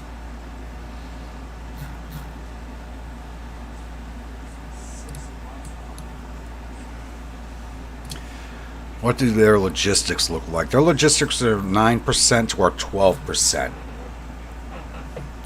Maybe my army will get off its ass. Nope. Not touching right there. Because Kyushu is an island. They're not touching right there. The army's not going to launch an attack off Kyushu. How big is Port Hokkaido? 81,000 tons. How much? 85,000. They have 7 ships. They're building 20 more and repairing 3. Their active fleet is 7 torpedo boats, so I wonder what they're repairing. Because I've sunk everything that they've thrown at us so far, so I wonder what they're repairing.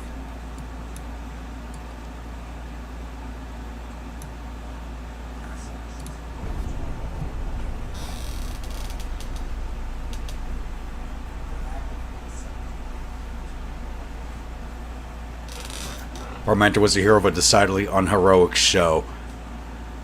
Yeah, I mean, the first season was great. I mean, that's the season everybody remembers, the black and white. Like the second season, as we were talking about earlier, the colorized season, nobody remembers. Like even I don't remember. I only remember the black and white season. It's like I only ever thought they had the one season because those are the only episodes they showed. You never saw the colorized version as reruns, even when I was a kid. Red Cross urges Empire of Japan and our nation accept exchange. No, we do not negotiate, especially with the Japanese.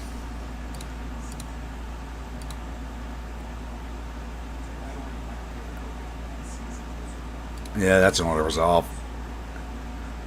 Are you kidding me? This one torpedo boat did medium damage to a heavy cruiser and heavy damage to 2 torpedo boats. The Parmenter and the O'Rourke. We're talking about Parmenter, and that's the one that gets heavily damaged. You gotta be kidding me. Alright, so my combat fleet is going to take... The Grumpa is going to be in dock for 4 months. So I think we call for a peace treaty. Let's call for a peace treaty. Recollect ourselves.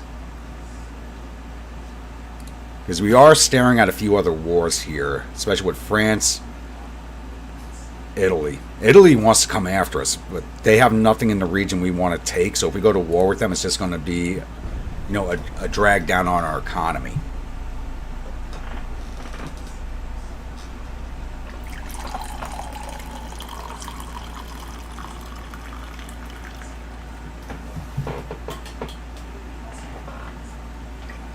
And they don't want a peace deal. Okay. I guess we haven't taken enough from them yet.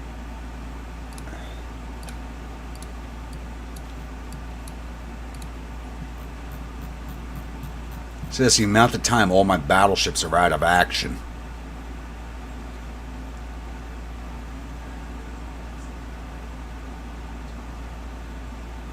So we're looking at 4 months to get the rest of my ships up towards Hokkaido. I think taking Kyushu was a good idea because we can't attack them from land. They can't attack us from land. They don't have the tonnage to retake it. Alright, so 1904, research. Alright, engines, let's speed that up. Boilers, get that done. Special machinery, get that done. It's going to give us expansion 2. Advanced destroyer funnels. Alright. Electric steering gear, yes. And finances, we got to start building up our dockyards again. Puts us at negative 15 million a month, but we can actually afford to eat that for a while here. And that'll drop down once our ships are done repairing.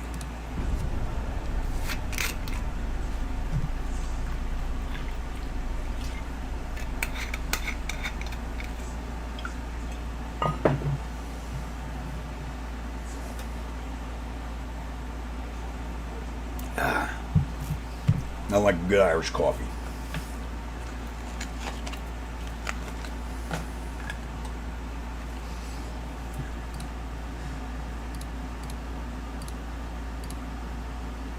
$12,000-ton heavy cruisers, nice. Boilers are done. Let's throw that into destroyers. That'll give us 950-ton destroyers. which are going to be a few years late, but we're getting them.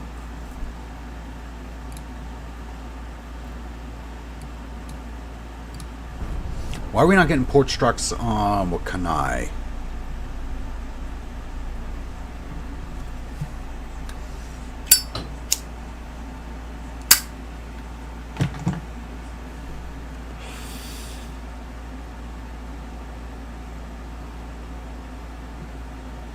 If I remember correctly, she did guest star in one episode.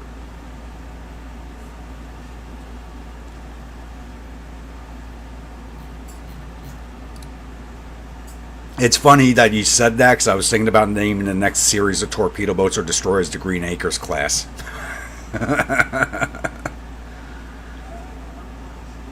One heavy cruiser. I think we're going to auto-resolve this one. Yeah.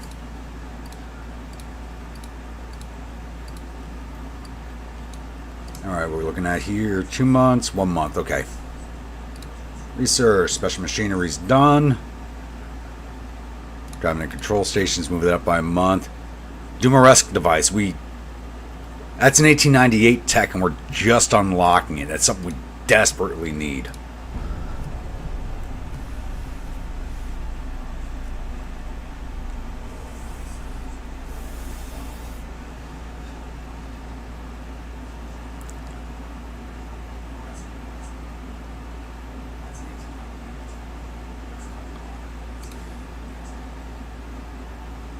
Oh, Germany and France are at war. Again.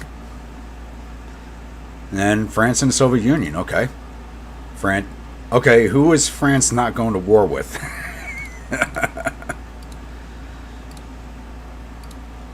Jones destroyed. Dumaresque device. Nice. Not selling you anything because we're coming up on our refits and I need the dock space. So that's done. That's done. That's done. Hull protection, torpedo protection 2, 1899 technology, so about 6 years late. 1897 tech, 7 years late. And big guns, what we got here? Mark III 11s, yes. Speed that up.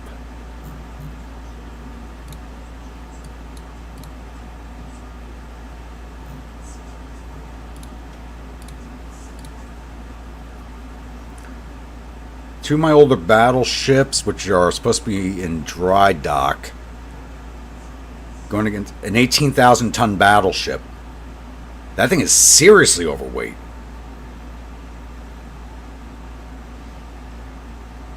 What the hell?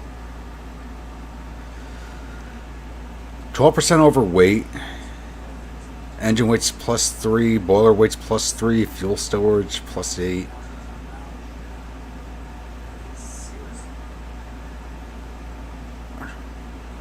Fire extinguisher -3.7. Ship repairs on modules -4.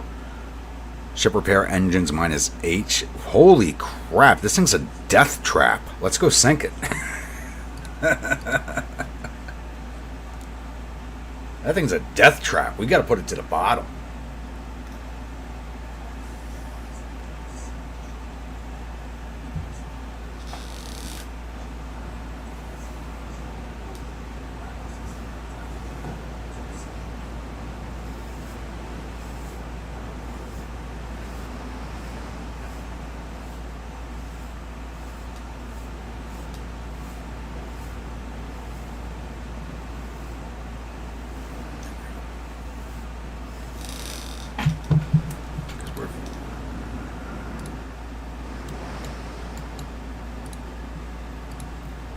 We are doing the Japanese a favor by putting this death trap to the bottom. Oh, we're already in range of her.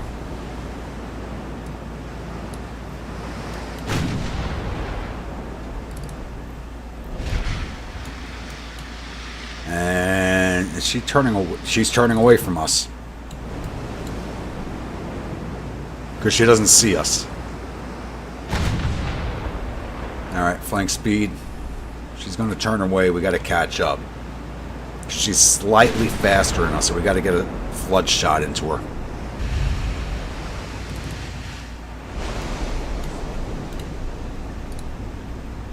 You guys go abreast.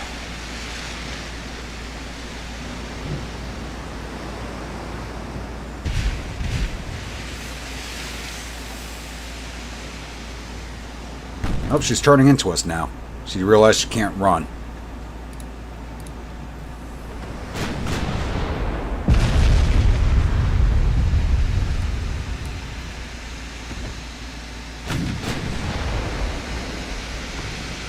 I mean, she has bigger guns than us, but we got the heavier weight of firepower.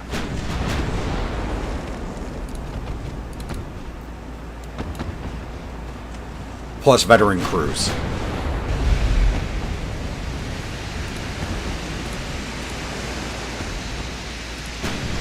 She has a green crew.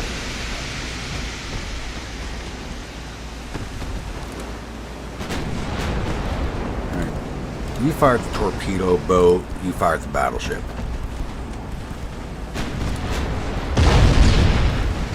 They're actually hitting us. That's the scary part.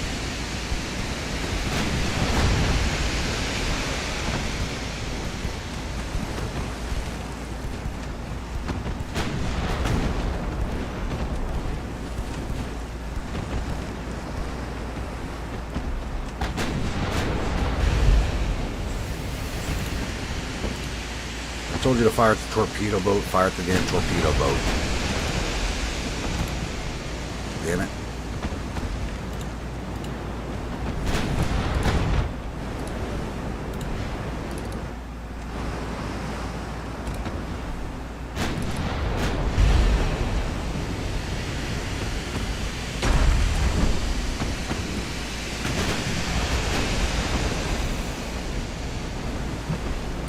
Actually, you know what? You fired the battleship, you fired the torpedo boat. There we go. Start getting me some hits.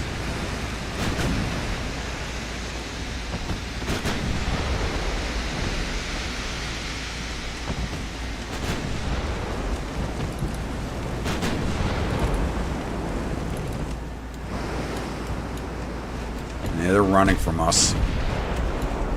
They turned in and now they're running.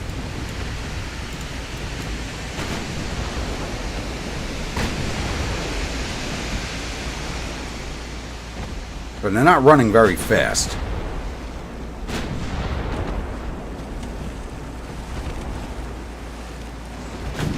We have 11% aim. You got 6, alright.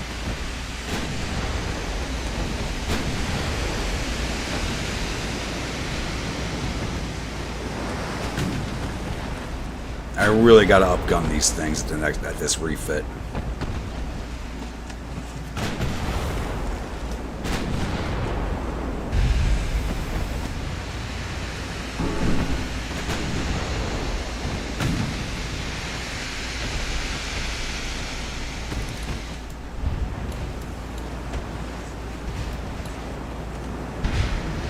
Give me a flood shot on her. Oh, you're firing HE, not AP. Put AP on your mains. You gotta get a flood shot in her.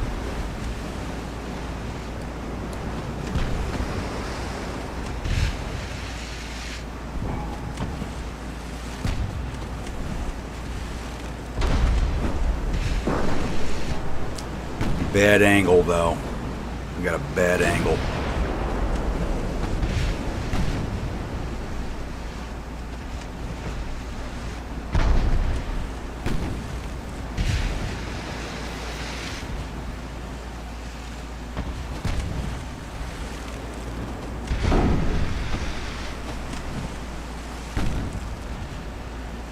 You gotta get a shot down into her deck.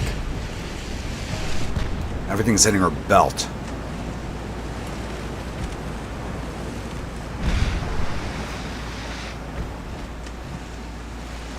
Just secondaries on HE.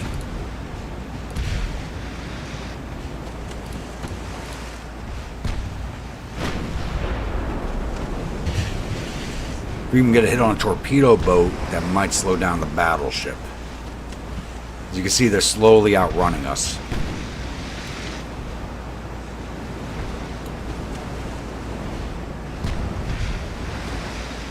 You know what?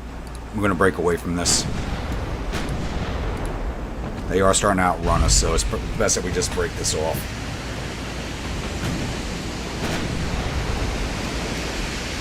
Unless I see a lucky shot go in and give us a flooding hit.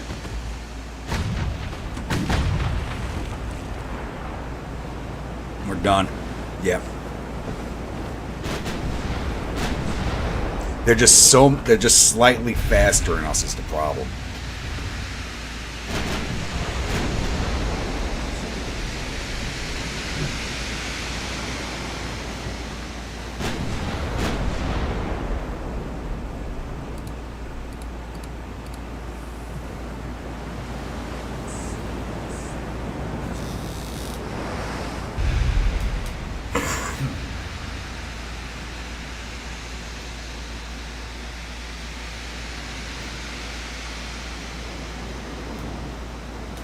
Oh, that sucks. I really wanted to put that battleship to the bottom. But that ship, these ships should have been in dock repairing. I probably should have skipped that fight.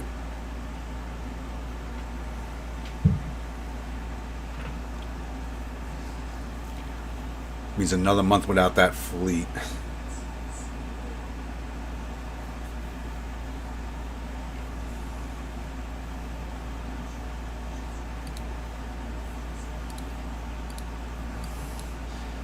Alright, the fleet at Manila should be done repairing. Yep. Is that new torpedo boat done? 2 more months on the new torpedo boat, which I do have to rename. And that was going to be the Roaring Chicken. That's right.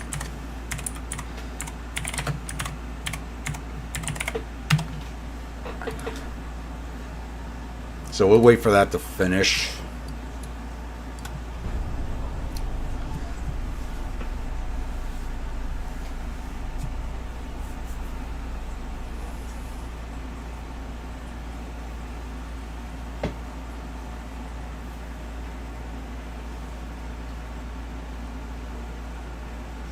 And we have a meeting engagement, really.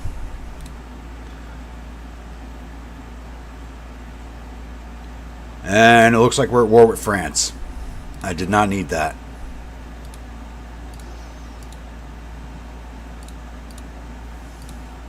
I needed this war finished first.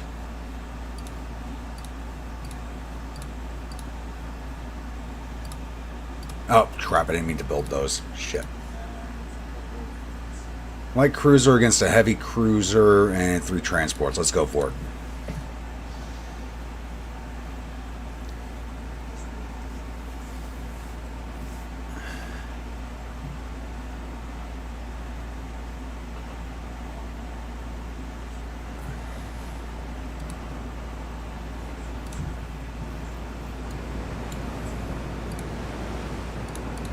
All right, where are they? They're that way.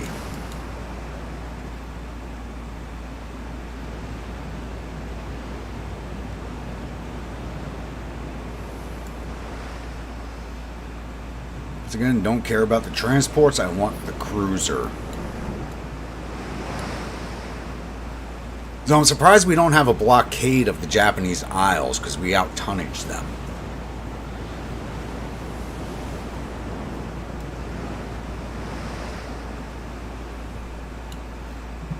Change of direction. Yep, there we go.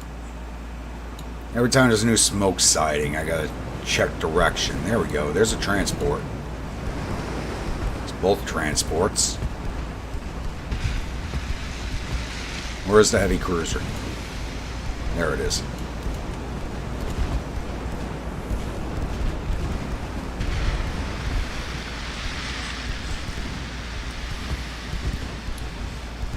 This is a trained crew. Kind of wish it was one of the other light cruisers.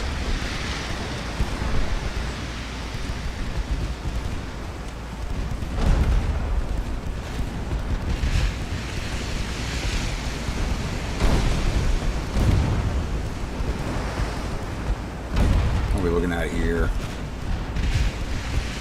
Yeah, go HE everything.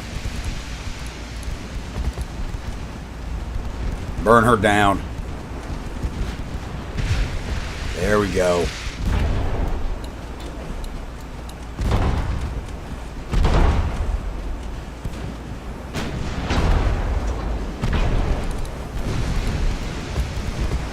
Our skipper's down, but that's all right.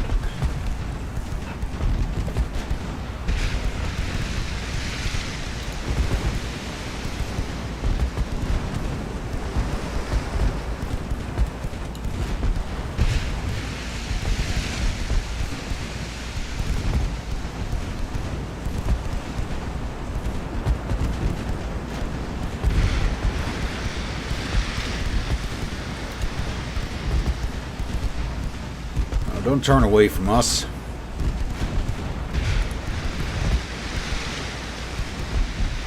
.5 without flooding, which means you're probably doing about 15 right now.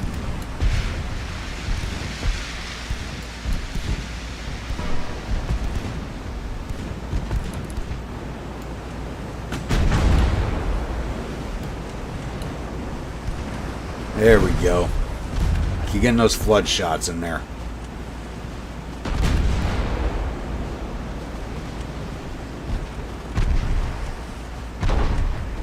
And she's recovering her float already. Shit. Come on. Don't tell me you got a flood shot and then watch her pump the water out.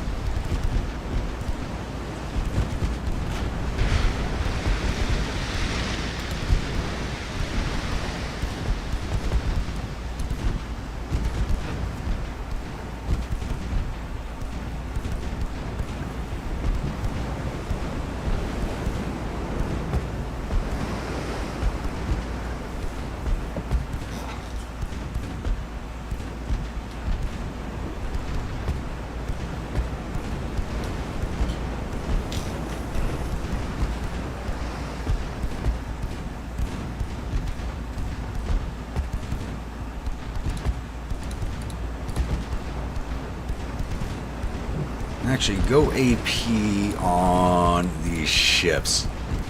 HE does a lot of damage to transports, but it doesn't really take them down. You watch these transports suck up a lot of damage without taking flood damage.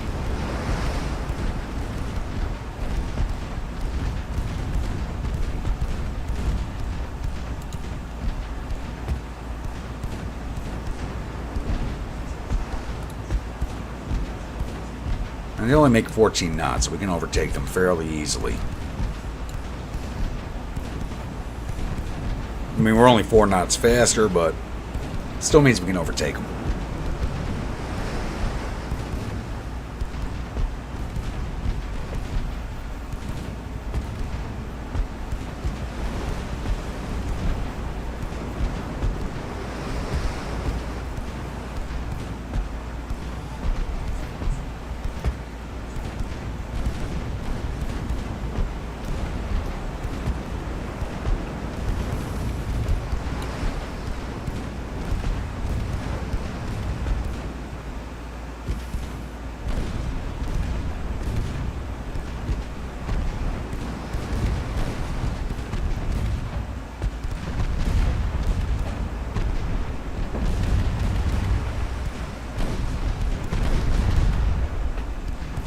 One left.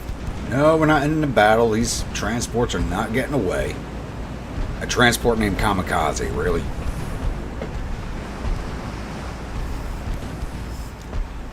Then again, this one's named Fuso, which that name does not belong on a transport.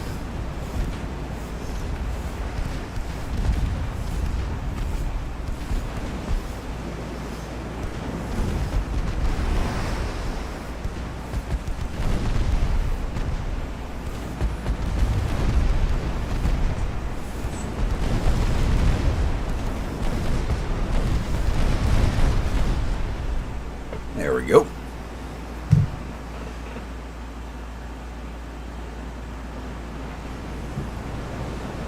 Alright, we lost 3 men, we lost 530. Transport's transporting my pork and beans, yeah.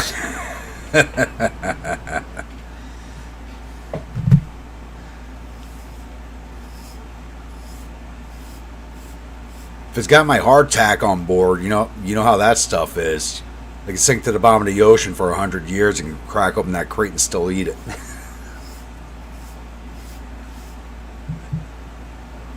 And I'm dead serious about that. Hardtack does not go bad.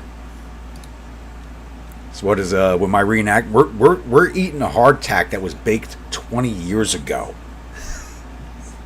when we go into the field, and it's still good.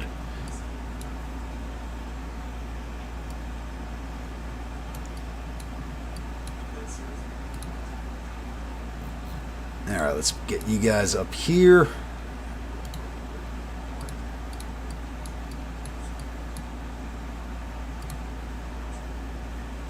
When this torpedo boat is commissioning, so one more turn we can get you guys moving.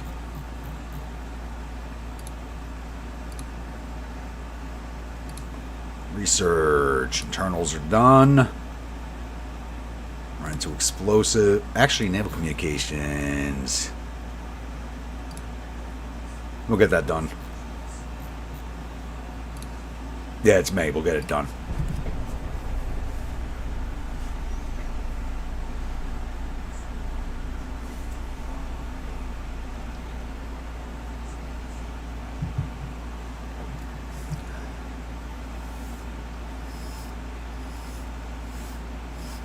Meeting battle, 2 convoys. Okay, we got a busy turn.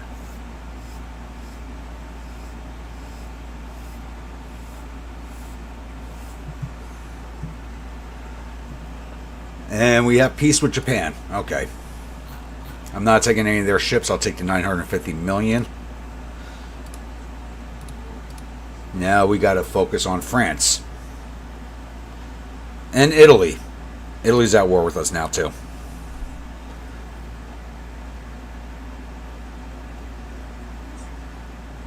Alright, heavy cruiser Jiaxing and a light cruiser Trigun against 2 heavy cruisers and a torpedo boat. Let's go fight this out.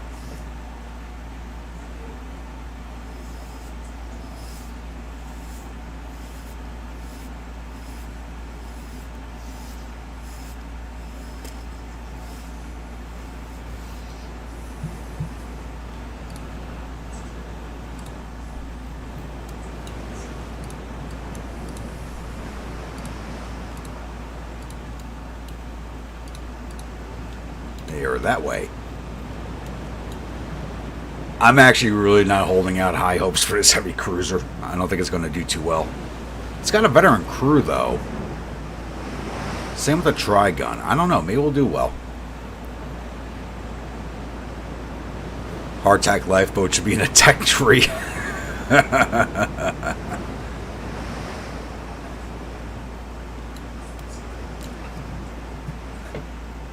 I don't know. Have you guys ever had the delectable treat that is hardtack?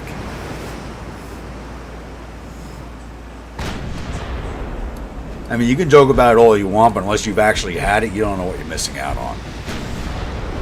I mean, all of its teeth-breaking goodness. All right, already, damn, you're getting some heavy hits. Marseille is already taking a big hit. Alright. I am not so worried about these French heavy cruisers now. And they're starting to move away from us. They're like, we don't want this. What the fuck gun do you have on a 10.7? That looks like a fucking 13.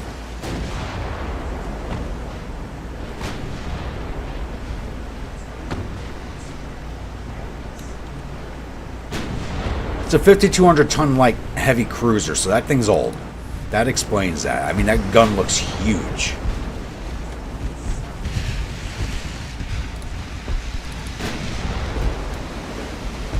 Though they actually appear to be faster than us.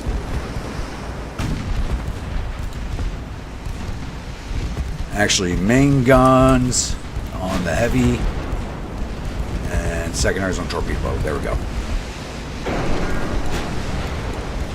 Yeah, this heavy's running. This one's sticking around. These things are very light.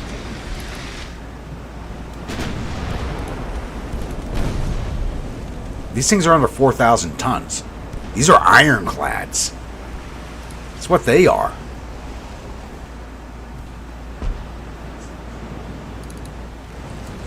Actually, Zygun, focus on a Marseille A. Trigun, focus on a torpedo boat.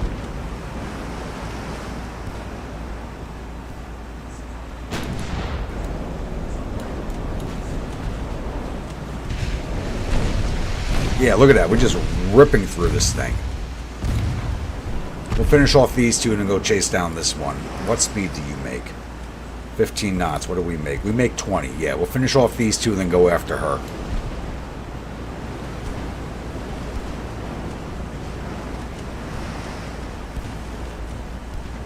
And then get my fleets down off of Vietnam to take that away from the French.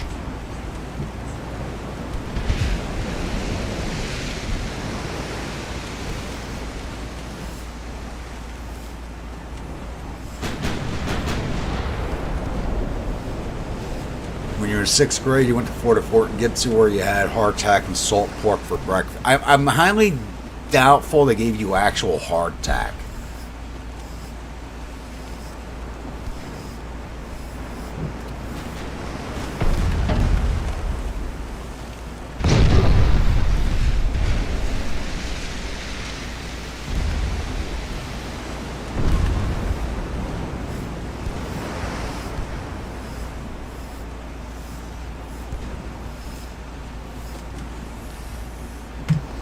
Because you and your classmates would have not had teeth afterwards.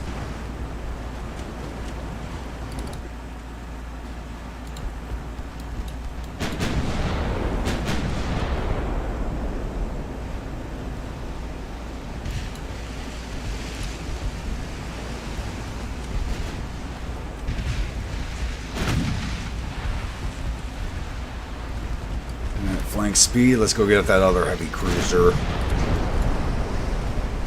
Tri-gun, finish her off. Focus on that torpedo boat while we catch up with this other heavy that's running.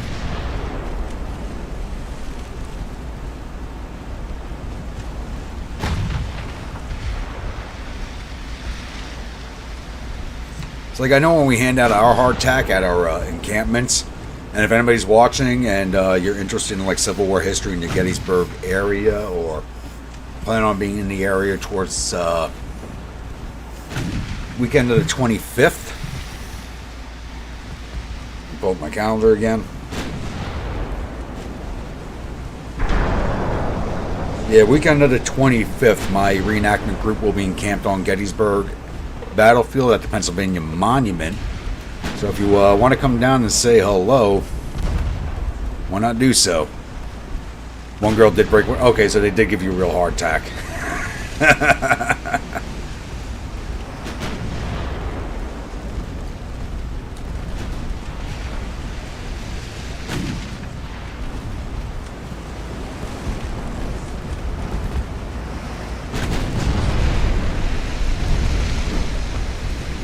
Oop, cook off. Oh, they put that out fast. Didn't spread. That sucks. But the torpedo boat and the heavy cruiser are stuck on top of each other, so we're just in both ships at the same time, which is great.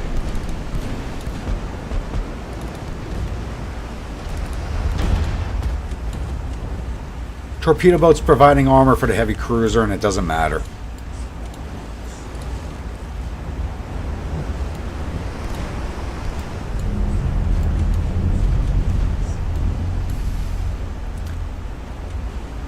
I don't know any good salt pork.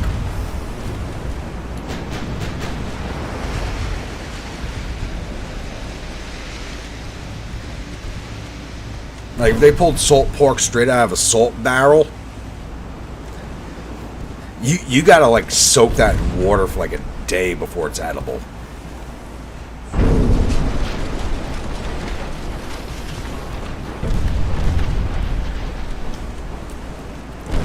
Torpedo boat's taking more of a beating than the heavy cruisers did. There it goes.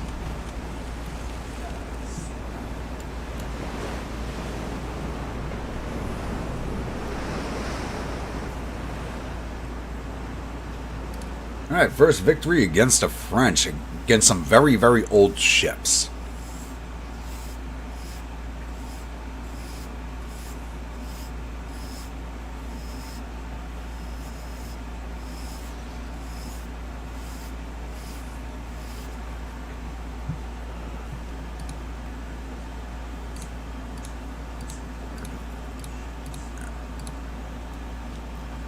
And 3 convoy missions. Yay.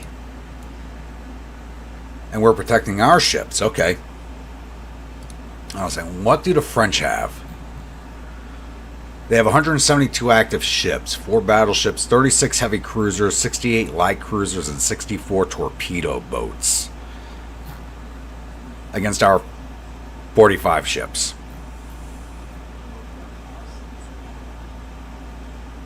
And they have 100% Army logistics to our 13%. So if their Army launches an attack out of Vietnam into southern China, we're going to have an issue.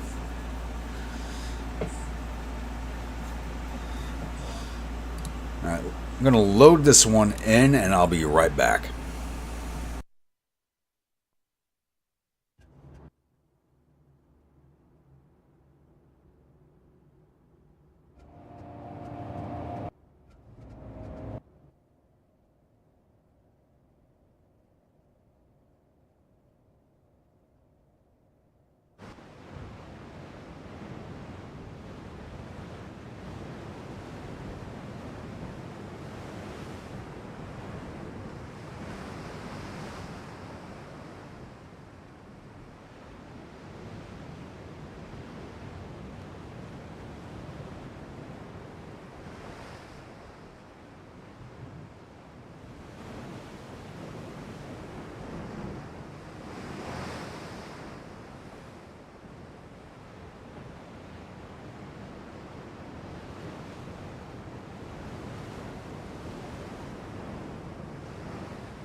Alright, let's go jump into this.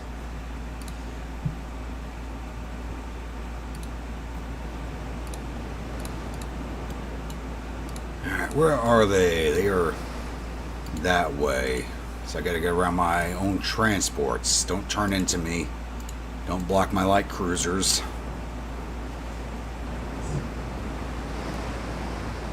So I run into the issue in the past where the transports start retreating and they block the actual combat ships.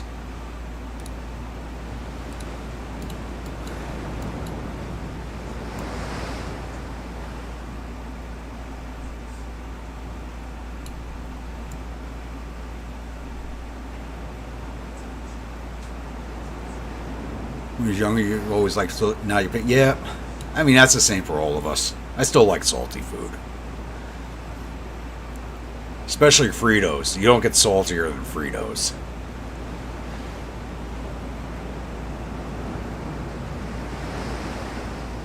Yeah, some of the mechanics in this game are still a bit wonky, Jabberwock.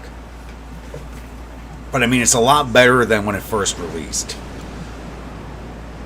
Like, there's a lot of things that came out in this update that I really appreciate. But there are some things I don't like either.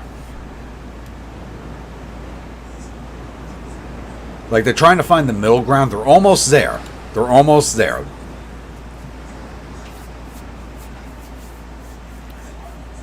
Like I said during the last live stream, I wish they should have ignored all the people screaming for a multiplayer. You want to play a multiplayer naval game? Go play World of Warships. Go play War Thunder. This is not the game for that. I think they wasted a lot of time and money setting that up.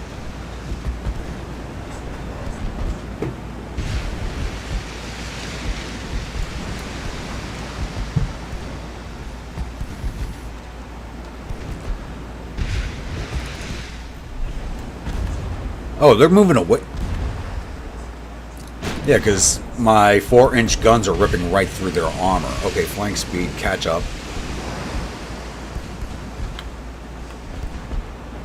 Yeah, there is no food on earth saltier than Fritos except for salted pork straight out of the fucking salt barrel.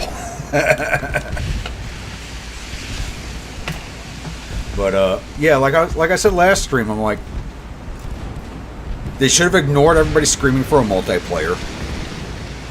Because I don't think there was enough people yelling for a multiplayer for them to actually do it. Because that cost them time and money, especially when it comes to setting up the servers and everything, for something I think that's going to die within a year.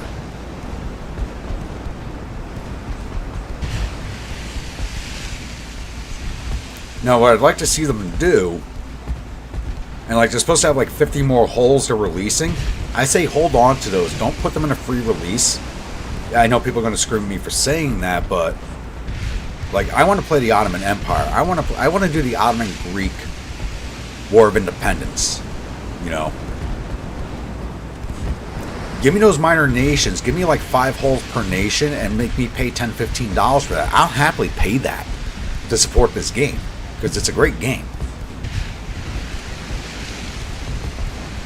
But I'm not paying for a multiplayer option I don't need or want. Especially in the state that it's currently in on release. I'll pay you the $15 if you give me the Ottomans and the Greeks. I'll pay you the $15 if you give me Brazil and Venezuela. Let me relive the South American Dreadnought race. Let me relive Greek-Ottoman War of Independence.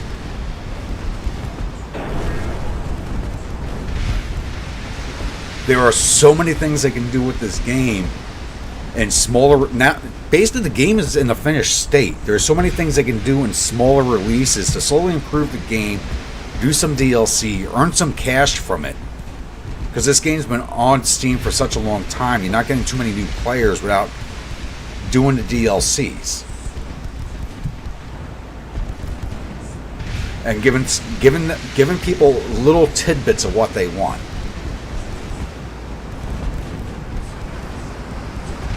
I heard, I think it was Stealth mentioned something about it, because I haven't watched, crap, what's his name? I heard Stealth mention something about it, because, on his final video, because he said he's kind of done with the game. I watched his final video, and I don't blame him. He's been playing this game since it came out.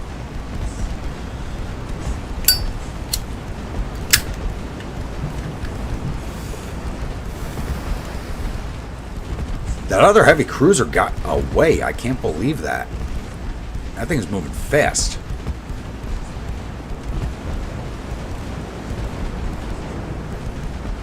Storming Netherlands and Sweden. Okay. Like I said, like I know I've said it multiple times. I know Tex has said it. I don't know if anybody else, like, I haven't heard like Stealth say anything about it, or Brother Monroe. But like, me and Tex are of the same mind. We both want Ottoman and Greek. Because that was a big part of the 1890s, early 1900s. No, I think they're going to lose more money than they gain. To be honest with you. The cost of the DLC, the negative reviews, and quite honestly, you had a very, very vocal minority who said they wanted it, when the majority didn't want it.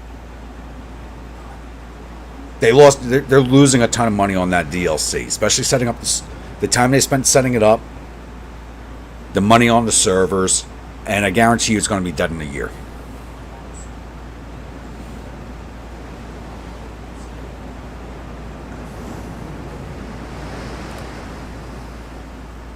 Yeah, other heavy cruiser was moving fast. What speed? Oh, she made 20 knots. That's why she got away. Okay.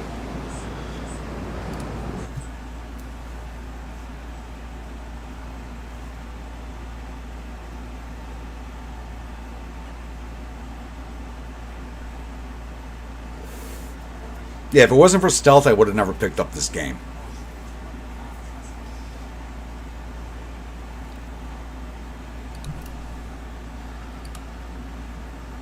But like, there's so many more things they could do, that they could focus on, that they can make money off of, besides that. You know, a DLC for multiplayer. Nobody does a DLC for multiplayer. They put it out for money because it costs them money to set up the servers. I understand that. But they're not going to get a big enough player base to justify it.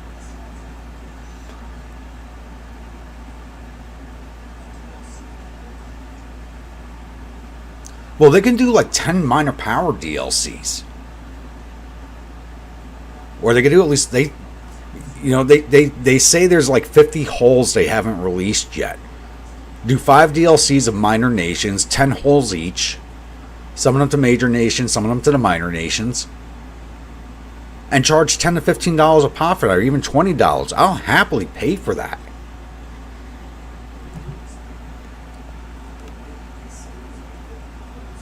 And like I said, I would love to do a South American Dreadnought race.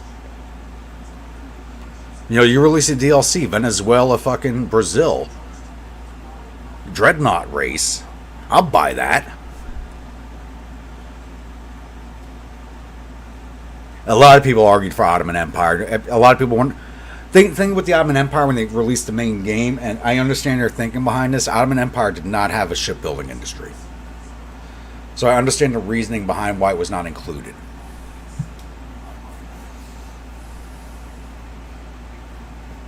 And the Ottomans are a lot like the Russians, because you have an east-west. If you ignore one area and heavily involve yourself in another area, you can overrun the map very easily, especially as the Ottomans sitting in the Middle East the way they are. You can go into the Mediterranean, you can go into India, in either direction you want. You can overwhelm in either direction.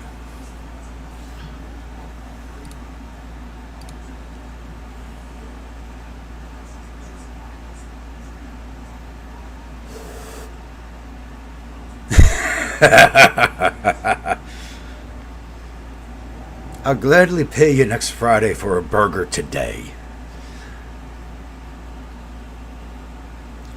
Like, you know, it's just one of those things. Like, there's so many things they could do with this game. But, you know, the problem is, the studio, even though the studio's been around for a few years, they're not exactly professionals.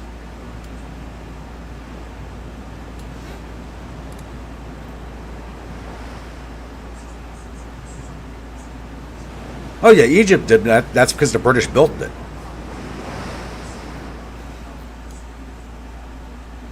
Yeah, Egypt had shipbuilding because the British put it there.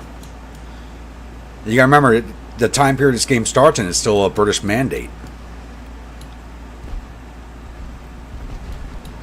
Even though it's not reflected on the map.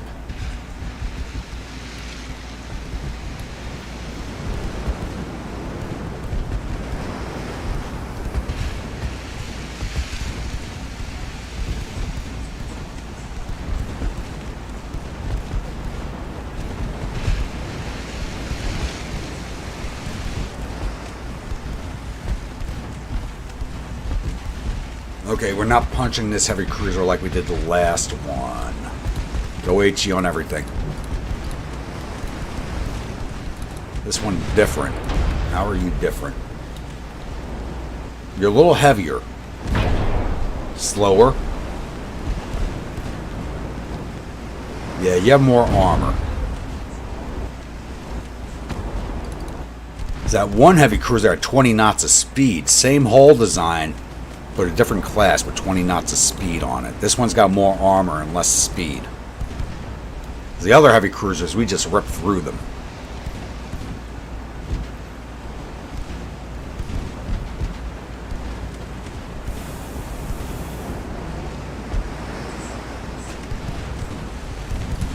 Go AP on the mains.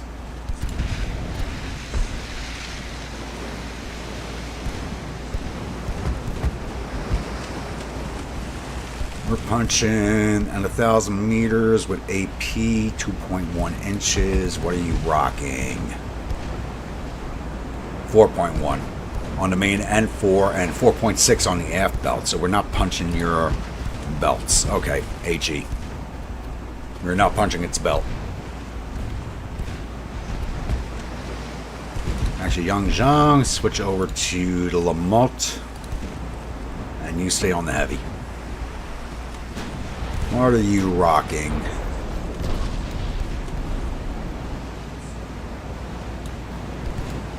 She has all these casemate positions, but she's not using them.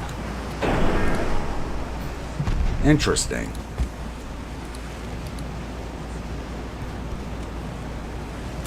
Two-inch belt, 2.14, 1. Okay, we can punch her with our AP.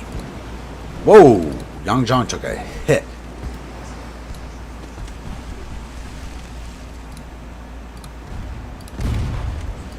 You get out. Go aggressive with your torpedo just in case. She's about to come into range.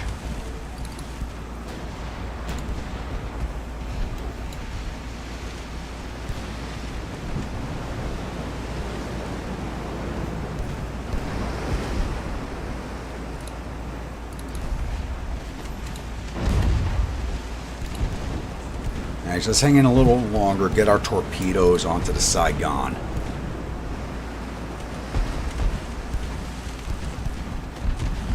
No, she's moving away from us. Shit.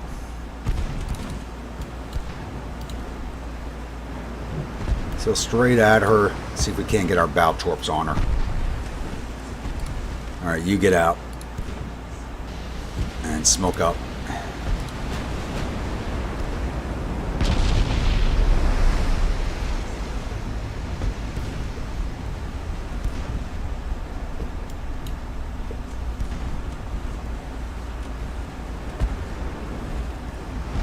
I think the young Zhang's going to make it out.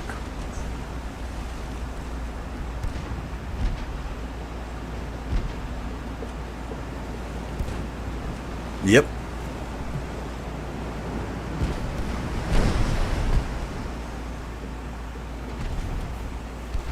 So the game starts in 1890, which is basically like the cusp period. It's about the, I think it's like 91, 92 they become a mandate. I could be wrong on that. Hold on.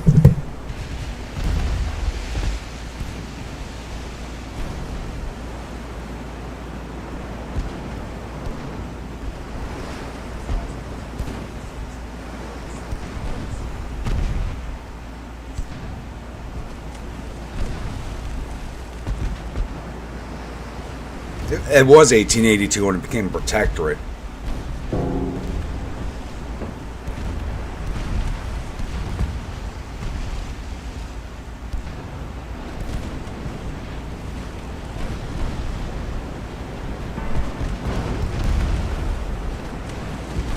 No.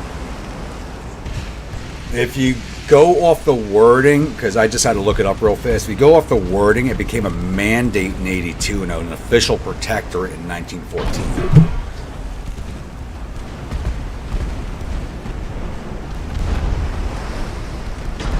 So some British legalese there.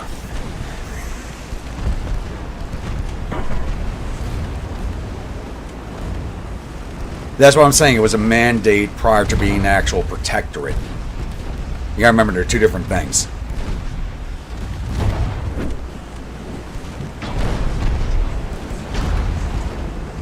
Even though what I looked up just said it was protectorate in 1882 and a protectorate in 1914, but prior to 1914 was actually a mandate. And that torp blew as soon as it went in the water. Great. Oh no, it didn't. I thought that blew as soon as it went in the water, but I don't think it's going to hit either. No, it's not.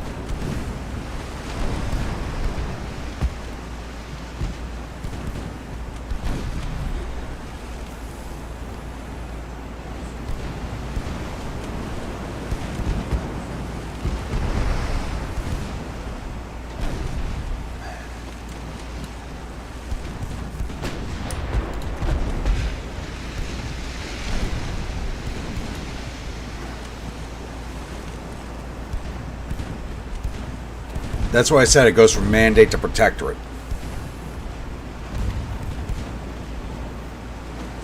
The mandate is to protect it, and then officially become a protectorate after that under international law.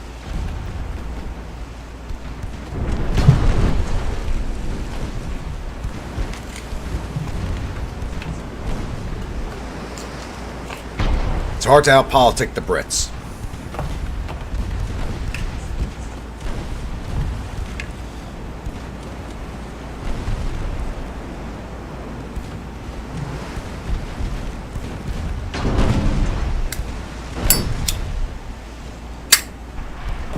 Especially when they want something.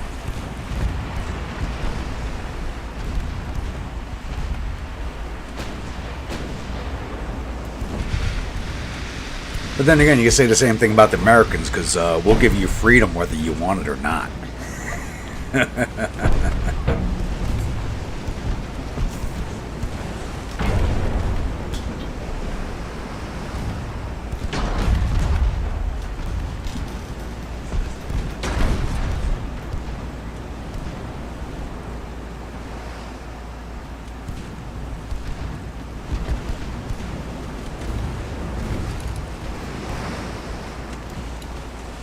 We gotta put the Saigon down. She's almost finished.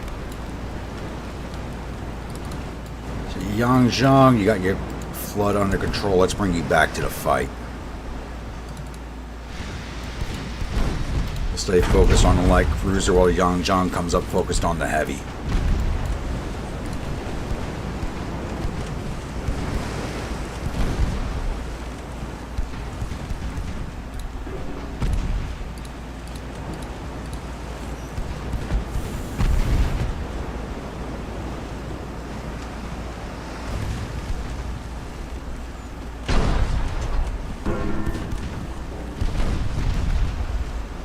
What type of crew do you have? Green crew. And you're not doing my trained crew.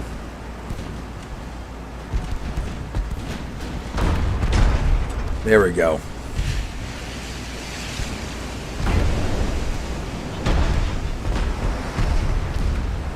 Mandate meant we have troops here and we're building a canal deal. Exactly.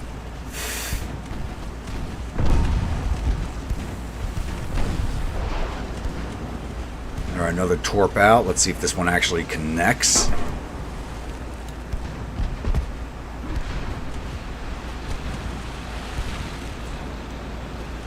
Here what they wanted back in 1875 when they exercised with a rifle raiders Mal Pasha to sell Egypt's shares of Suez Canal. Yeah.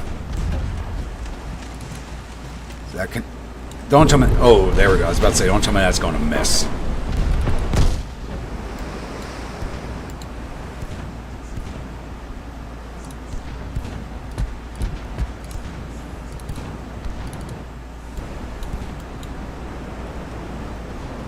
I think it's time to pull the Shojing out.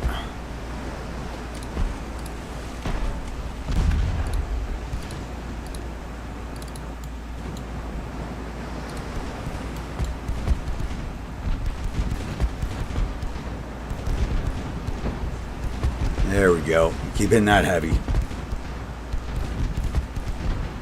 Control's down to 62%, so a good flood shot should finish her. It's just a matter of getting it.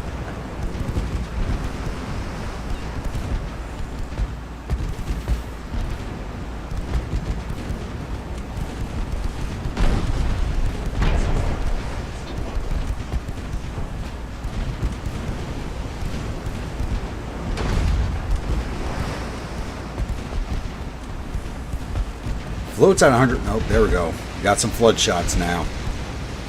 Control is down to 58%. She is done. She's got to get a few more floods on her.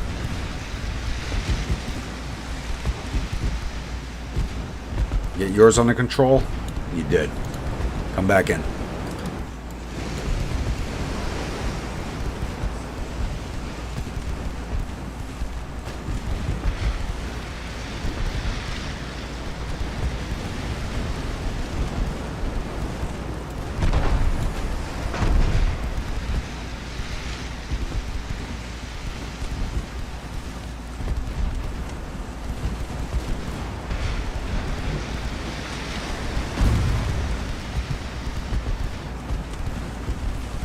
Come on, Yami should be better than that. You got veterans.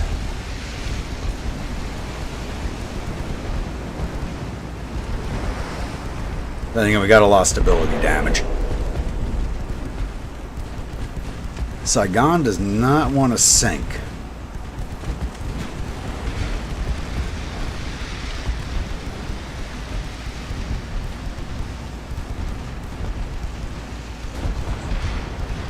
We're out of HE.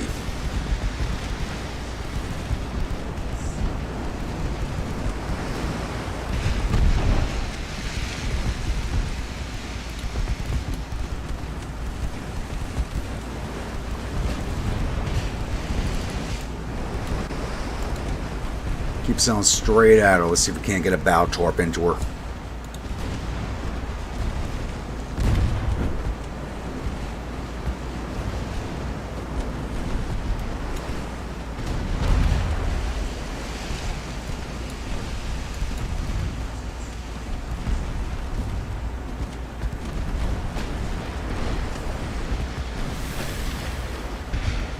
%21 structure left.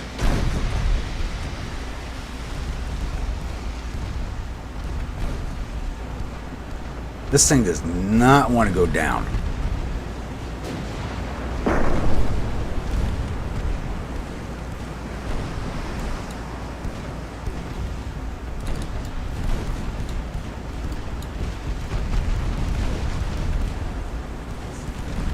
put out your starboard torpedo, please. 10% structure. 76. She's going to surrender to crew loss. Oh, there she goes. Down to structural damage. Took down her structure before her crew.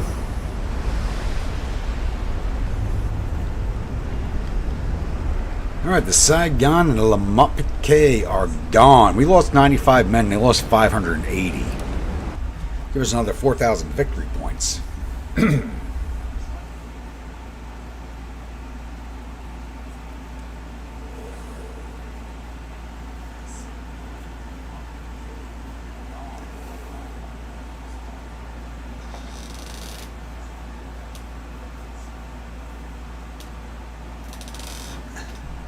No, fight to the end. We are taking Vietnam from you. You chose the war with us. We didn't choose it with you.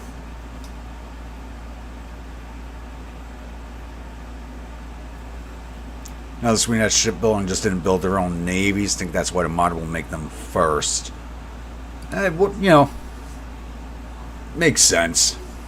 Heavy cruiser and a torpedo boat. Let's go get them.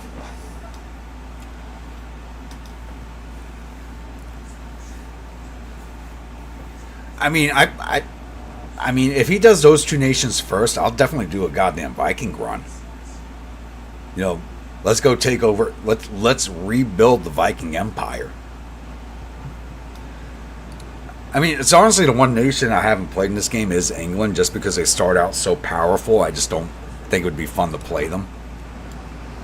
If you notice, I like playing the small nations because it's harder.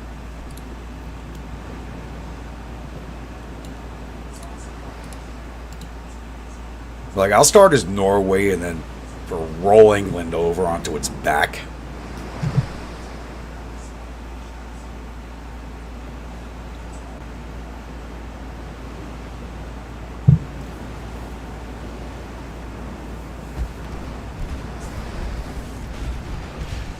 Maybe start a new Hanseatic League in the Baltic. That'd be an interesting run. Playing as Norway, Sweden, just ruling over the Baltic. I think that'd be an interesting run.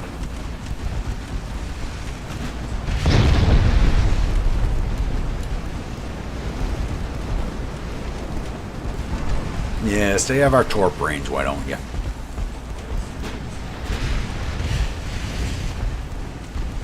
He's one of those 20-knot heavies. What type of armor do they have?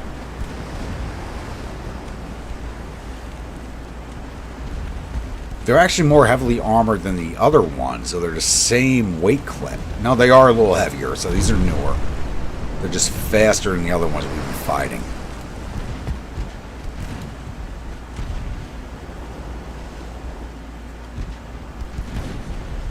Yeah, but I think that would be a really fun run, is playing as Norway, Sweden, and rebuilding the Hanseatic League. I think that would be a fun run. What do you guys think?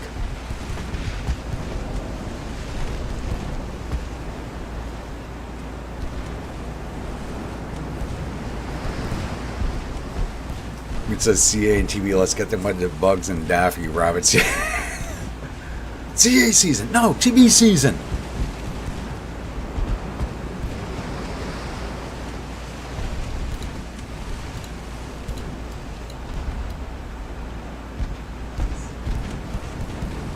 I don't know why you saying that brought the dueling pianos into my head for some reason. Don't know why, but it popped into my head because you said that.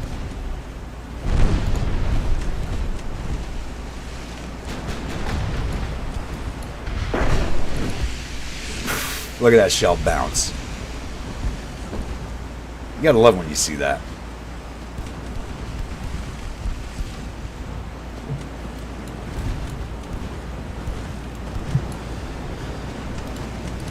Put your secondaries on that torpedo boat, please. Before she gets too close.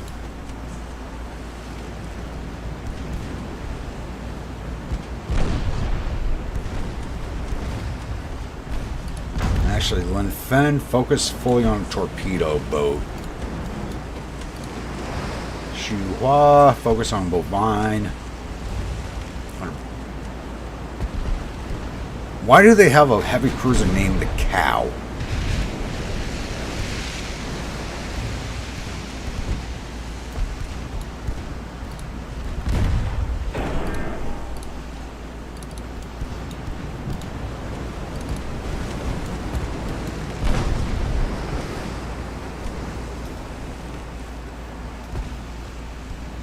Sweden rebuilding the Great Northern Empire, and he would kill for that deal. I think he would kill to watch me try to do it. So I don't think he actually plays this game. I think he would kill somebody to watch me try and do it.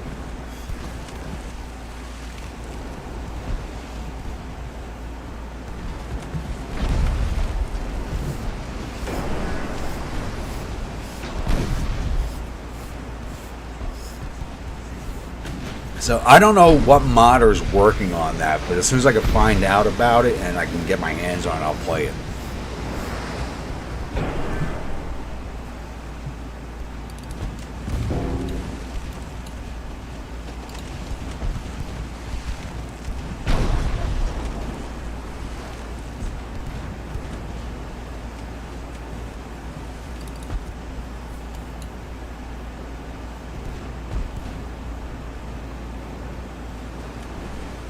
So I know it's not Brother Monroe working on it, and he has his own mod. And I'm not really interested in it because I don't like a lot of the changes he made.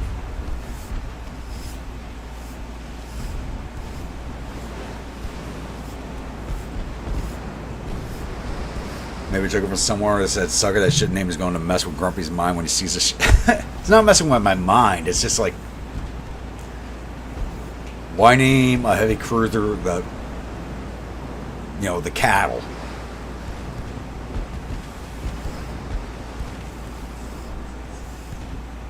Screw it, that ship's...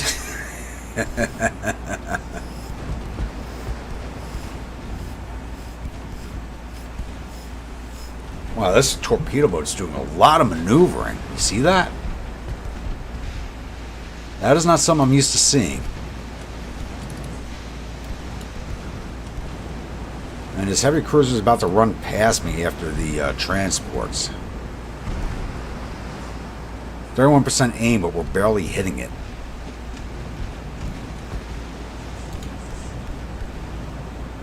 Try and get our torps back on her.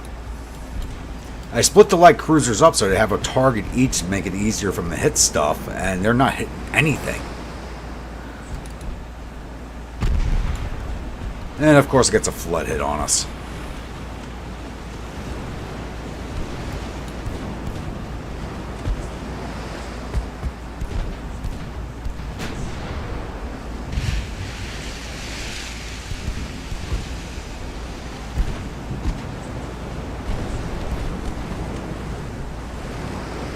Yeah, these faster heavy cruisers are a bit dangerous, I think. Oh, flash off. Beautiful.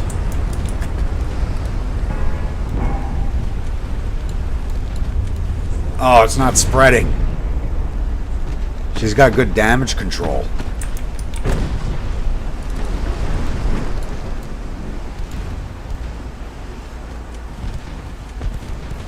But she's still flooding.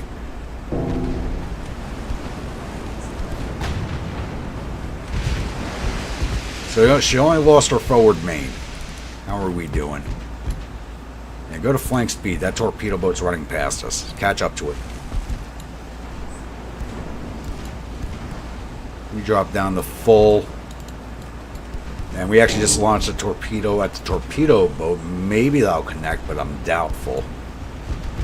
Let's slow your speed down, finish off the cow.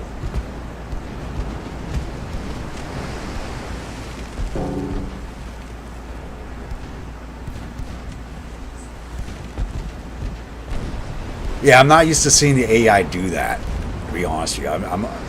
I'm happy to see it, I'm just not used to seeing it.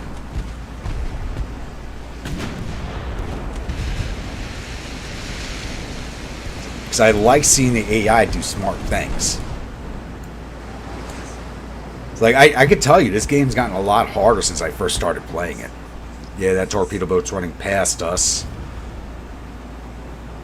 Even with the flood damage, she gets 28.5 knots.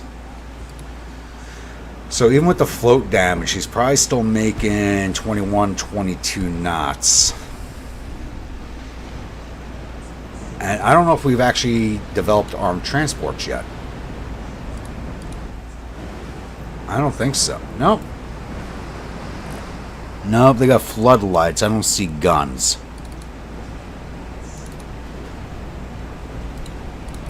I don't think we have armed transports yet. Because they would be firing.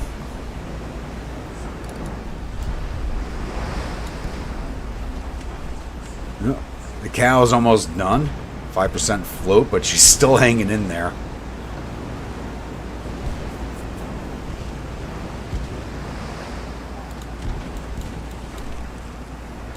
Then again, the Sueha is not doing much better. This is not going as well as I thought it would. And a torpedo boat's coming in to protect the heavy cruiser. This is not going too well for us.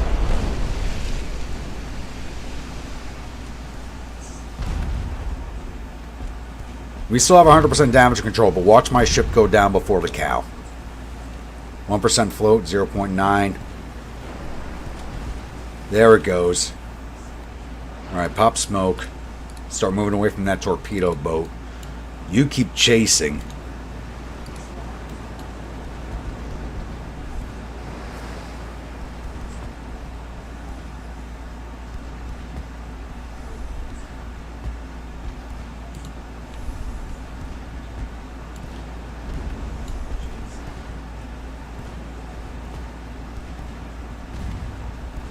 There we go, start hitting it. Hit that torpedo boat. You can do it. Maybe. I don't have much hopes for my crew. I really don't. We're doing great against Japanese. Against the French, not so much.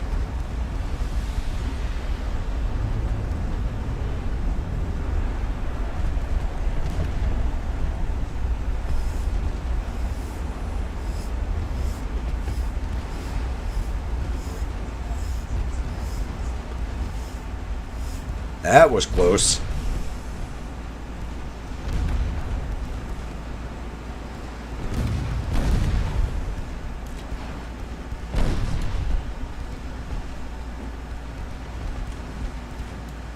Are you...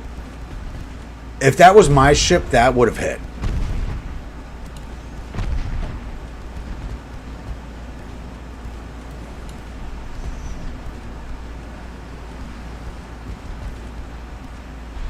Look at that flood back. You stop shooting. I only need one ship firing right now.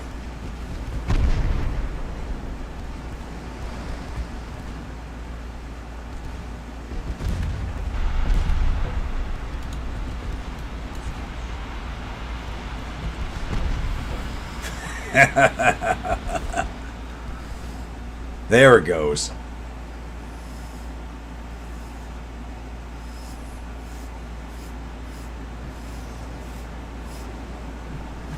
Alright, we lost 38 men. They lost 611, a heavy cruiser and a torpedo boat, giving us another 4,700 victory points.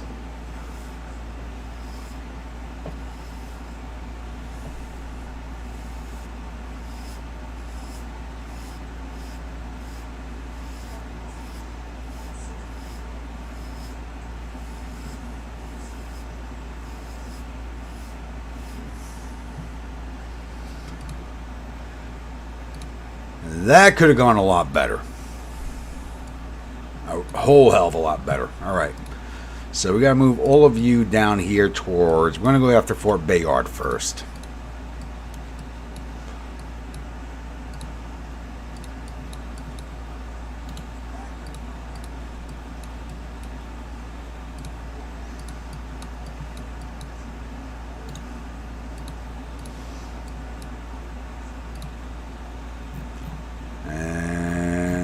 guys will be ready next month because one ship is repairing.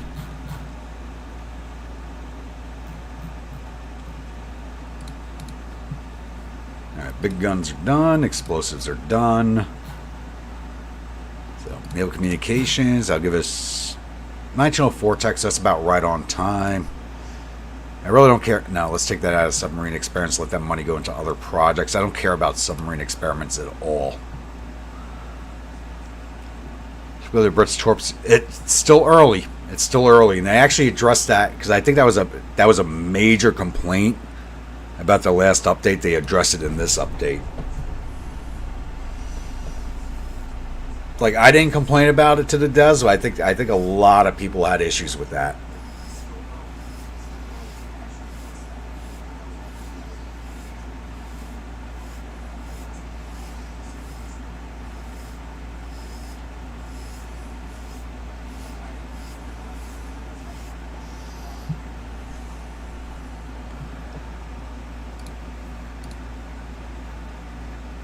Austria-Hungary still wants an alliance with us, and I'm still going to say no.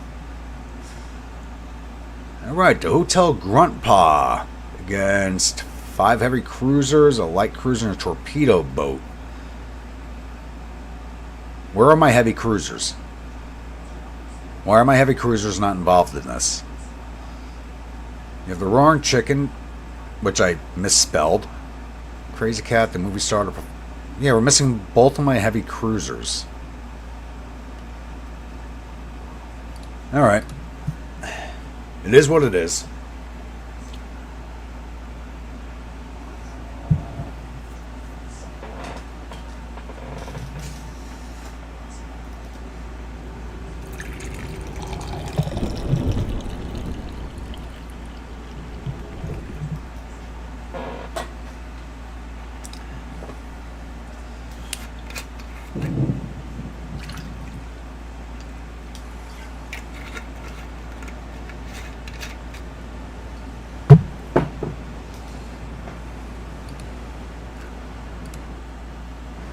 And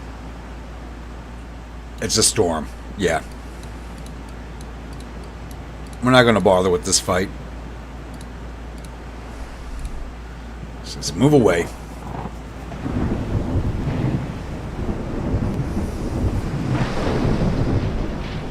This time period, no. Later on, like 1920s, 1930s, fighting in this weather makes sense. Not right now. I am not doing another 24-hour stream, at least for a year.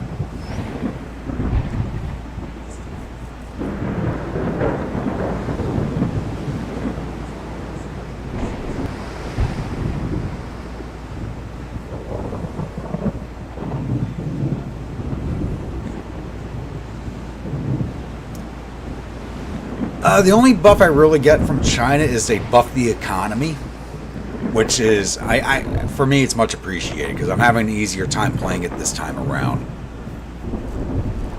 The last time I played it, I appreciated how hard it was to play it.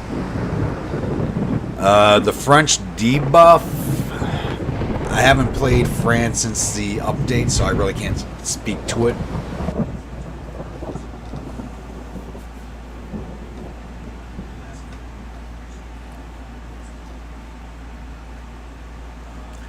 Then again, I really can't say there's been much of a debuff because in my Italian campaign, the French are beating the hell out of the Germans. They're taking over Germany.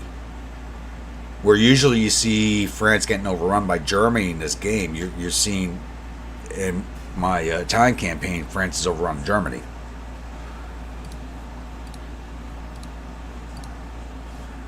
We got here. Oh, there's one of my heavy cruisers.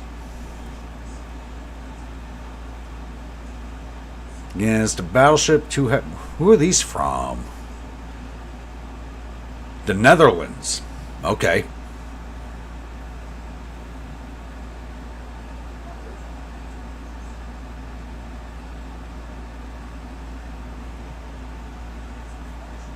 Will, how we doing? 24-hour. Go.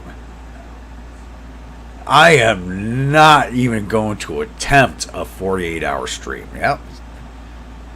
You're crazy. Yeah, I remember that 24-hour stream. I was awake 28 hours to do, and I basically slept the entirety of the next day.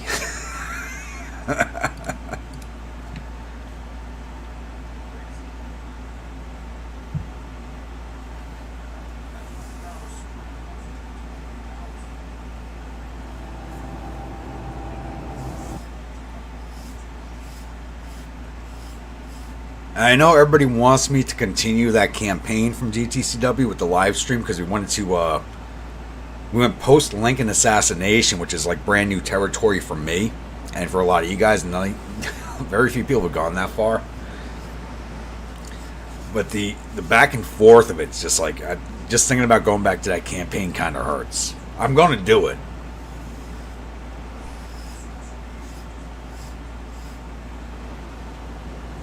You know, my next Saturday stream, which will be at the end of the month. So for those who are just joining now, you weren't here at the beginning of the stream, there might be a stream tomorrow. It's still up in the air, but there will not be one for the next 2 weeks after that, as I'm busy basically until the last weekend of September.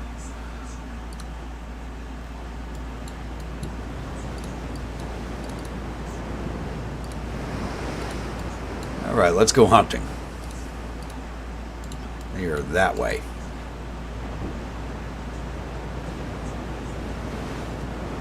Japan didn't need a nerf.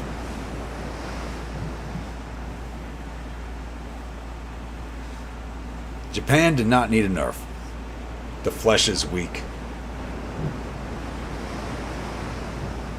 I'm going to tell you this, Will. Lay off the 40K a little bit. Just a little bit.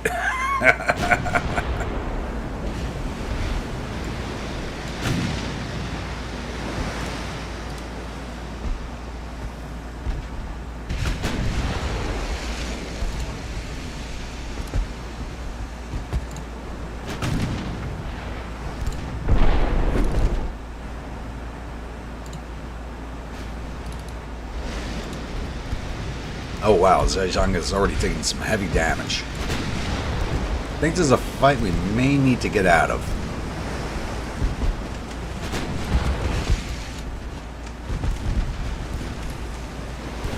It's a veteran crew.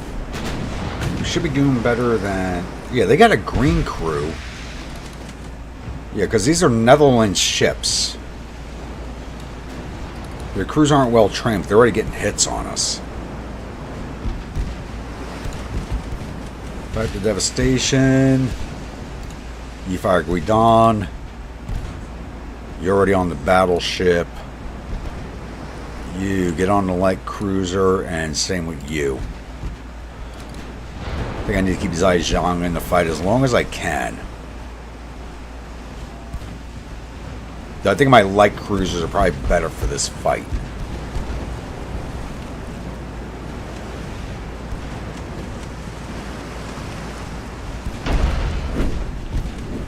I mean, you guys were there for that 24-hour stream. I was towards the end of that. I mean, you all heard me. I could barely keep my thoughts together.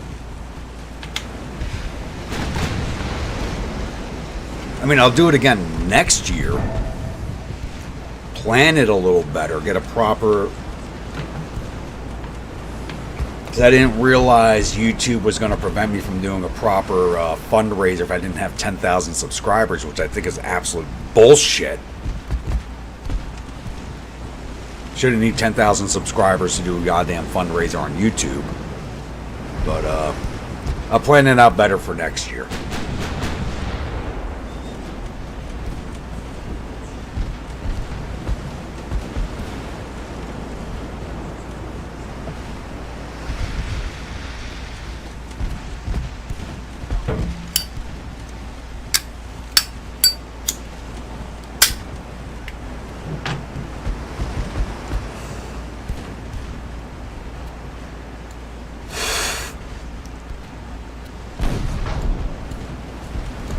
Josh, I had 2 glasses of whiskey that entire stream. Just out of sheer amount of hours. I'm not as young as I used to be.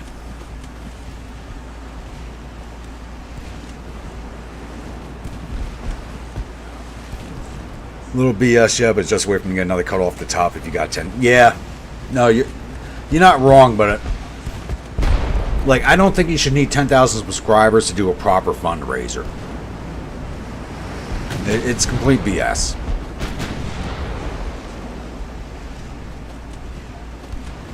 I had a little whiskey, Josh, during that period, a little whiskey. But I knew if I drank like I usually do during my streams, there's no way I was doing 24. I barely pulled it off as it was.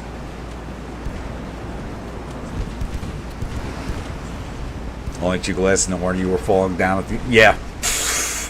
Honestly, you're probably not wrong. I probably would have done better if I'd actually had a few more in me. Oh, I'm used to lack of sleep, Jabberwock.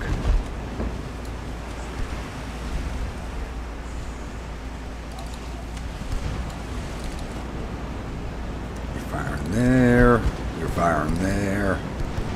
You take the torpedo boat.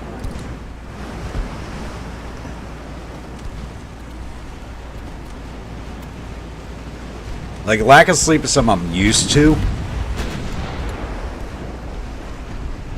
I just don't think I could have... If I had more than 2 glasses of whiskey, I probably would have not been able to do it. As it was, I had 3 pots of coffee during that time period.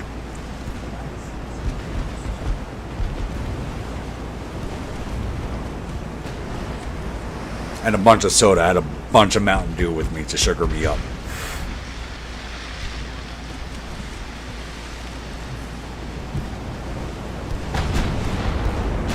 Regular Mountain Dew. I was looking for Code Red. I couldn't find it. Did they even make that anymore? Because I haven't seen Code Red in a while. So I specifically went looking for Code Red just to do that 24-hour stream, and I couldn't find it.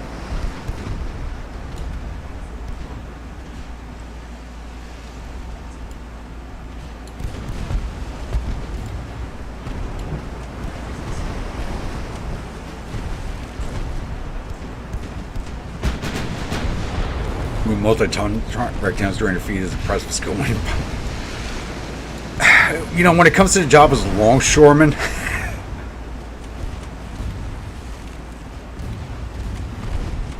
yeah, it's a little harder to find in New York. I think I went looking at the wrong stores for it.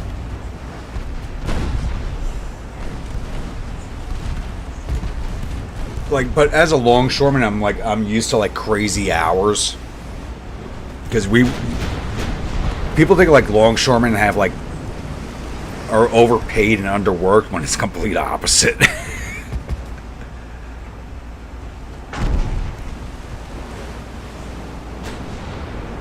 Because I never worked shifts like that even when I was in the Army in fucking combat zones. Do 4 hours on and 2 hours off for 3 days straight and tell me you're fucking underworked and overpaid.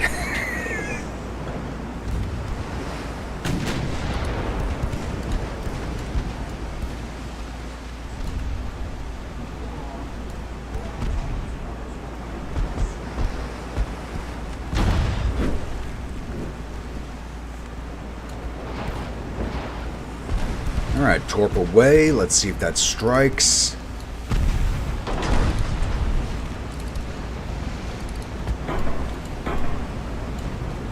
And they're flying true. Those are going to hit. Let's see if they're not duds.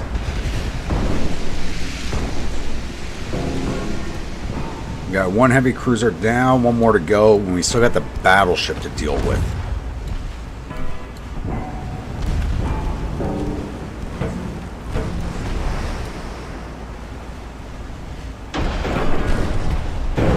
There we go. They both blew. Nice.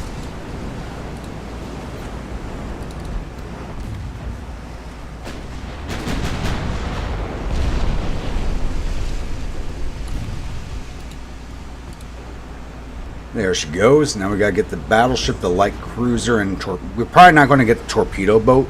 Actually, we might. She's taking a lot of damage. The battleship might get away from us.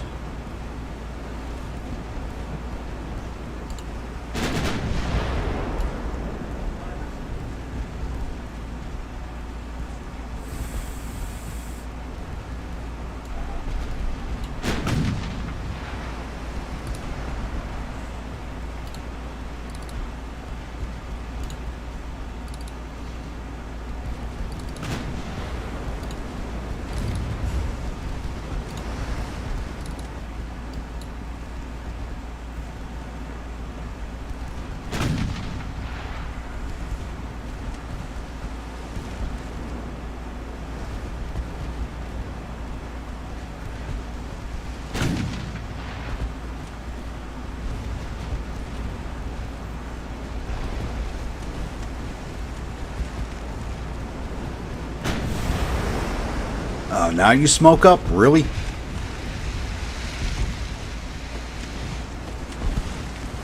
I think we might just get the magenta also.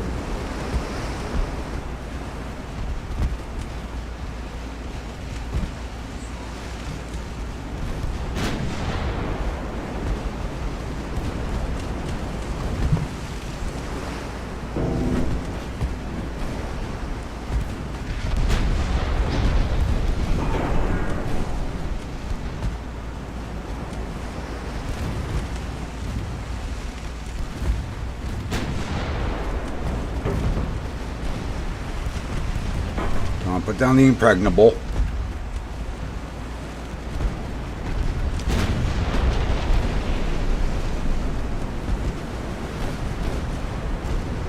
So this is impregnable, but I think we just impregnated her pretty well with our ammo.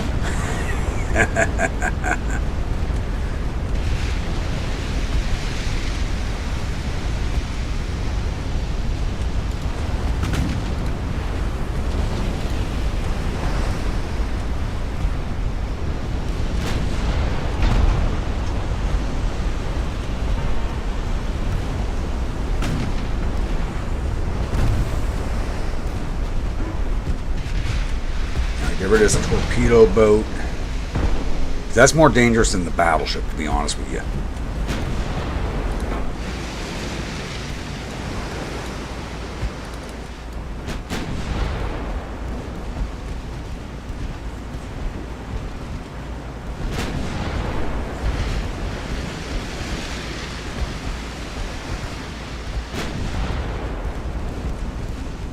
Adeline, how we doing this evening? Just so you popped in while I was reading Williams. No, you got to finish that thought, William, because it cuts off that fleet at.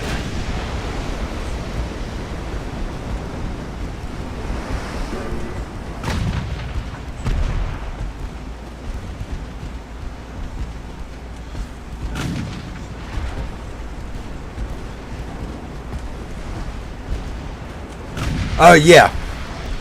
No, you're right. That's why during my Italian campaign that I have going right now, I did not do a big, like I was doing the big battleship fleets at the start of the campaign as a new strategy, which was working too good. And I think it's something like when I started playing this game, I was doing the big torpedo boat fleets. They nerfed that. Then I switched over to doing big battleship fleets, and a few other YouTubers did the same thing. We all had the same idea, and so they're like, they nerfed that.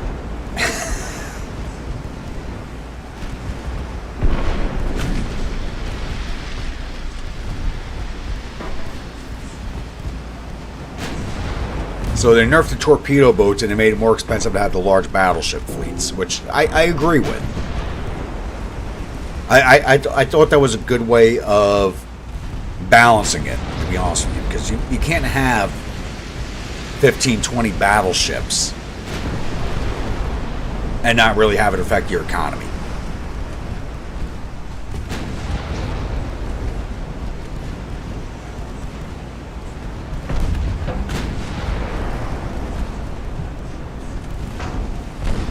So, I mean, you saw what I was doing during my U.S. campaign with all those battleships. We were painting the map. By 1900, we had a good control of a chunk of the map.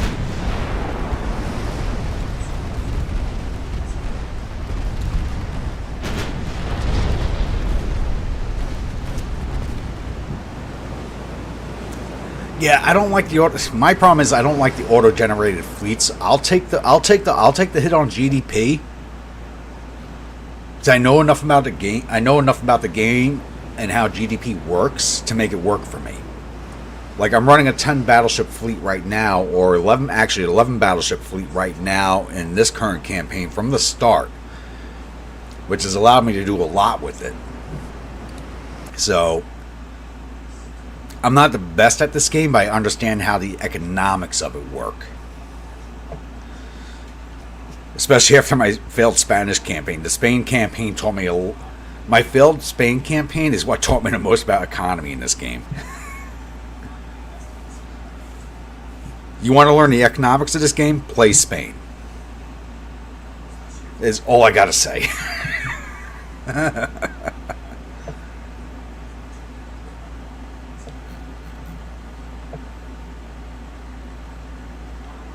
Well, now they're more.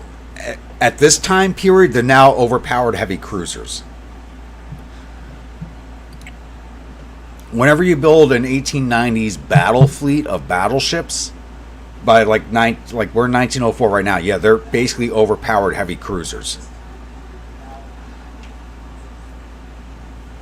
But they are tonnage, and that's what matters. That's what matters the most in this game is the tonnage. And they become more and more expensive to upkeep, which is why I only built 11 of the damn. I built 10 for the invasion fleet. There's now 11 because I made defunct one fleet and that extra battleship I just added in. Heavy cruiser, light cruiser against 4 torpedo boats. We just sort of resolved that. There we go. But like once you understand, I mean, well, if you look at my Spain campaign, I did very well early on, and then I got too greedy.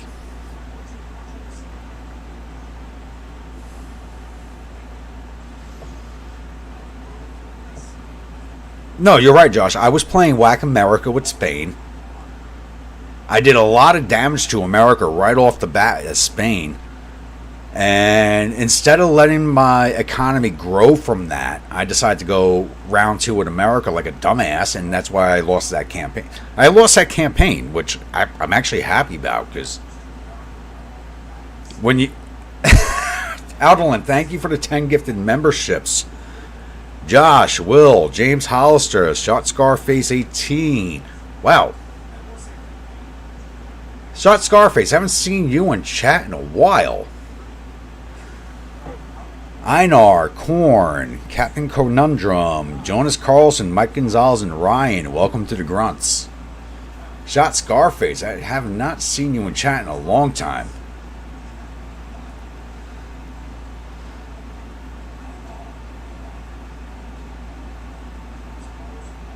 Currently in AH, economy is okay, but I think they should building cap.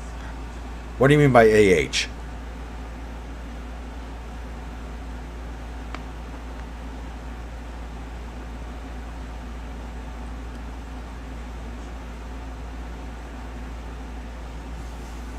Yeah, thank you for that, Alderon.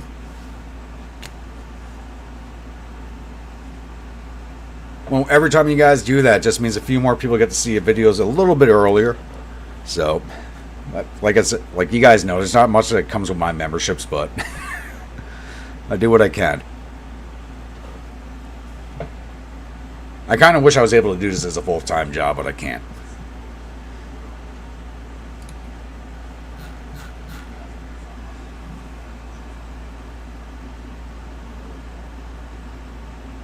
Okay, yep. You guys got it before me. Yep. As soon as you put that in now, then I understand. Yeah. It's got to make it through my whiskey-addled brain first.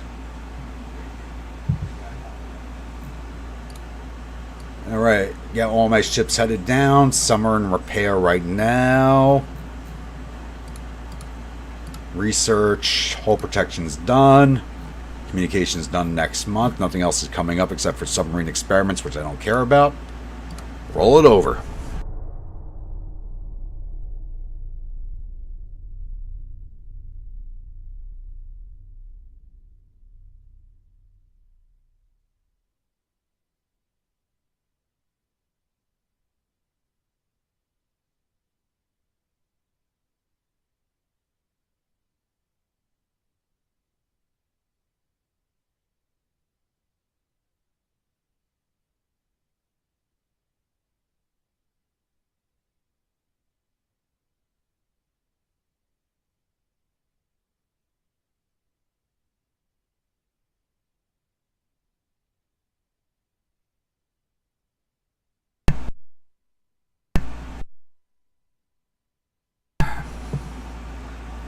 So one thing I was going to say is, like, I like playing as Austria-Hungary, but it's not my favorite.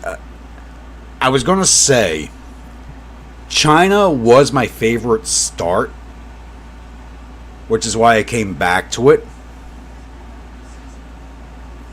Austria-Hungary was my second favorite, with Italy third and Spain fourth, because they're the four hardest starts of the game. Now, China, I don't view, after starting this campaign, I don't view China the same way, because they did buff the economy. Like, heavily buff the economy. I think they buffed it a little too much. So the start's not as hard as it used to be. It's like I did a lot more in this China campaign with the start than I did in the last one.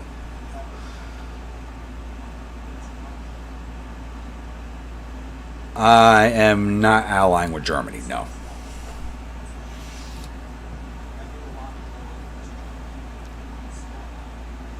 Two CLs against a heavy cruiser and torpedo boat. Let's go.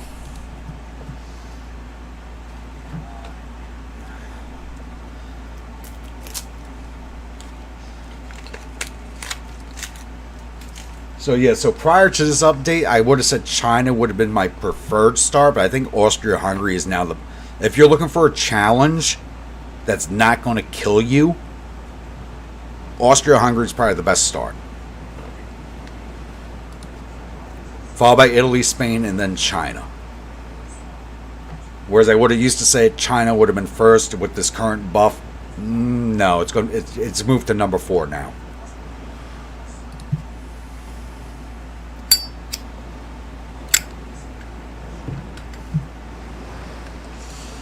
I don't know if you'll agree with me on that one or not. That's just my personal view of it. They are that way.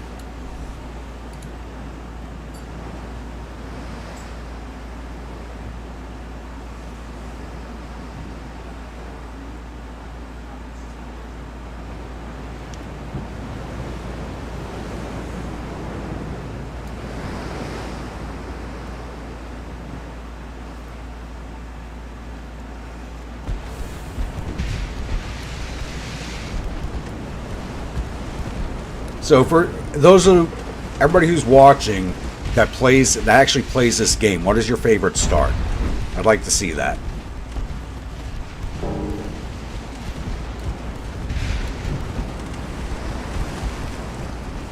Or if you're watching later on and you make it this far into the video, put it in the comments.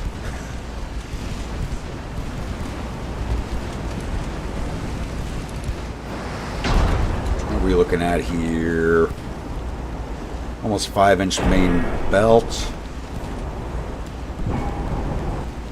Okay, this is a different heavy cruiser than we fought before. This has actually got duals on it.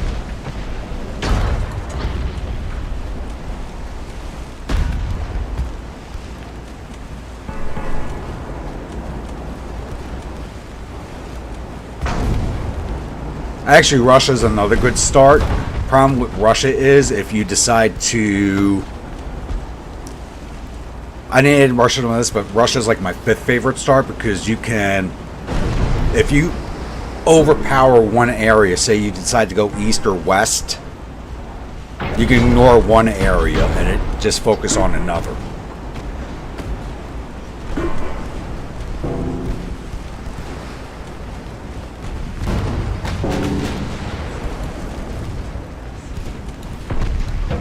Which is kind of why I want to see Hungary brought into the game, because you can control the... Choose to, you can control the Black Sea, the Med, or you can go into the Indian Ocean. Which would be interesting, because you're taking on all the major powers, no matter where you go.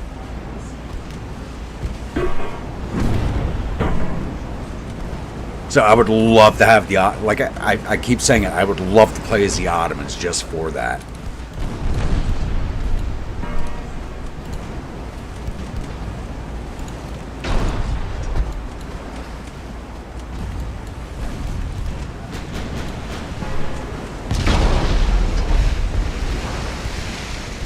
Like Germany, not due to the economy of power, just... I mean, the economy and power is why you're able to paint the map with Germany.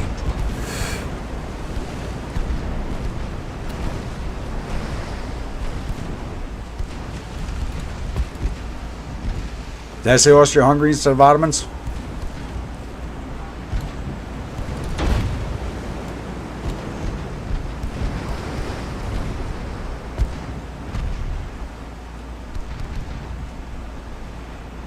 Like, Italy's a fun start, which is why I did my mainstream campaign as Italy. And I did it as a slow burn on purpose.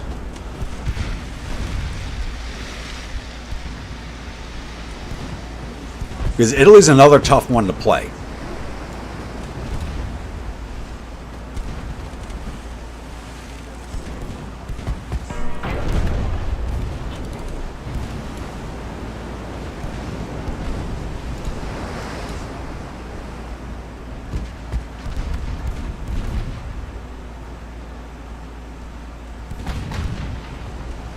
Sorry, I said Hungary and then I said Ottomans. Okay.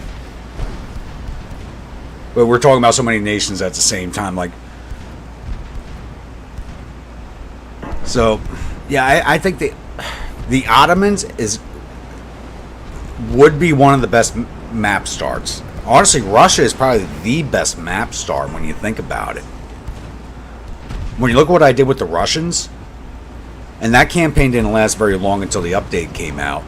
When you look at what I did with the Russians, if you overpower in one area or the other, you could do a lot. And it'd be the same with the Ottomans.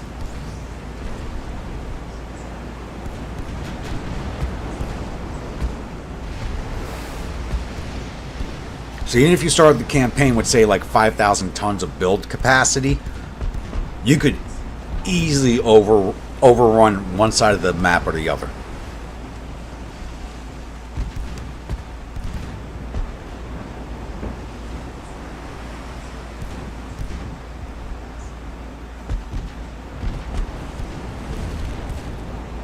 Yeah, and that's actually very true, Will.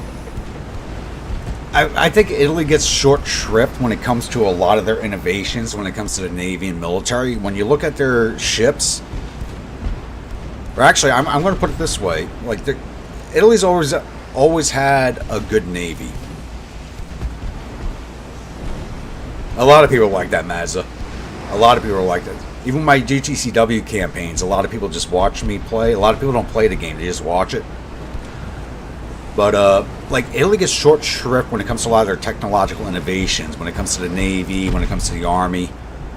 If you look at like the Italian Navy and Army, hear me out. The Italian Navy and the Army in World War II were both better than Germany's, especially their Navy. It was a lack of funding.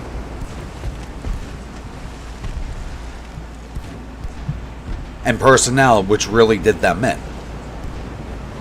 Because if you look at their doctrine, you look at what they developed, you look at their doctrine, they had some of the best ships and the best tanks of any of the nations. They just didn't have the build capacity for any of it.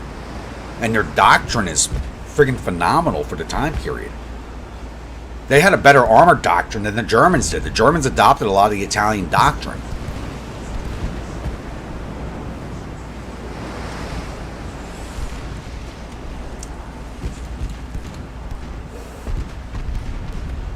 Oh yeah, his Italy campaign, that was a master class.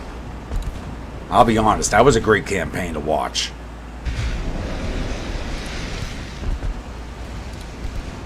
And he kind of did that when the campaign first came out for this game too.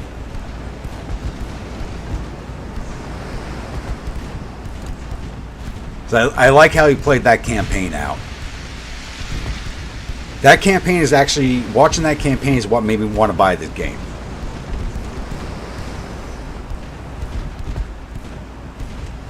Otherwise, I don't think, if it wasn't for stealth, I would have never gotten this game, to be honest with you. So I'm kind of sad to see him shelf it, but he's been playing it for so long, I don't blame him. And he said he has something else in the work that he's still under an NDA for. So I would love... I don't know any game that's coming out that has an NDA on it right now, so I'm really interested to find out what that is.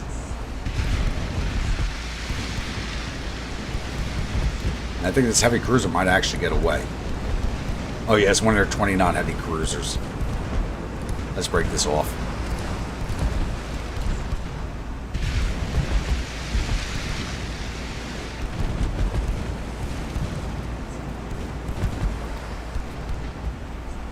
Yeah, we were talking about that earlier. He's looking at doing the northern countries first. Norway, Sweden. Which I'm interested in. Because I'd like to do a Hanseatic League campaign.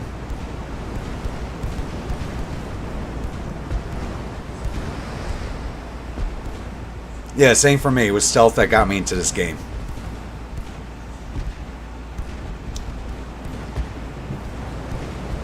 I'm a little surprised Vlogging with History just picked it up.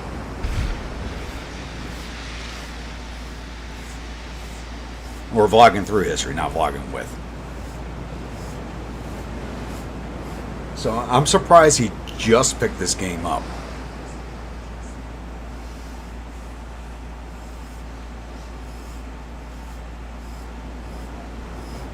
I think he's running a German campaign right now.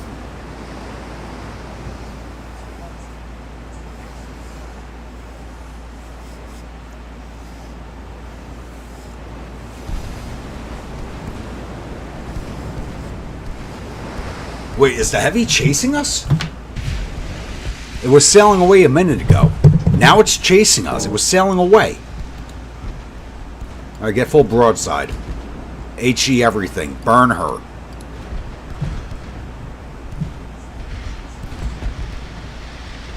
Yeah, I'm going to wait. Like, I want to play that game too. I'm going to wait on it though until it's like officially complete.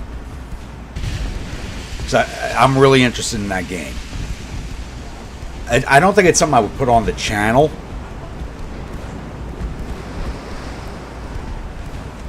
Because I don't think I'd be able to keep people interested in it while I'm playing it.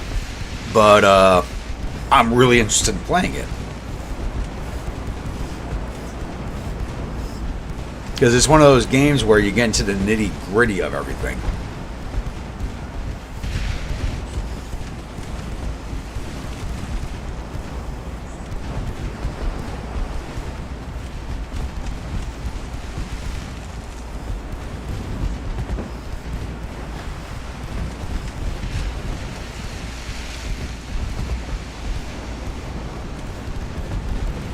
Dwight, oh shit.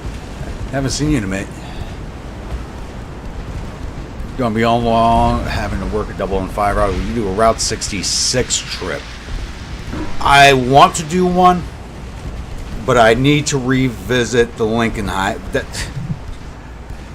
Like I said previously, that was such a fucking rabbit hole, and I've been going through. I got 5 terabytes of video from that trip. And it's all driving. It's just straight up driving. So I don't want to just make a channel of me driving for fucking 3 weeks straight. 18 hours a day. So I'm going to have to, at some point, in little increments, redo the entire route. And get that done before I do 66.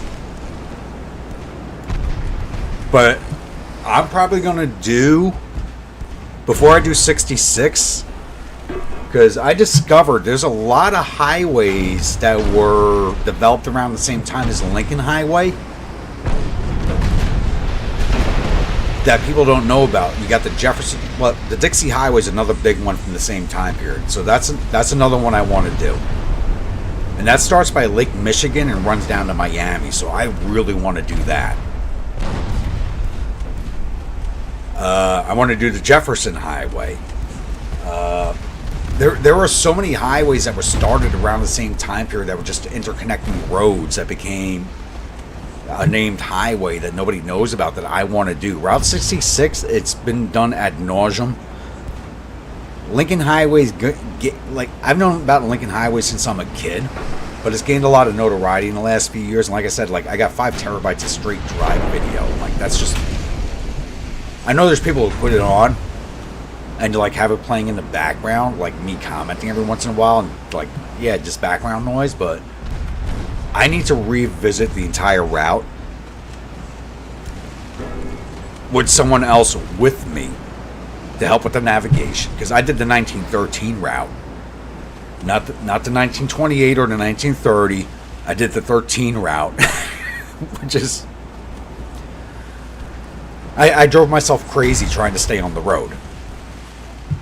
So I got to redo it with somebody who can take the time off and do it with me.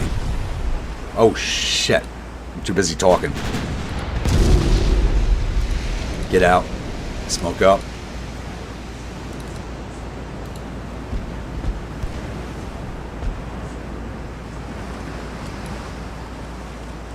Get nose on. Let's get a torp at her.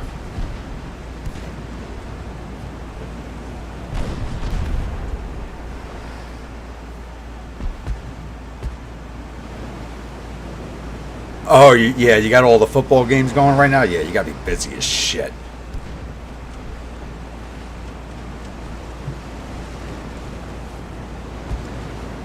I don't pay attention until the Seven Nation starts.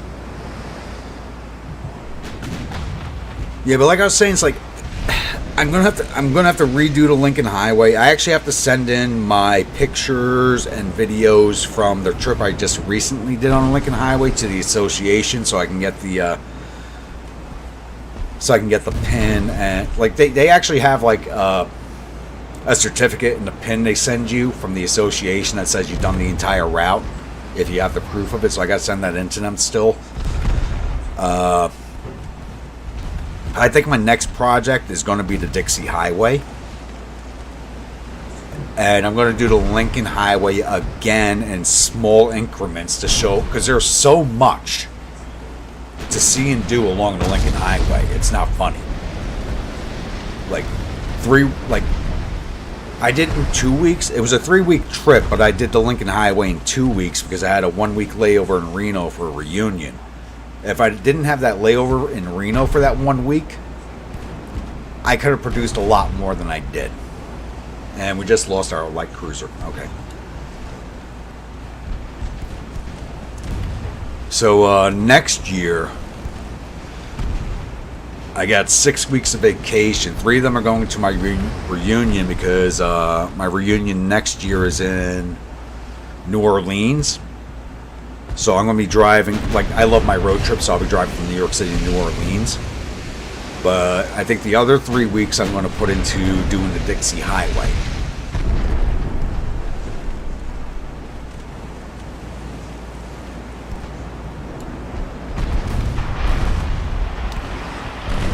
Maybe stream it with comments.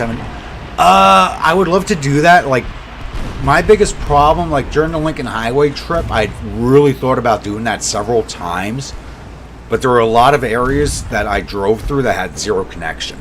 Like when I was going through the Utah High Plain Desert, I went 5 or 6 hours without seeing anybody, if not longer. And I had no service whatsoever. And that was actually probably one of the best parts of the drive, was going through the High Plains. The High Plains Desert. Not the greatest idea to do that on your own, especially because I was following the old... some people thought like what I was doing was illegal. It's actually not. I was actually following the original... I drove down the original trails of the Pony Express, which is part of the 1913 Lincoln Highway. People are like, that's not legal. I'm like, yes it is. There are marked trails, just nobody drives them. Because there are posts showing you the trail. They're there. It's not illegal to drive it. It's just, you got to have the right vehicle to do it. And thank God I got a truck. So I definitely want to do it again. I just need somebody to do it with. And I think I got somebody who's going to do it with me, because he just retired. It's just a matter of now it's just a matter of me finding the time to do it again and doing it properly. So you'll probably see videos from the Dixie Highway first. You had a wait list 30 parties long. What? That's crazy.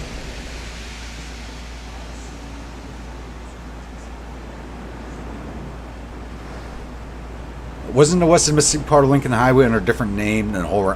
No. So it was all the Lincoln Highway.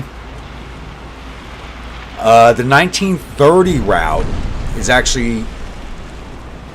You're thinking of, you have the 1913 route, you have the 1928 route. The 1930/33 route is the 1930 route is actually Route 33 or US 33. It's actually modern day US 33 is the Lincoln Highway by the United States standard is when that was built. Because that's when if you come to the United States or anybody here in the U.S., when you look at like U.S. routes, those are the original highways. So U.S. 33, which they started constructing in 1930, those are the original highways, or the original federal highways.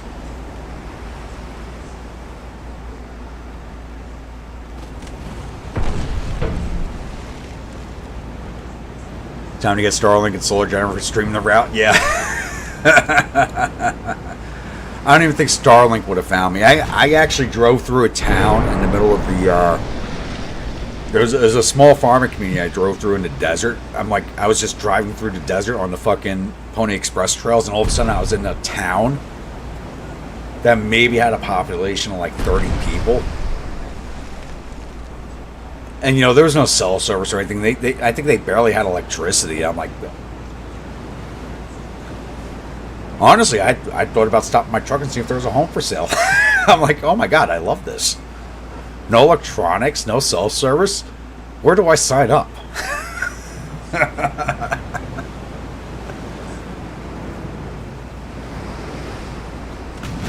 The only problem with that is I couldn't play my video games anymore because nobody makes CDs anymore.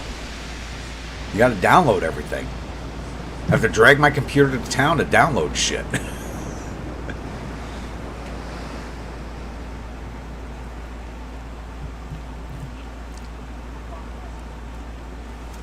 I'll be honest with you, I literally, I tell you I have 5 terabytes of video. I was literally driving, the outside of the 1 week I was in Reno, I was literally driving 18 to 19 hours a day. I did not realize what I was getting myself into by following the 1913 route. If I'd followed the 33 route, or the 1930 route, which is US 33, I could have done it in a much shorter time period. But by following the 1913 route, which is all side roads, and funnily enough, some of the original 13 route is paved in brick, and some of those roads still exist. They're brick roads, which are really amazing to look at. They're beautiful. I gotta cut. You know what I will do? I need to go back, look at all that. I gotta go back and look at all that terabytes of video, and cut out those little sections, and post those up on the channel for the members. Because I can't start my travel vlog channel with what I got. It's garbage. But I can cut up those little sections for you guys to show you what I saw, which is what I should do. And especially like the points where I get lost, so you can all laugh at me. Because I got lost a few times. Like I said, trying to do that route by yourself without a navigator, you get lost very easily. And some of those roads go to dead ends. And there was one road I drove on.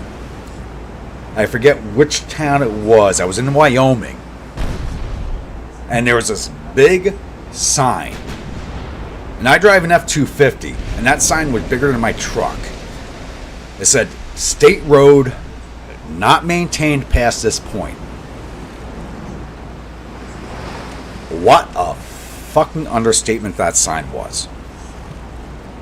Because my truck was way too wide for that road. I was literally driving along a cliff face with my mirrors turned in, scraping a rock wall. I got a brand new truck. I just scraped the shit out of it so I could stay on the road and not fall off the fucking cliff to my left. Whoa, but I enjoyed every second of it, though.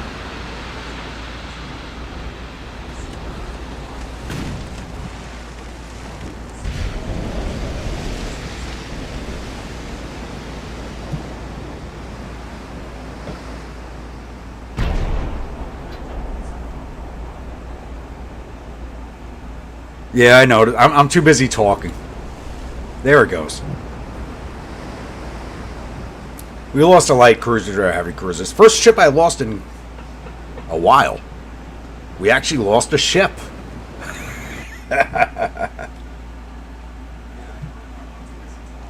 We live to have the old brick roads under asphalt. Yeah. Actually, a road by my house is actually... the cobblestones are still there. They just paved over the cobblestones. And you can actually see it on the road pavement where the road the pavement has like this brick-like appearance because the pavement sunk in where all the cobblestones are. So the road kind of got like a brick-like appearance.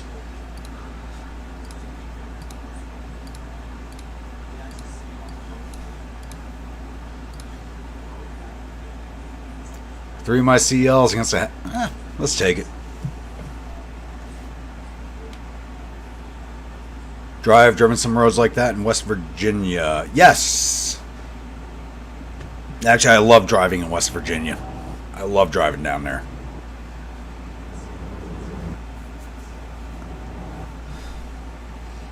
Actually, I have to say my favorite road for driving in West Virginia is, I can't remember the name of it off the top of my head, is once you can get there from the Shenandoah Valley, driving up to Rich Mountain where McClellan won his first victory, which the battlefield's still there, it's still preserved, very tiny battlefield, like he got outsized. If you ever been to the Rich Mountain battlefield, McClellan got outsized praise for what he actually did. But driving up to Rich Mountain is probably one of my favorite drives in West Virginia, outside of driving along the George Washington Forest on the Ridge Line. And actually the Cowpen River, if you follow that valley, which is the road below the George Washington Ridge Line, that's a really nice drive also. That's a beautiful drive. If you all can't tell, I love driving. There's a lot of places I've been, a lot of places I've seen, which is really why I want to do like a travel vlog. Is I just love driving, and some of the things I've seen is just hard to equate into words. It really is. I've seen some amazingly beautiful places in this country that just words don't describe. You got to see it for yourself, and even the camera doesn't get it. What's the funniest thing about Route 66?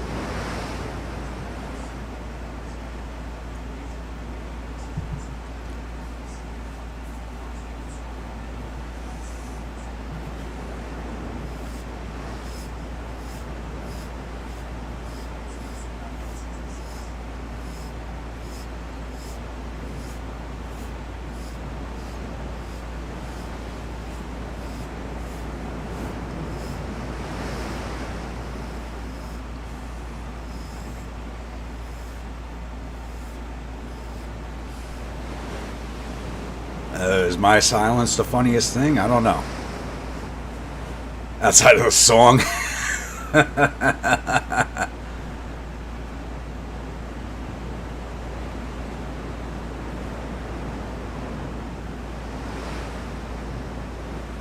You drive under the largest McDonald's in the world. Oh, yeah, I heard about that. Where the hell are their ships? They're that. I think they're actually sailing away from us. Many roads in outback Australia will literally shake your vehicle apart with yeah. Like I said, I was up in Rockhampton, and I did some driving out in the outback. The big military training area up there. That's why I was up there. Freaking crazy. The outback's crazy. But I loved it. That's why I want to go back. I want to drive those roads. Give me a truck, give me a diesel engine, give me some spare tires for flats, and let me drive.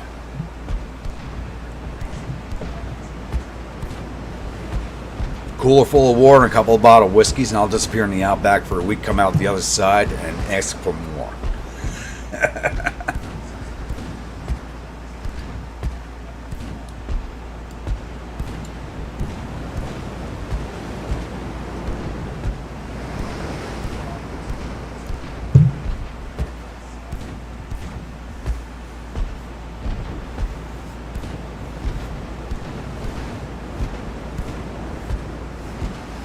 There we go. It hit some range right there. Nice. Well, veteran crew. Oh, shit. She just... What the hell? Do you have no flood protection? Yep, and they're sailing away from us.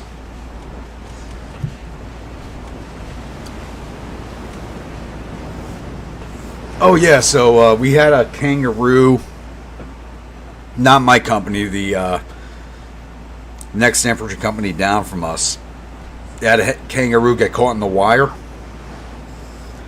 So, yeah, they finished it off, skinned it, and barbecued it. Pretty tasty, actually.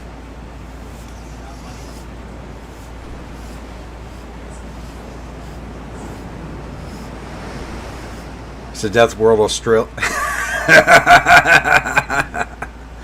Exactly.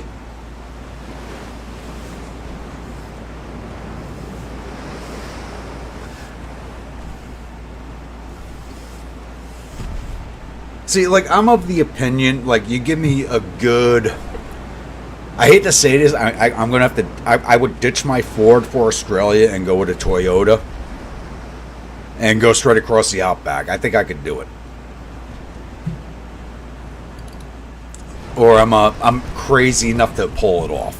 Is probably the best way of saying it. Because I would go straight across the center because I want to do it.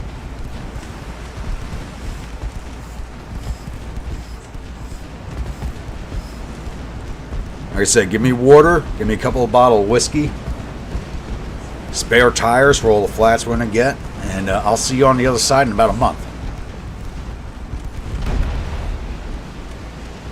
Sure, it's the only country that eats national. Yeah, you're probably right. And actually, kangaroo meat is really cheap.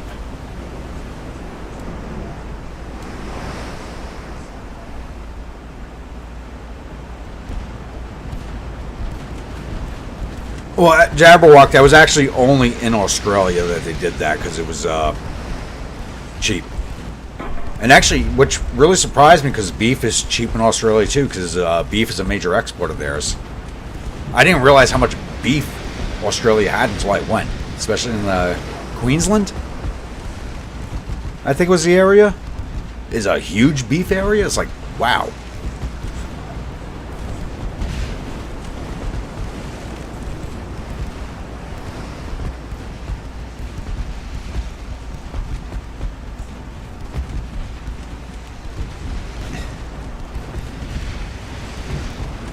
No. I'll take Rainey with me.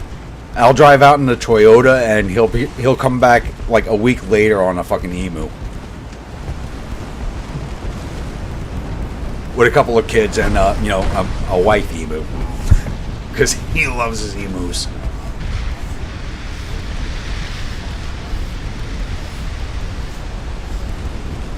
Yeah, it is the beef capital of Australia. Like, I couldn't believe how cheap steaks were there. I was there for like 4 months. It was cheaper to buy a steak than it was to buy eggs. Steak was cheaper than a haircut.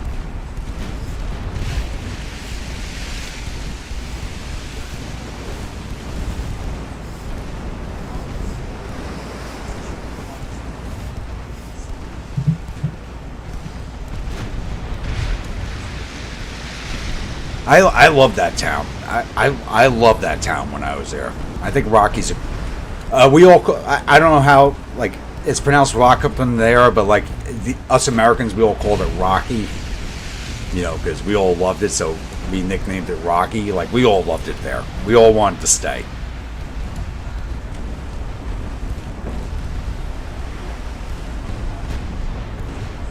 Or be towed out by emus, yeah, probably.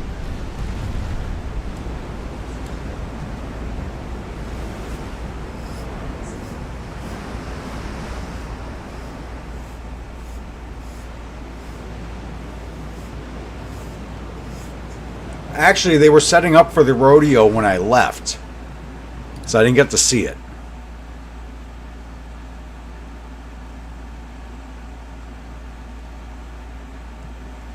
All right.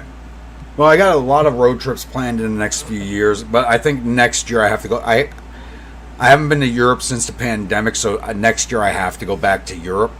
So probably a year after.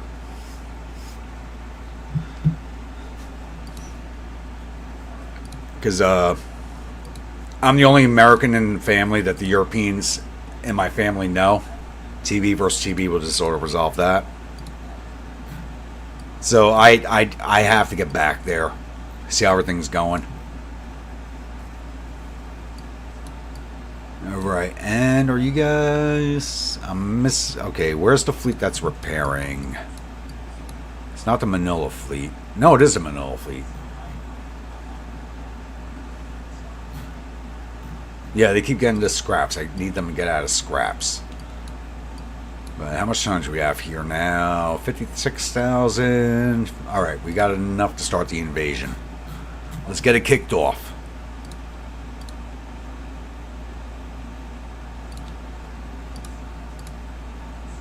That's Guangzhou Wan.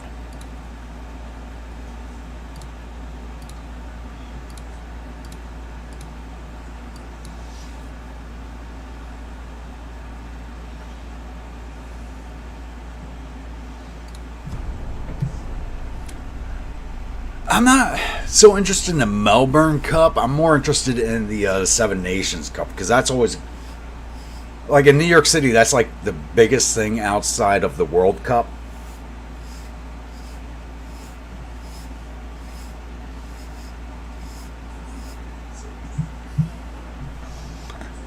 Which I didn't realize until one year. Like I always tell people, like I was a part of the 69th for shit almost 20 years. And we did a fundraiser one year. And we had a bunch of Irish bands and all this stuff, and nobody showed up. And I'm like, what the hell is going on? And I walked out. I literally walked 2 blocks over to the nearest Irish pub, and the place was packed. And we have bands that everybody loved. But nobody's there. I'm like, what the hell is going on? It was the Seven Nations Cup. I'm like, well, shit. No peace treaty. I got an invasion. You don't get a peace treaty until I have Vietnam.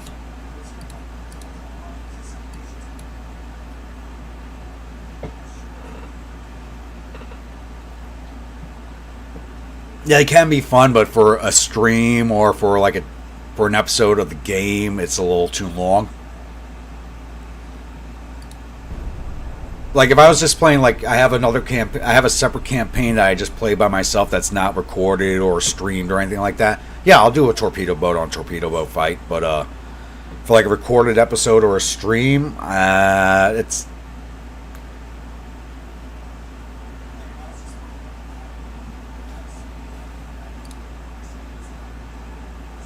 heavy cruiser, 2 lights, torpedo boat against battleship, light, and 2 torpedo boats.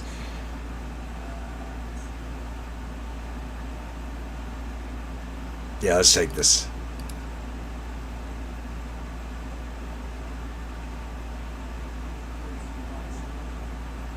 Sorry, no, you're right. You're right, the Six Nation. My bad.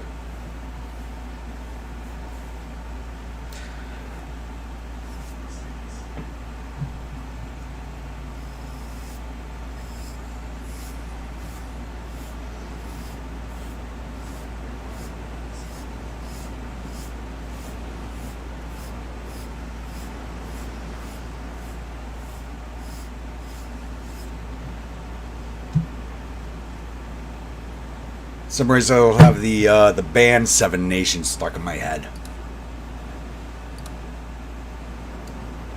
Good band, not enough credit. Alright, everybody into one division. Let's go hunting. that way. He was kung fu fighting. He was fast as lightning. Unlike this heavy cruiser. Which makes... That does make 20 knots, but that's not fast as lightning.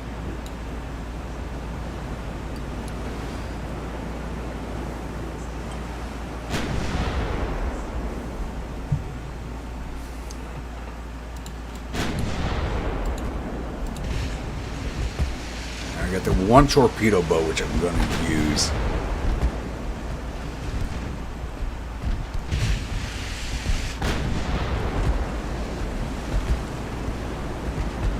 Springboks for...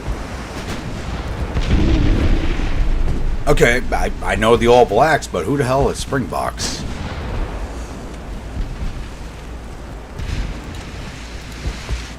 I actually met the All Blacks. Shit.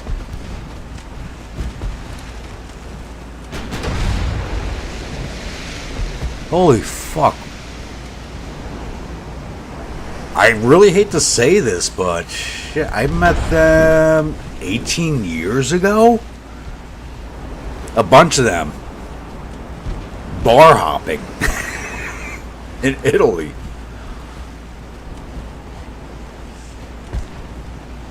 Flag of Mali going to Tulsa in October. Really?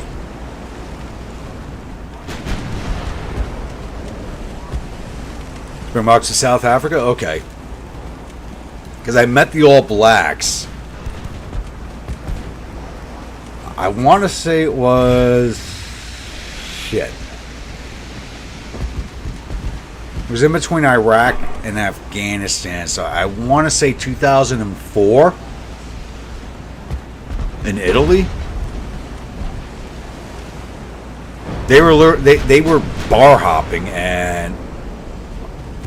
so drunk they were singing cadences, and then a bunch of us soldiers bar hopping heard them singing cadences, and we started singing along with them, and it's like we just had a good time from there. So shit, yeah. 2004. We just thought they were a bunch of soldiers also until we realized they were rugby players because they were fucking huge.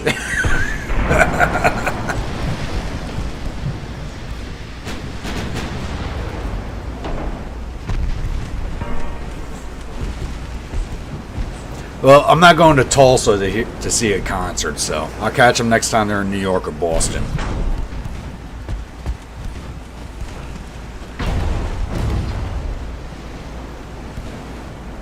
Kung Fu Hustle's not doing too well.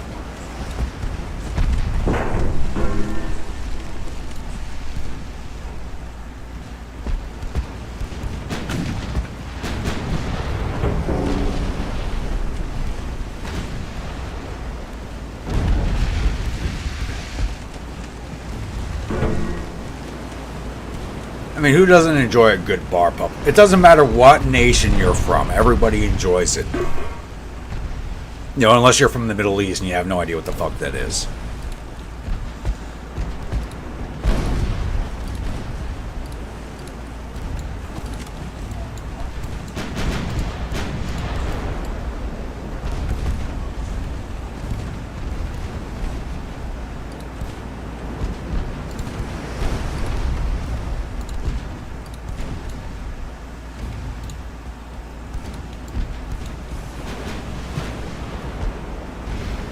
Have a good one, Dwight.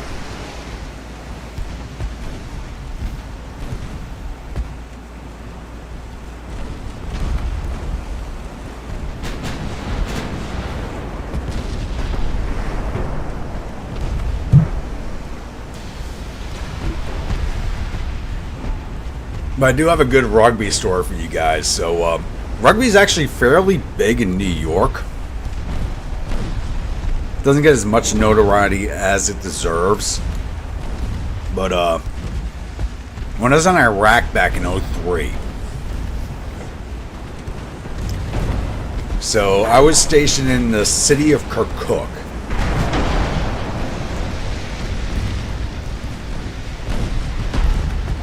Go enjoy pub crawl because you're in a college town and an old soul. Well, you got You got to get a bunch of old souls together for that pub crawl then. Because a pub crawl with a bunch of old souls can be pretty fun. But going back to rugby, so back in 03 in Kirkuk in Iraq, I didn't live on an air base or a big base, so like back then, we actually lived in a safe house inside of town.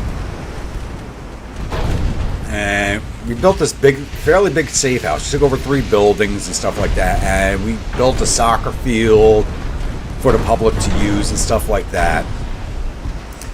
And towards the end of our deployment, towards the end of, not going to be 03, so it's going to be like mid 04.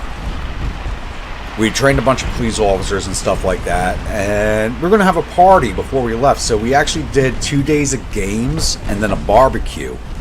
Kind of like a really old school type of thing. So we did a soccer game one day. Or a football game for my European friends.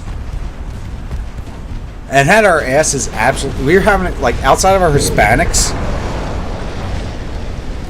We had all of our Hispanics on the field. And we actually shanghaied a couple of the local Iraqi kids. We took our PT shirts off, threw them on the kids, and sent them onto the field to play against the cops because we were getting our asses kicked. And then the next day, we did a rugby match, which the Iraqis are actually really good at, but they're nowhere near the same size as the Americans.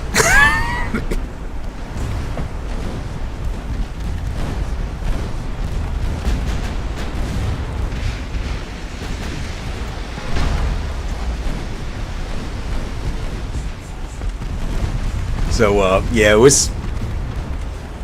Those guys were half our size, so it was a no match, but it made up for the first day when they beat the shit out of us in soccer. / football. It's like, yeah, they wanted to play us in rugby, but yeah. We only went 2 rounds on that one, and we called it quits, because it's like, yeah, we were just tossing them. Our smallest guys were double their size. That was a fun week. That was a fun couple of days. That was a really fun couple of days. One of my best memories of Iraq was our last few weeks there. Because we made a lot of friends. We did a lot of good things in Iraq, and then it kind of fell apart after we left. But so, what do you mean by we pulled a leatherneck?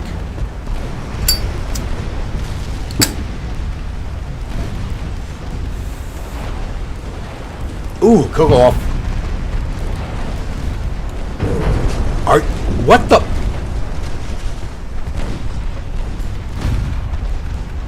The torpedo boat snuck up behind me and was able to put a fucking... Are you kidding me?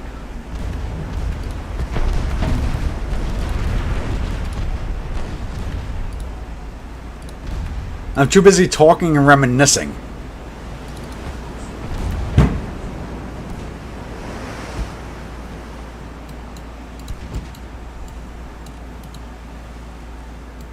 I actually totally forgot about the torpedo boat. I totally forgot about it.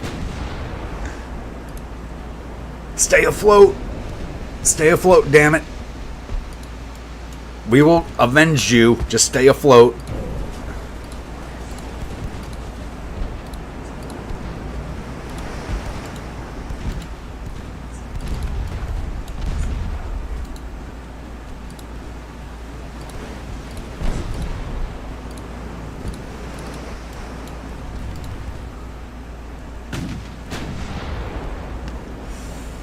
I totally forgot about this damn torpedo boat. And it just came up right behind me and dropped this fucking torpedo in the stern. At the front of the battle line, too.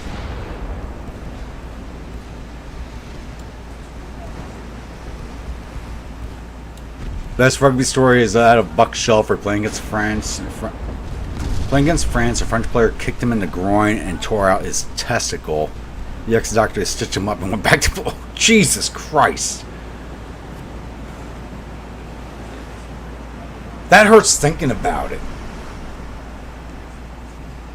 But rugby players are some tough bastards.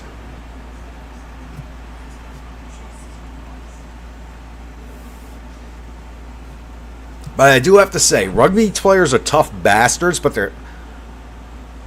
they are tough bastards, but they're half the size of American football players.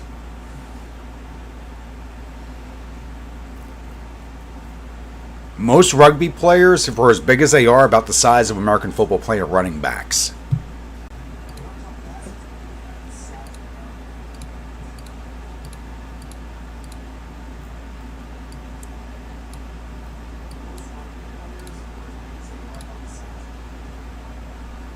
Light cruiser torpedo boat against a 1,500-ton light cruiser. This is the smallest one we've seen. That's actually my... it's the one I know, it's actually my favorite hull design because it looks fast, it looks sleek. You put a lot of guns on it, but it's pretty shitty.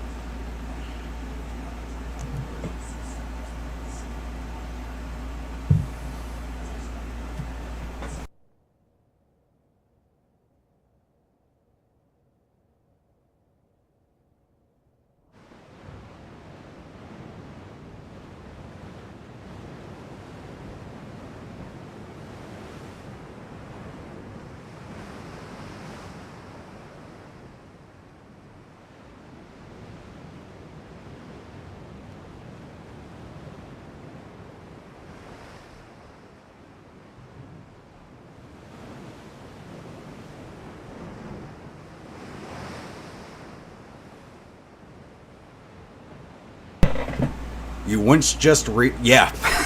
So did I. So did I. Story told in New Zealand, rugby is a sense of pride. The saying in rugby is a hooligan played by gentlemen, and soccer is a gentleman played by hooligan.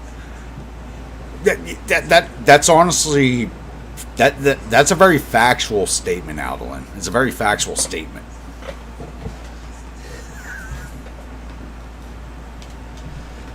It's not just a statement. It's truth.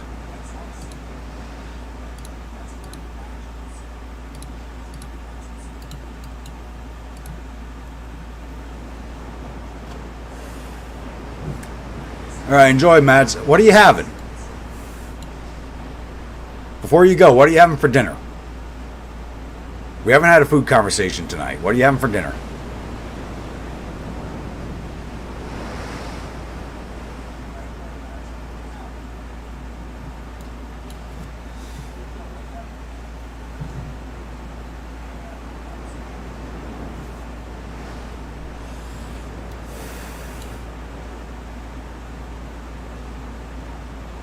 Just had a chance to look and see your post, and man, it did not come out how I told. Penny Mist. Ooh, that sounds really good.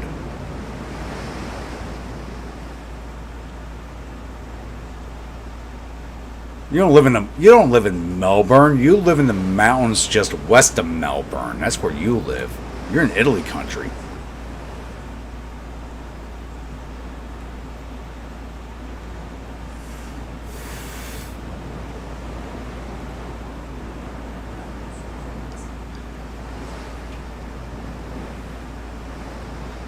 You live in the little Italy of friggin' Australia.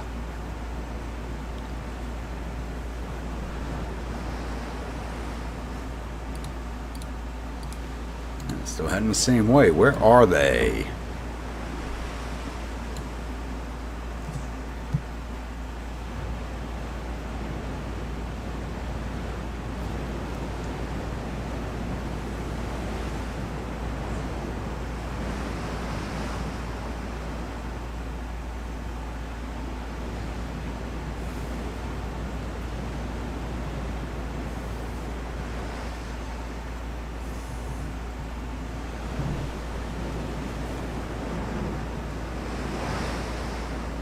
Mother's Italian by birth from Naples. Okay.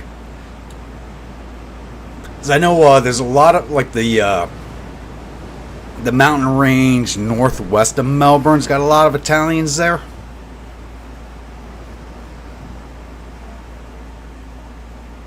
She ain't got a lot. Some of the local kids at your people. Yeah, that's exactly what we were getting our asses kicked. We didn't have enough Hispanics. We had to Shanghai some of the kids. We were losing.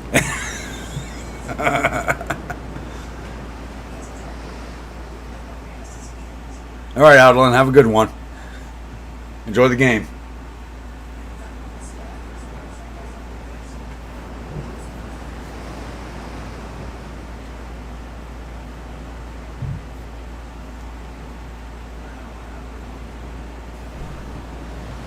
And we have...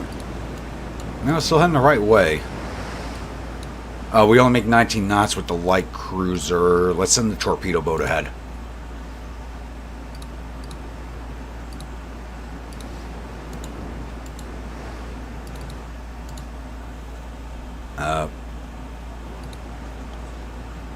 How'd you get attached to them?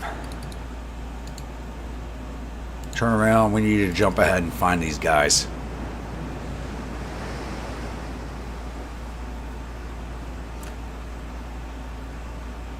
If you aren't cheating, you aren't trying. If you're caught cheating, you ain't trying hard enough. Yeah, you got a huge Italian community around there.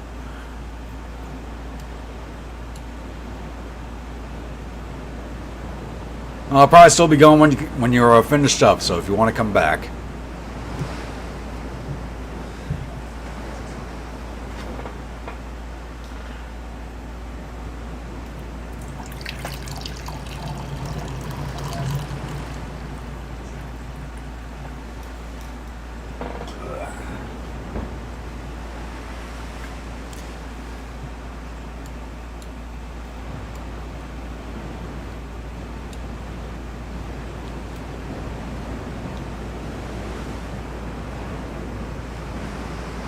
We're at X10, so they're not too far away. It's just a matter of finding them.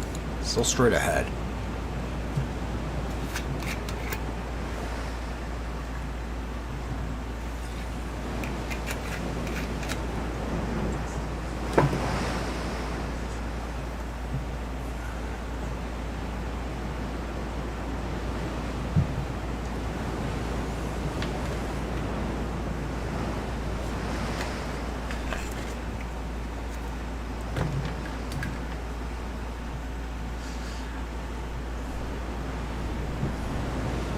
I don't know, everybody. Is it a little odd I know more about other countries than I know about my own country? Phil can answer that one. That's what Mr. Colt and Mr. Browning are for. I'll go with Mr. Browning any day. 50 caliber all the way. My deuce, baby.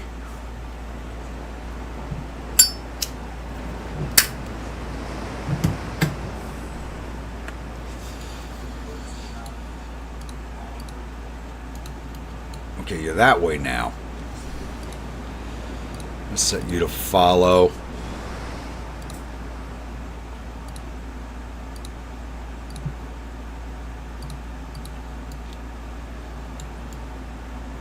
Leaving the CL way behind.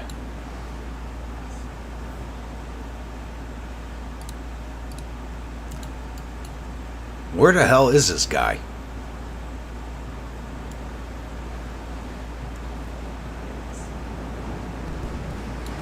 There you are.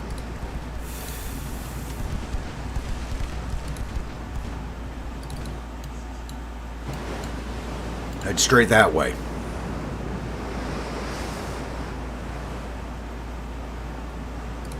It's a 15. They got that ship doing 18.9 knots? Really?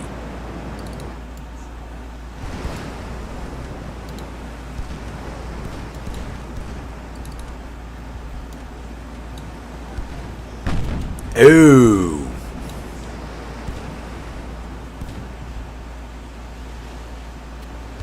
Main belt's under an inch. Forebelt, aft belt under an inch. It's got more armor on the deck. That explains the speed.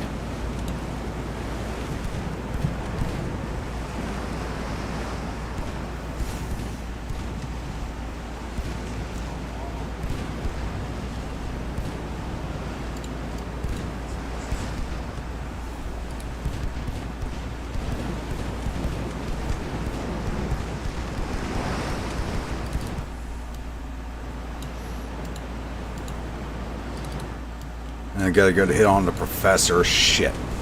Alright, break away. Fuck it.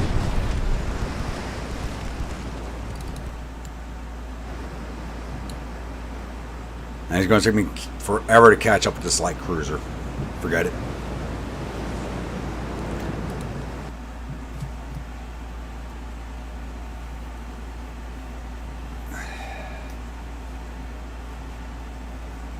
You're a citizen of the world. The human race needs... Yeah, we do need more.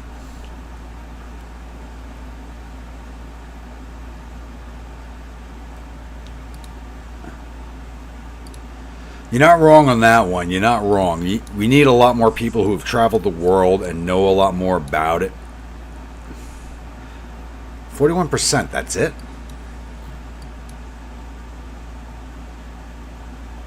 We only need 29,000 tons. We have 155 there. What the hell's in their port? There's nothing in port. That doesn't make sense.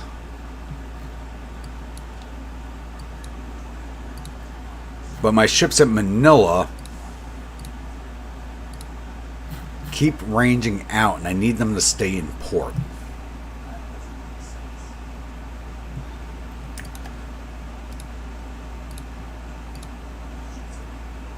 There we go. Put them all in being. Hopefully they don't sally out. Just repair. I need you in the invasion fleet.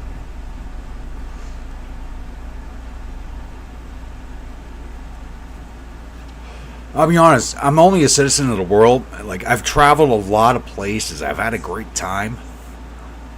But that's mostly because of the military. If it wasn't for the military, I would have never been and seen the places I've been, met the people I've met. I'm still friends with a lot of... And it's actually caused me some heartache with the FBI, but I'm still friends with people I met in Iraq and Afghanistan. Fastest Stampede. You should be in port. What the fuck? 2 CLs and torpedo boat against a CA, CL, and 5 torpedo boats. Let's take it.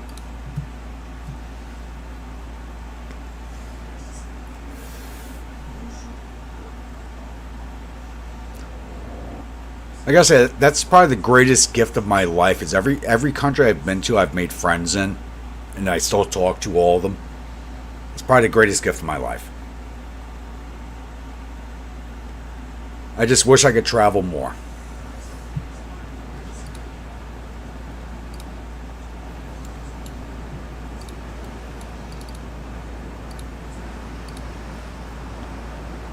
Honestly, starting this YouTube channel and meeting a lot of you guys, like, we've only met in chat, but you gotta say, we've had a great time in here.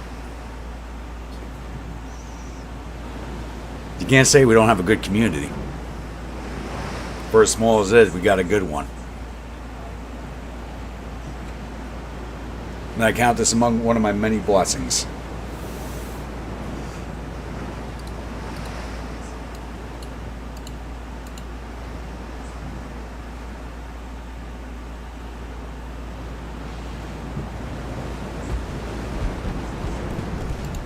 Yeah, but that has nothing to do with the naval invasion.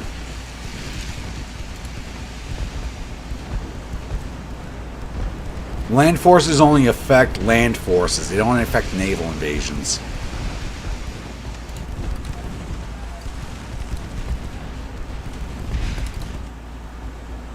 Alright, roaring chicken, it's time to roar. Flank. Let's go get that heavy. You guys turn away from those torpedo bows. Bash the Stampede. Target T-17. Shock Shin. Target T-1.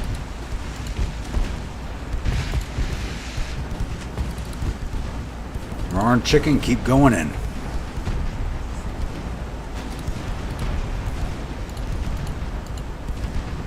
We're going for that heavy. Shucks in, target the light cruiser. Go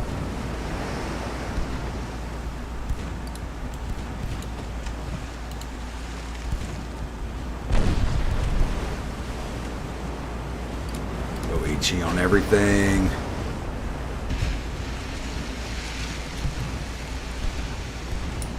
Yeah, start turning away. You know we're coming for you.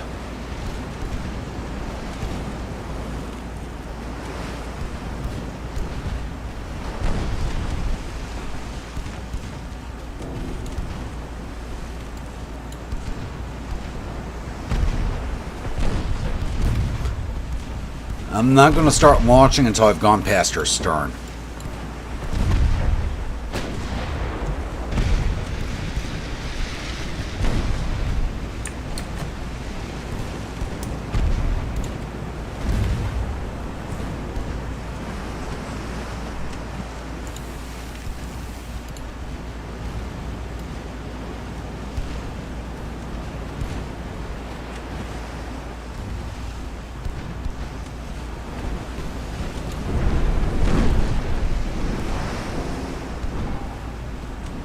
Keep setting fires. That's what I want to see.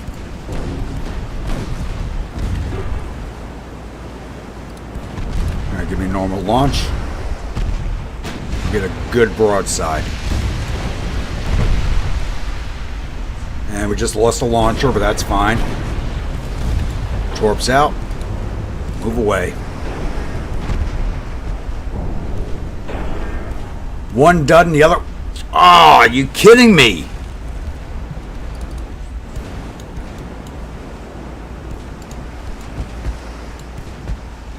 That's bullshit. Bash. Target the heavy.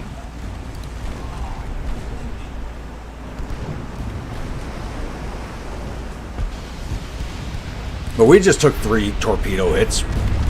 You gotta be kidding me.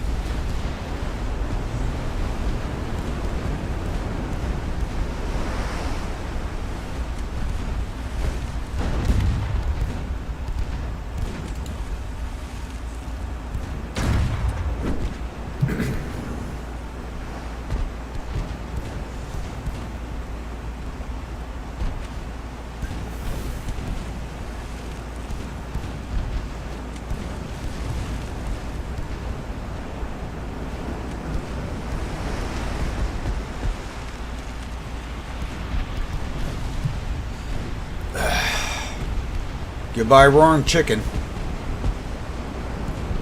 That's a good run.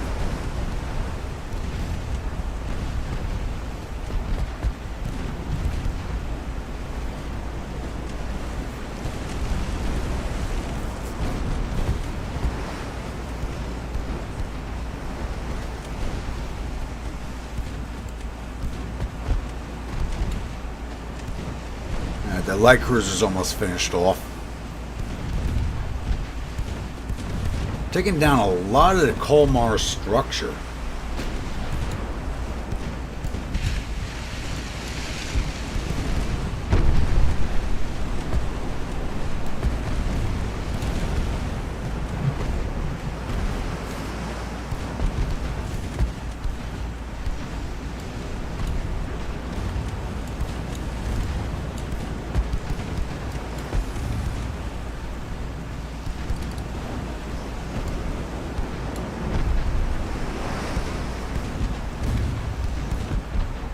This does the same. Friends in Sweden, France, Morocco. Yeah.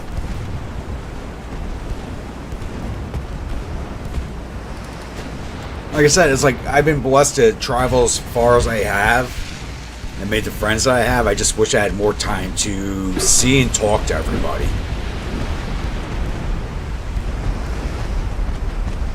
That was a hit from a torpedo boat. 4.1s. 4-inchers. Yeah. These torpedo boats are as heavily armed as the damn cruisers.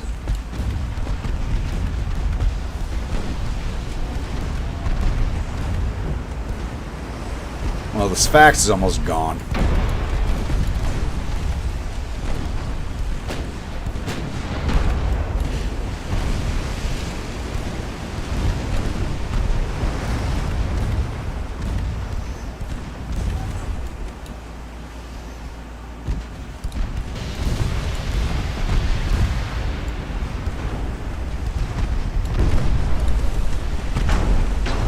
Alright, there goes every cruiser Colmar.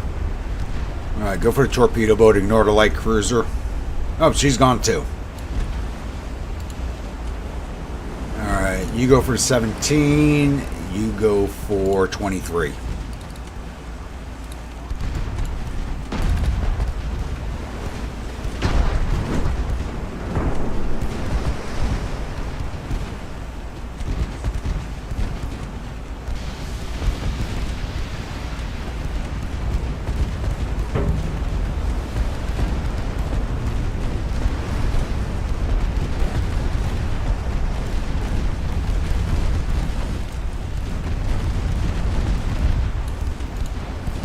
There we go.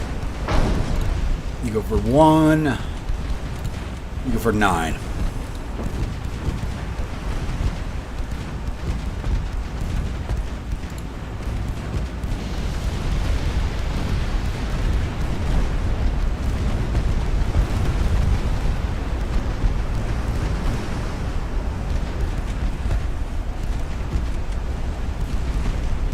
And we sank one I wasn't even aiming at. Even better.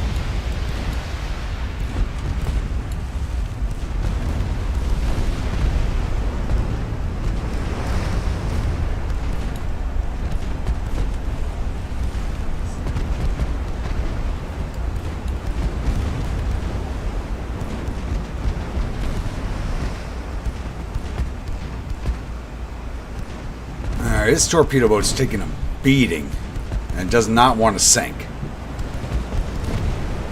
There it goes.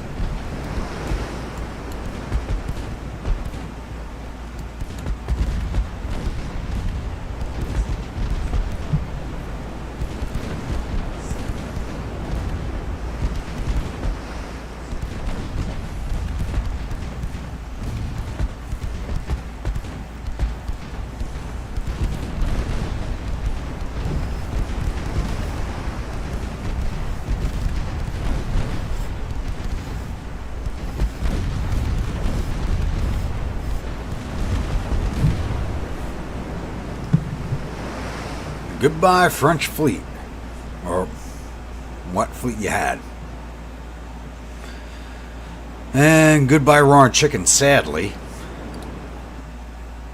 So we gotta build another of the F Troop.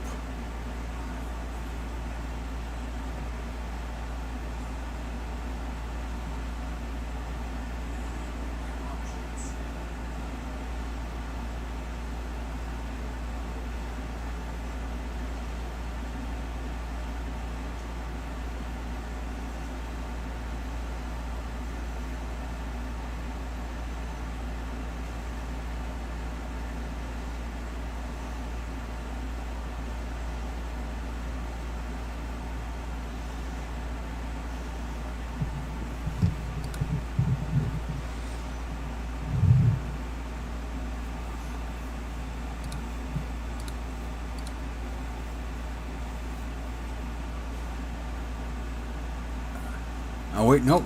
We're not doing any more F troops because we're coming up on the refits.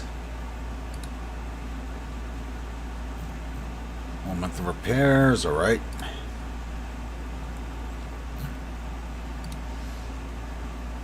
What's that going to give us? Concentrated fire. Yes, we need that. It's a 1904 tech, so a little behind but not far. We got here CL against 2 CLs. Let's take it.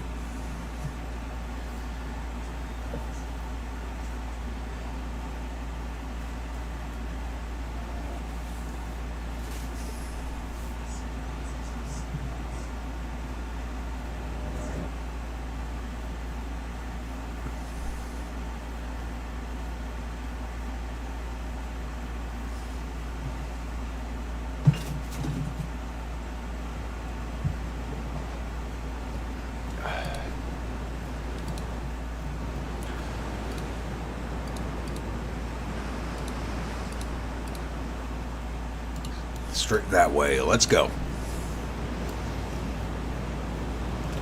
We got a veteran crew, so we just might win this.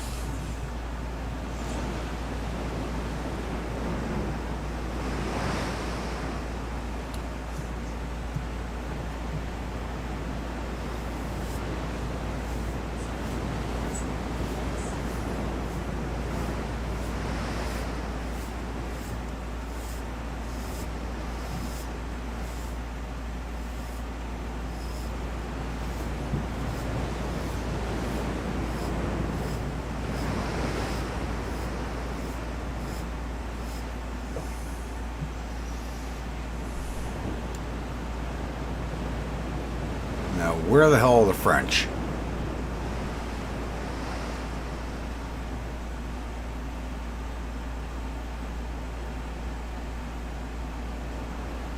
Oh, don't tell me they're sailing away. I think they might be sailing away.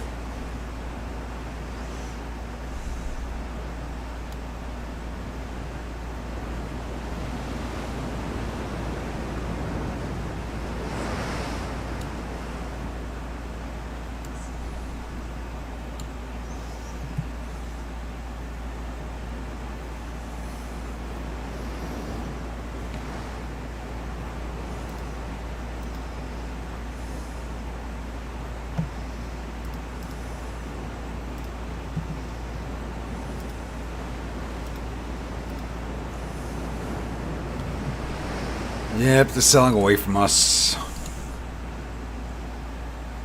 Alright, let's start a retreat out.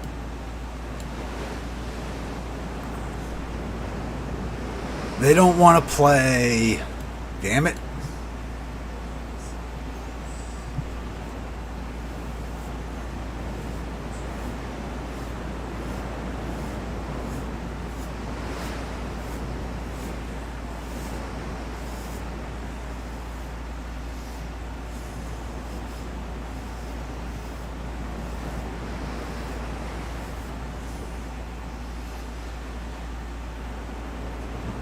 Yep, X-30 already. They're moving away from us. Now we just gotta wait for the timer to run out.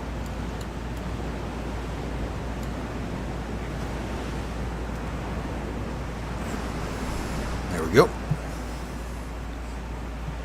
They didn't want to play. Damn it.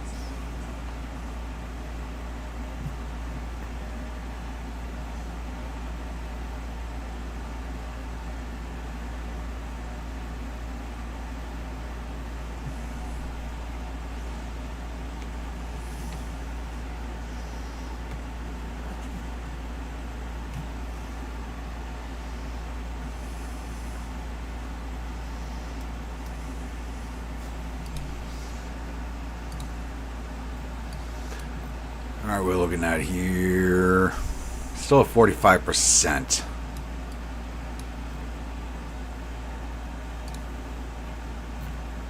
Got 2 ships repairing. Hopefully we can get you guys into the water next turn.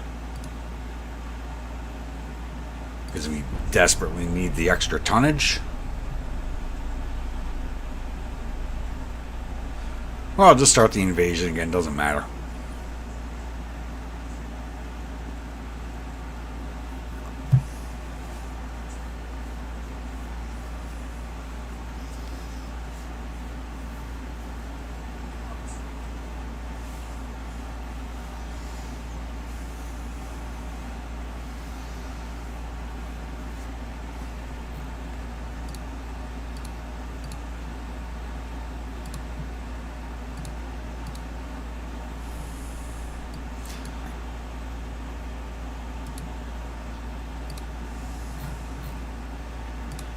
That's done, and nothing's going to be... Can this get done in 1 month? No, 2 months. All right.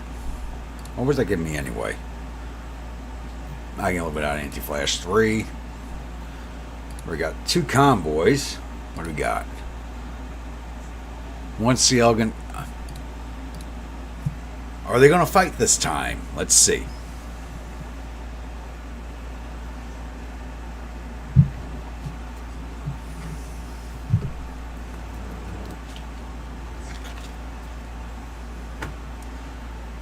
So they ran away from this fight last time. 2 CLs against 1 CL, and they ran.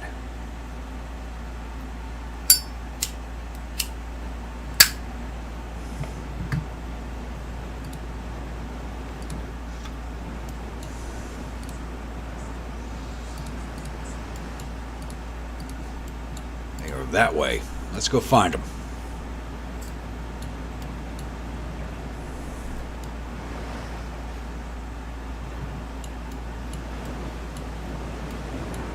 Well, the ship's named Woohoo, so if we find the French, give me a woohoo.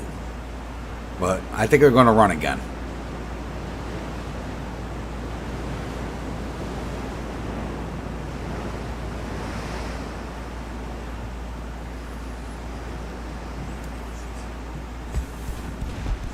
Oh shit. Oh, I just saw them. They're firing at us. There we go.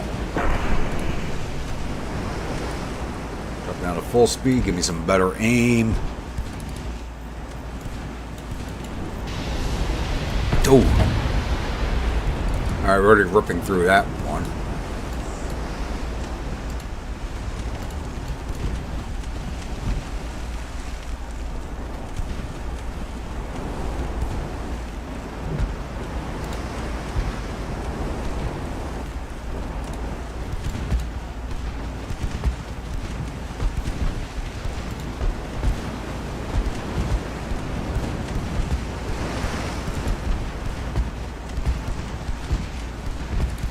Alright, we hit her initially, now we're not hitting her anymore. That's disturbing. Oh, now she's sailing away. Because they're switching formation up.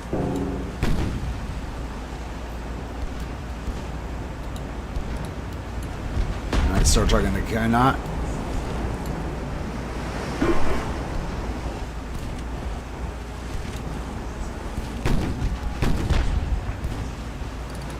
They're just trading formation.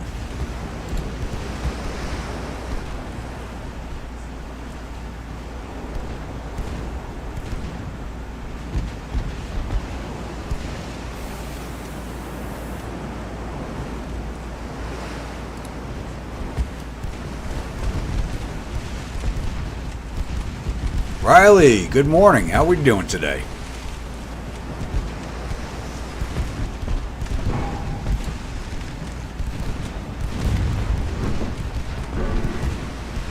Thank you for that woohoo, Jabberwock. We actually did find them. Though it's going in their favor. My veteran crew, really. They have a lower aim than us, too.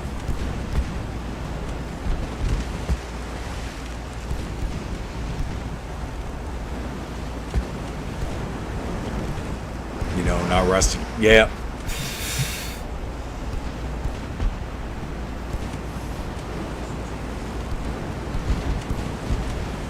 Well, if you're not going to work, pull up a chair and grab some hair of the dog. If you're going to work, grab a coffee.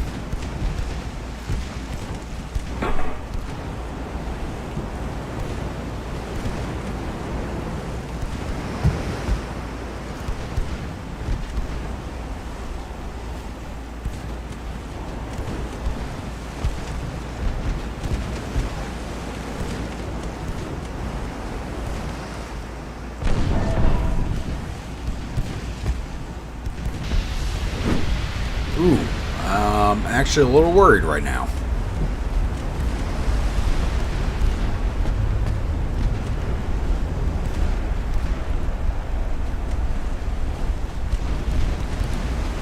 Go HE everything, please.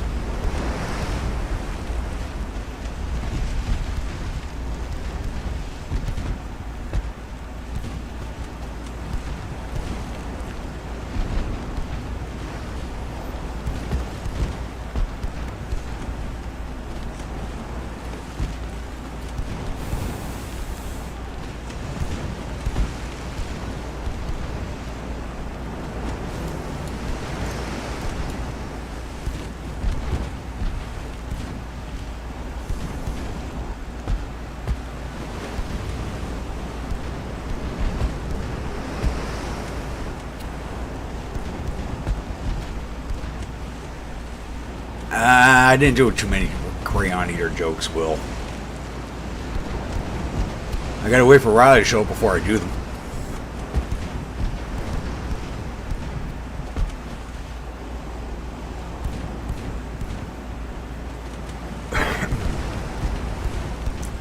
Or like I told one of my buddies the other day who, Marines, like, there are no former Marines except, you know, I was in the National Guard, and a lot of Marines join the National Guard, and they start wearing that Army tab, which means you're a former Marine in my book. So, one of them was bitching. He was on a National Guard mission. Don't worry about that, Slam. I was actually, just dropped my brush. I was brushing my beard, but, He was complaining that he was on a National Guard mission, the mission's canceled, so he had to go back to his real job as being a cop. So he was complaining about that. I'm like, go out and buy a box of Crayolas. He's like, why? Because you feel better after some comfort food.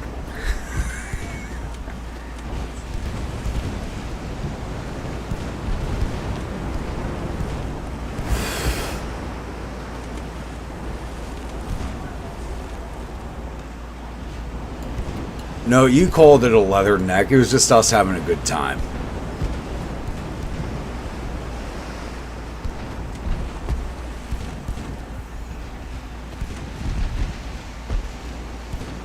And don't ever call paratroopers leather necks. You're going to get into a fucking brawl you're never going to walk away from.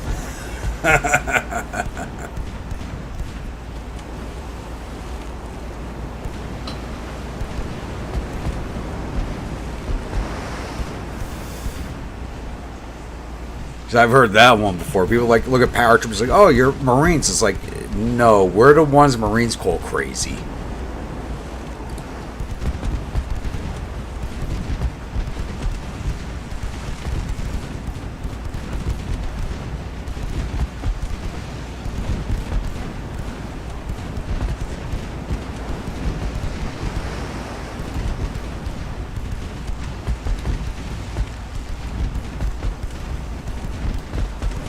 Like I always said, we don't jump from boats, we jump from planes.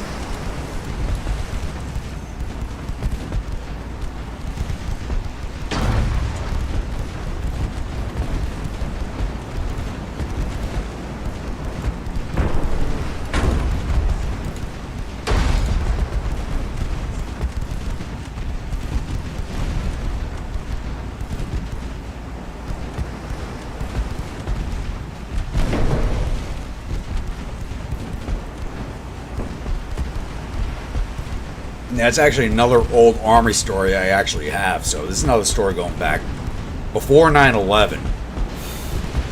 As a paratrooper of the 82nd, we trained with some Marines. We rigged up, did a jump. So that's, you're talking about 7-8 hours right there. 12 hours depending on wake up time.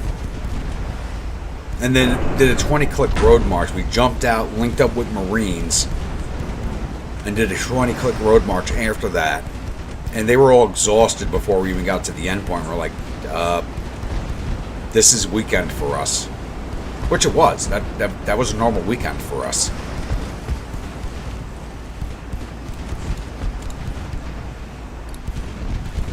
And they thought we were insane. I'm like, yeah, this is right. This is what we do. We spend fucking 12 hours getting ready for a jump. We jump and then we fucking walk. That's what paratroopers do.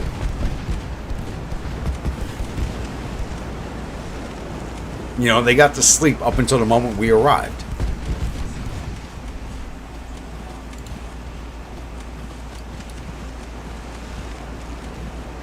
You're not running away, bitch. Come back here. That smoke is not going to help you. Get back here.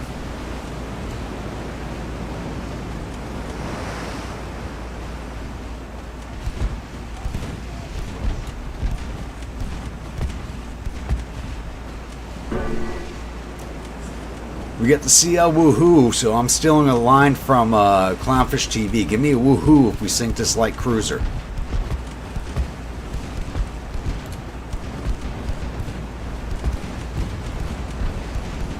We already sank one, we just gotta put the second one down. Give me a woohoo if I do.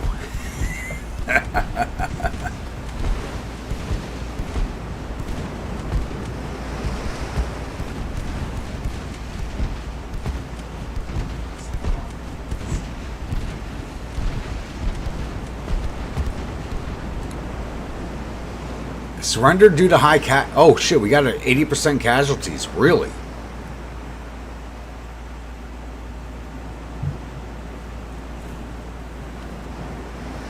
We lost 22 crew, they lost 354 and 2 light cruisers. Oh, 1,800 victory points to us.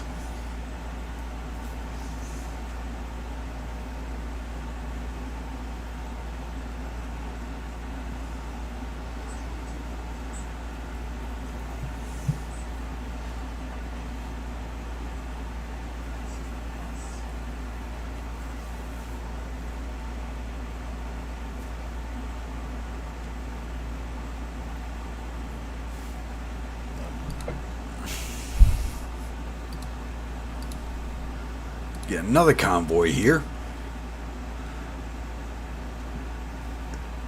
2 CLs against a CA, a CL, and one torp.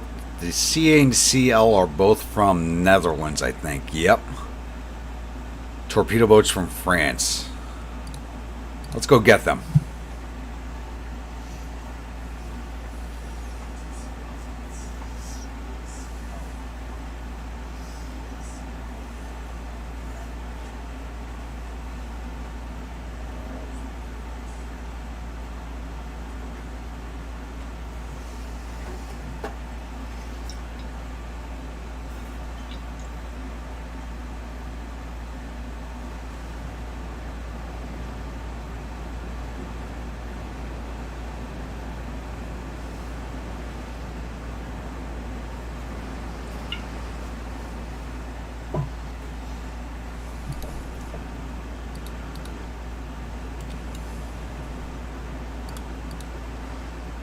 Alright, which direction are you boys? You're that way. Let's go get them.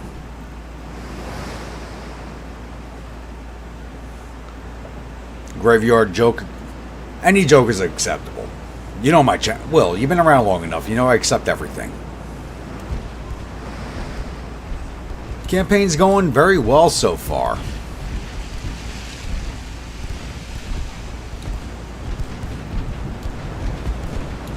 We just had to cut our war against Japan short for the war with France. Because, you know, we need to take Vietnam from them. Like the Americans did, and then, you know, China tried to do after that. That's a war nobody talks about. The China-Vietnam War, which happened after America left Vietnam. And China got its ass kicked worse than America did.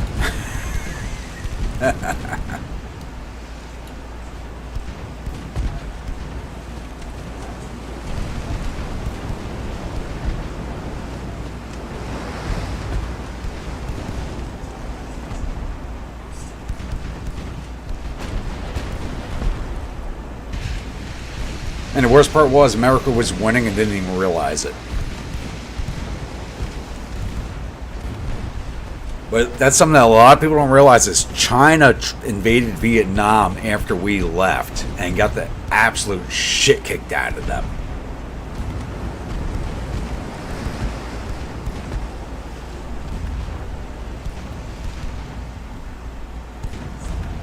But, you know, it's Vietnam, it's China, records are not that good.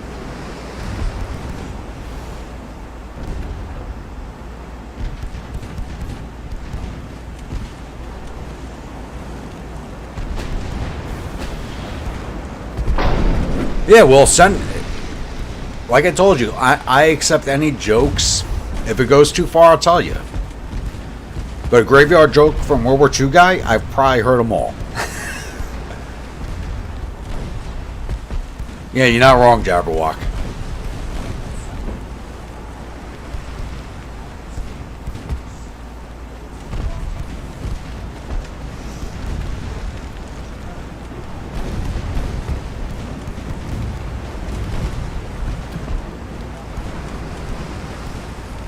It's like, it's outside of politics. I don't put my foot down about anything.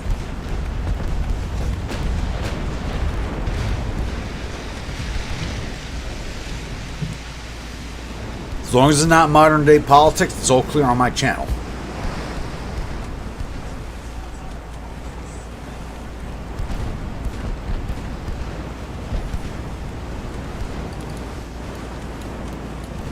Yeah, keep sailing away.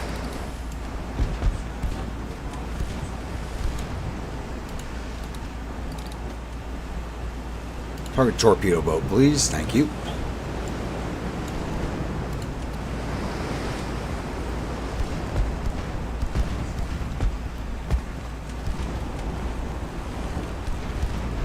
What, my CL or their CL?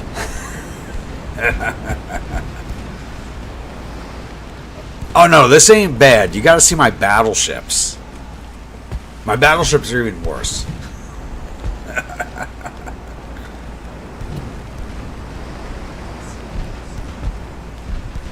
Come on, Will. You leave me in suspense here. Send a joke. Let's see it.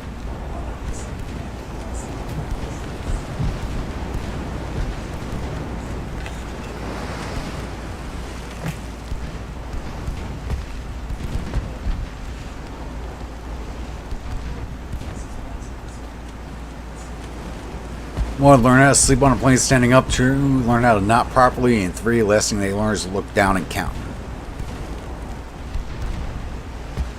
Yeah, that's exactly what power. That's not a joke. It's literally not a joke. That's true to life.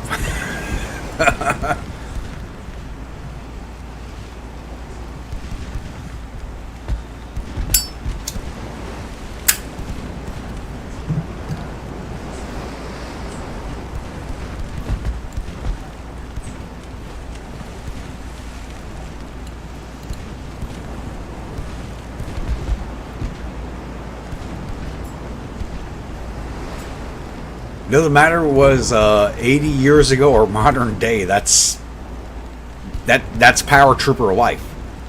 It sounds like a joke, but it's true as shit.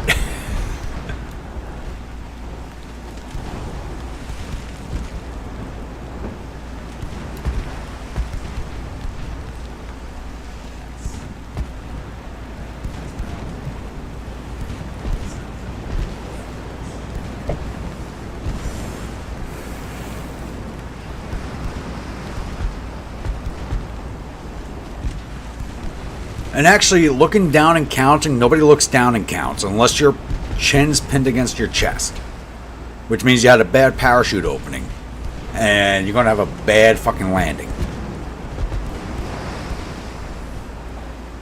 Because if you jump out of a plane and you're looking down, you're not doing it of your own volition. That means you left the aircraft, you spun as you left it, which means as you're spinning. So, as a paratrooper, if you're looking down when you exit a plane, that means your chin is pinned to your chest. That means as you left the aircraft, your shoulder hit the door, your bag hit the door, whatever. You left the aircraft in a spin.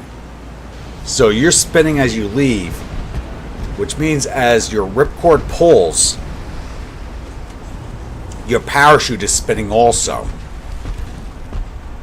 And as the parachute opens, it's spun tight, and all the cords are spun up around your neck, behind your helmet, because it's happened to me. It's something that happens very often. There's actually training for just this type of event.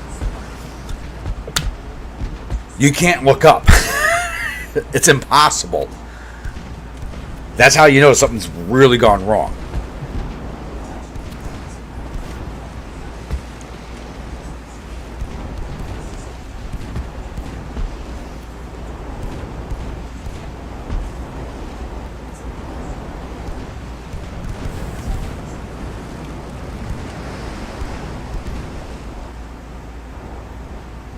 Yeah, no.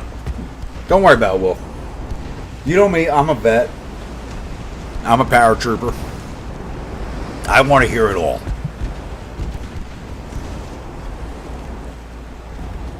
Like I said, everything's okay on my channel until I say it's not. Like I said, unless it's modern politics, it's all fine.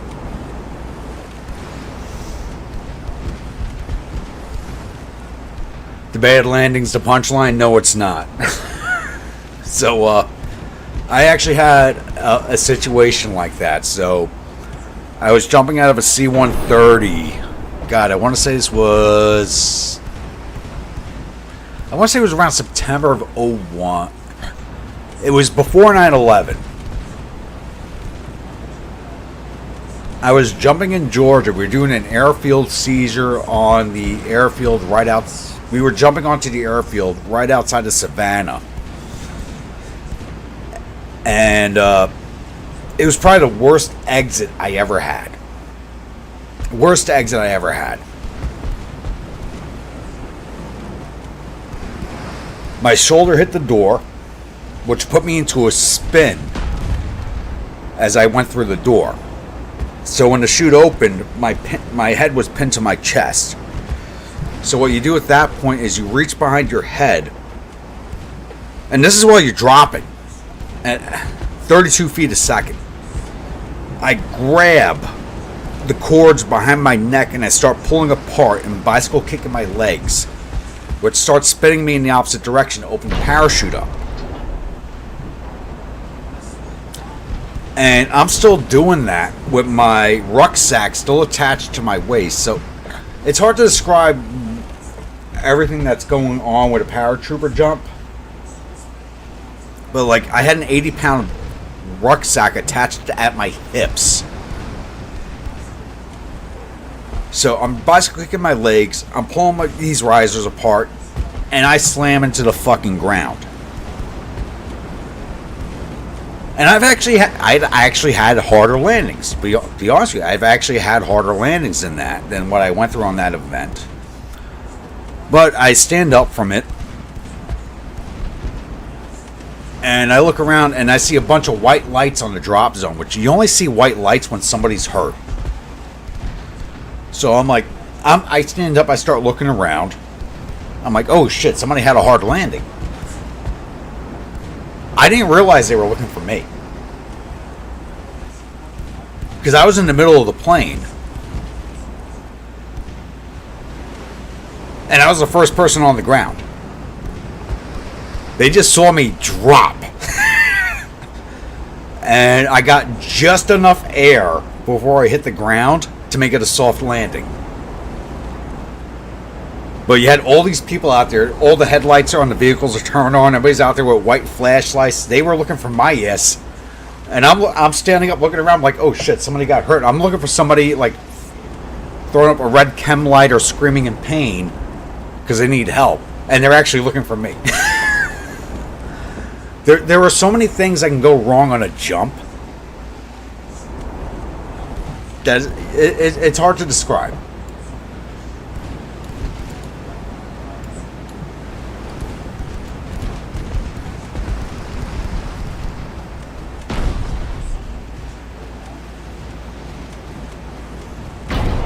Like, if you've never seen a mass parachute jump, like, Americans do it different. Paratroopers, we're not skydivers. We're not skydivers at all. We don't jump from 12, 13, 1400 feet. We don't jump from 2500.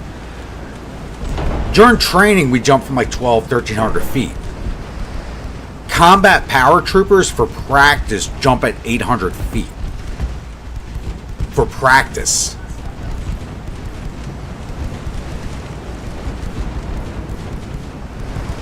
You think 800 feet is a lot? That's half the height of the Verrazano Bridge.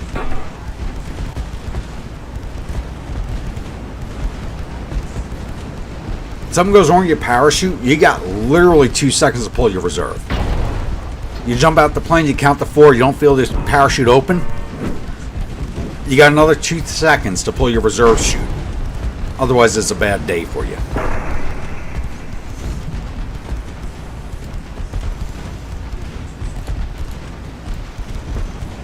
But that was with the old parachutes. New parachutes are a little different. Low altitude, low opening. Exactly. Exactly, Will. The newer parachutes are different. But with the old parachutes, good luck. Or my favorite with the jump into Iraq. The Air Force didn't want to drop us at the drop zone, because they didn't want to dive into the valley. I wish they hadn't. That jump was a mess. Honestly, that's a story I tell a lot, especially to other 173rd paratroopers who weren't on that jump, and like the guys who were on are kind of like legendary within the 173rd, but that's a story I got to tell in person, because there's no other way of telling it. Telling it over a microphone to a bunch of people listening, it's like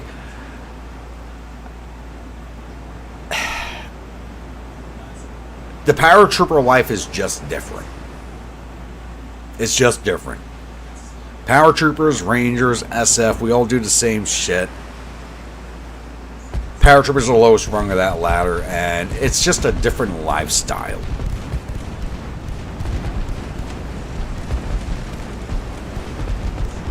Plus, the extra $250 a month for risking your life counts. That's why I did it. I was getting paid less than $1,000 a month. They offered me an extra $250 tax-free. What do I sign?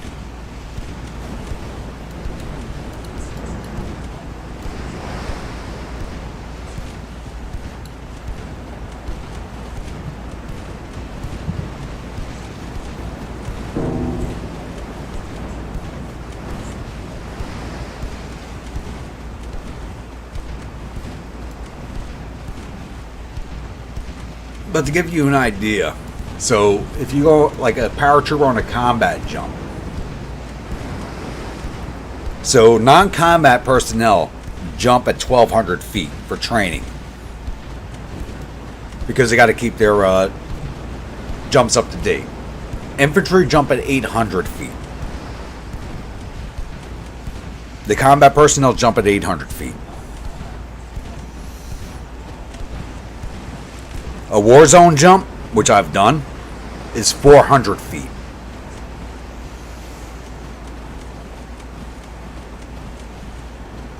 Now, if any of you know what 400 feet looks like, it's not a big distance. Reserve parachutes don't count. Exactly, Will.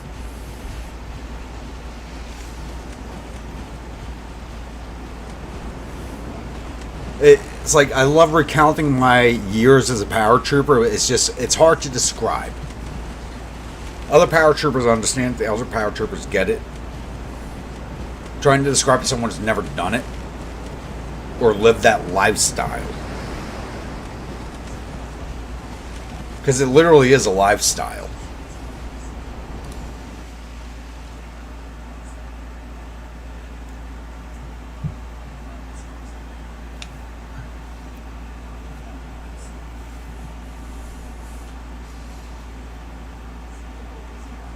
Because I'll be honest with you, you never hear infantrymen, rangers, SF, anybody talk about themselves or the lifestyle like more than paratroopers. Because it literally is a lifestyle.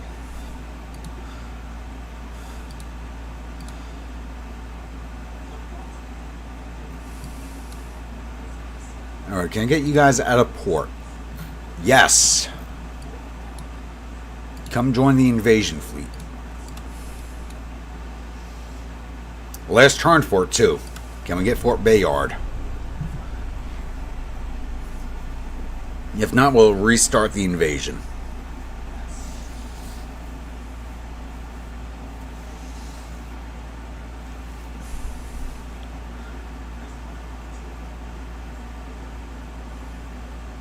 Rainy, you finally woke up. I was wondering when you're going to pop in.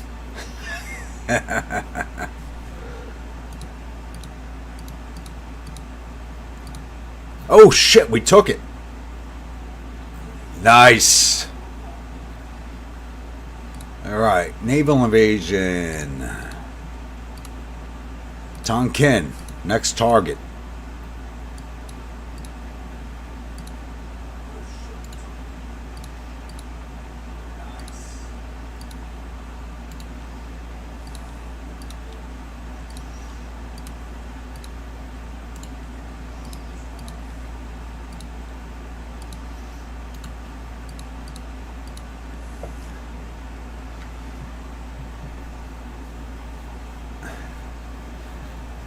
Alright, but I fear you came in right at the end. It's January of 1905. It's now going on 6 a.m. where I am. Holy shit. Going at this 8 hours now, and I'm not repeating a 24-hour stream. I didn't have a birthday party tonight.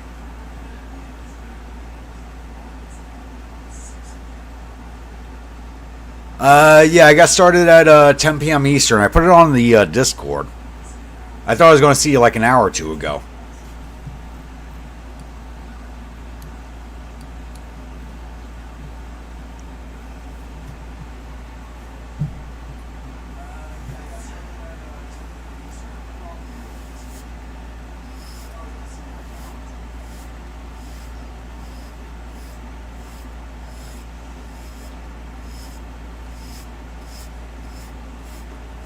Yeah, I think I'm going to end this one here, going on 8 hours. So, no 24-hour stream, no 12-hour stream. I do have a surprise party tonight, and I'm hoping to do a live stream after the party. If I'm capable of doing one, I will try. Because you're not going to get one for the next 2 weeks. Because I have a camping trip next weekend, and I have a wedding the weekend after that. So I'm a little busy for the next couple of weekends. Then I'll have streams for 3 weeks, and yeah, for 3 weeks I'll have streams, and then then last week of October I won't have one because I'll be in Gettysburg for a Living History event. So just a reminder, everybody's watching. I am a reenactor. My unit will be doing a Living History Gettysburg the weekend of the 25th of October. The week before Halloween. So if you're in the area and you'd like to meet up, have a chat, I'll be doing a Living History with the 69th Regiment of Infantry, Irish Brigade at the Pennsylvania Monument that weekend. So if you want to meet up, hang out, just let me know in an email, chat, whatever. Just come and hang out with us. Or if you want to try out being a reenactor, let me know beforehand, at least two weeks before, and we can get some gear together for you. And you come join us for that weekend. Refit to refit, exactly.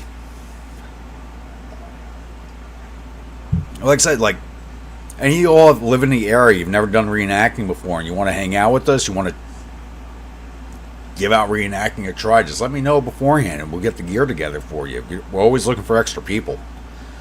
You might just have a lot of fun doing it. But be forewarned, just like any hobby, it's a little addicting and a little expensive. Well, yeah, like I said, we're going to end it here. It's January of 1905, so we're going to do 1905 refits and start the next episode, which will be in 3 weekends from now. If I do a live stream tomorrow, it will be Grand Tactician. If I do one. No guarantee.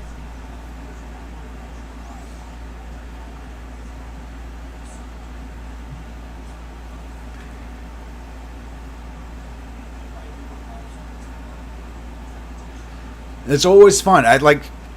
Honestly, I love doing living history stuff more than reenactments because I actually get to interact with people, tell them about the life, the camp, and all that stuff. I'm like, because I enjoy talking to people.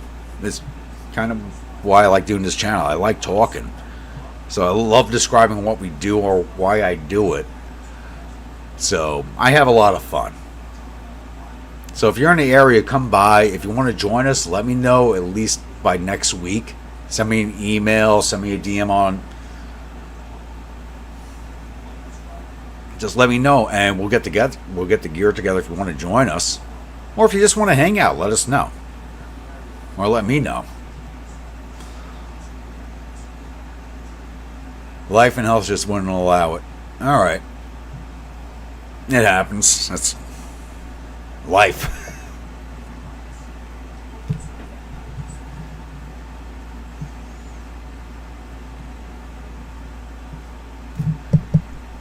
But like I said, so it's now going on almost 6 a.m. So once again, if you're a new viewer, return viewer, if you're not yet subscribed, please think about hitting that subscribe button. If you do, remember to hit that bell icon so the next video comes out. Follow along in the series, enjoying it. Don't forget to drop an AP shell into that like button, HG shell into that comment section. And I'll see you all at the next episode. Don't stay grumpy. Be a little happy this weekend. A little bit of a change up.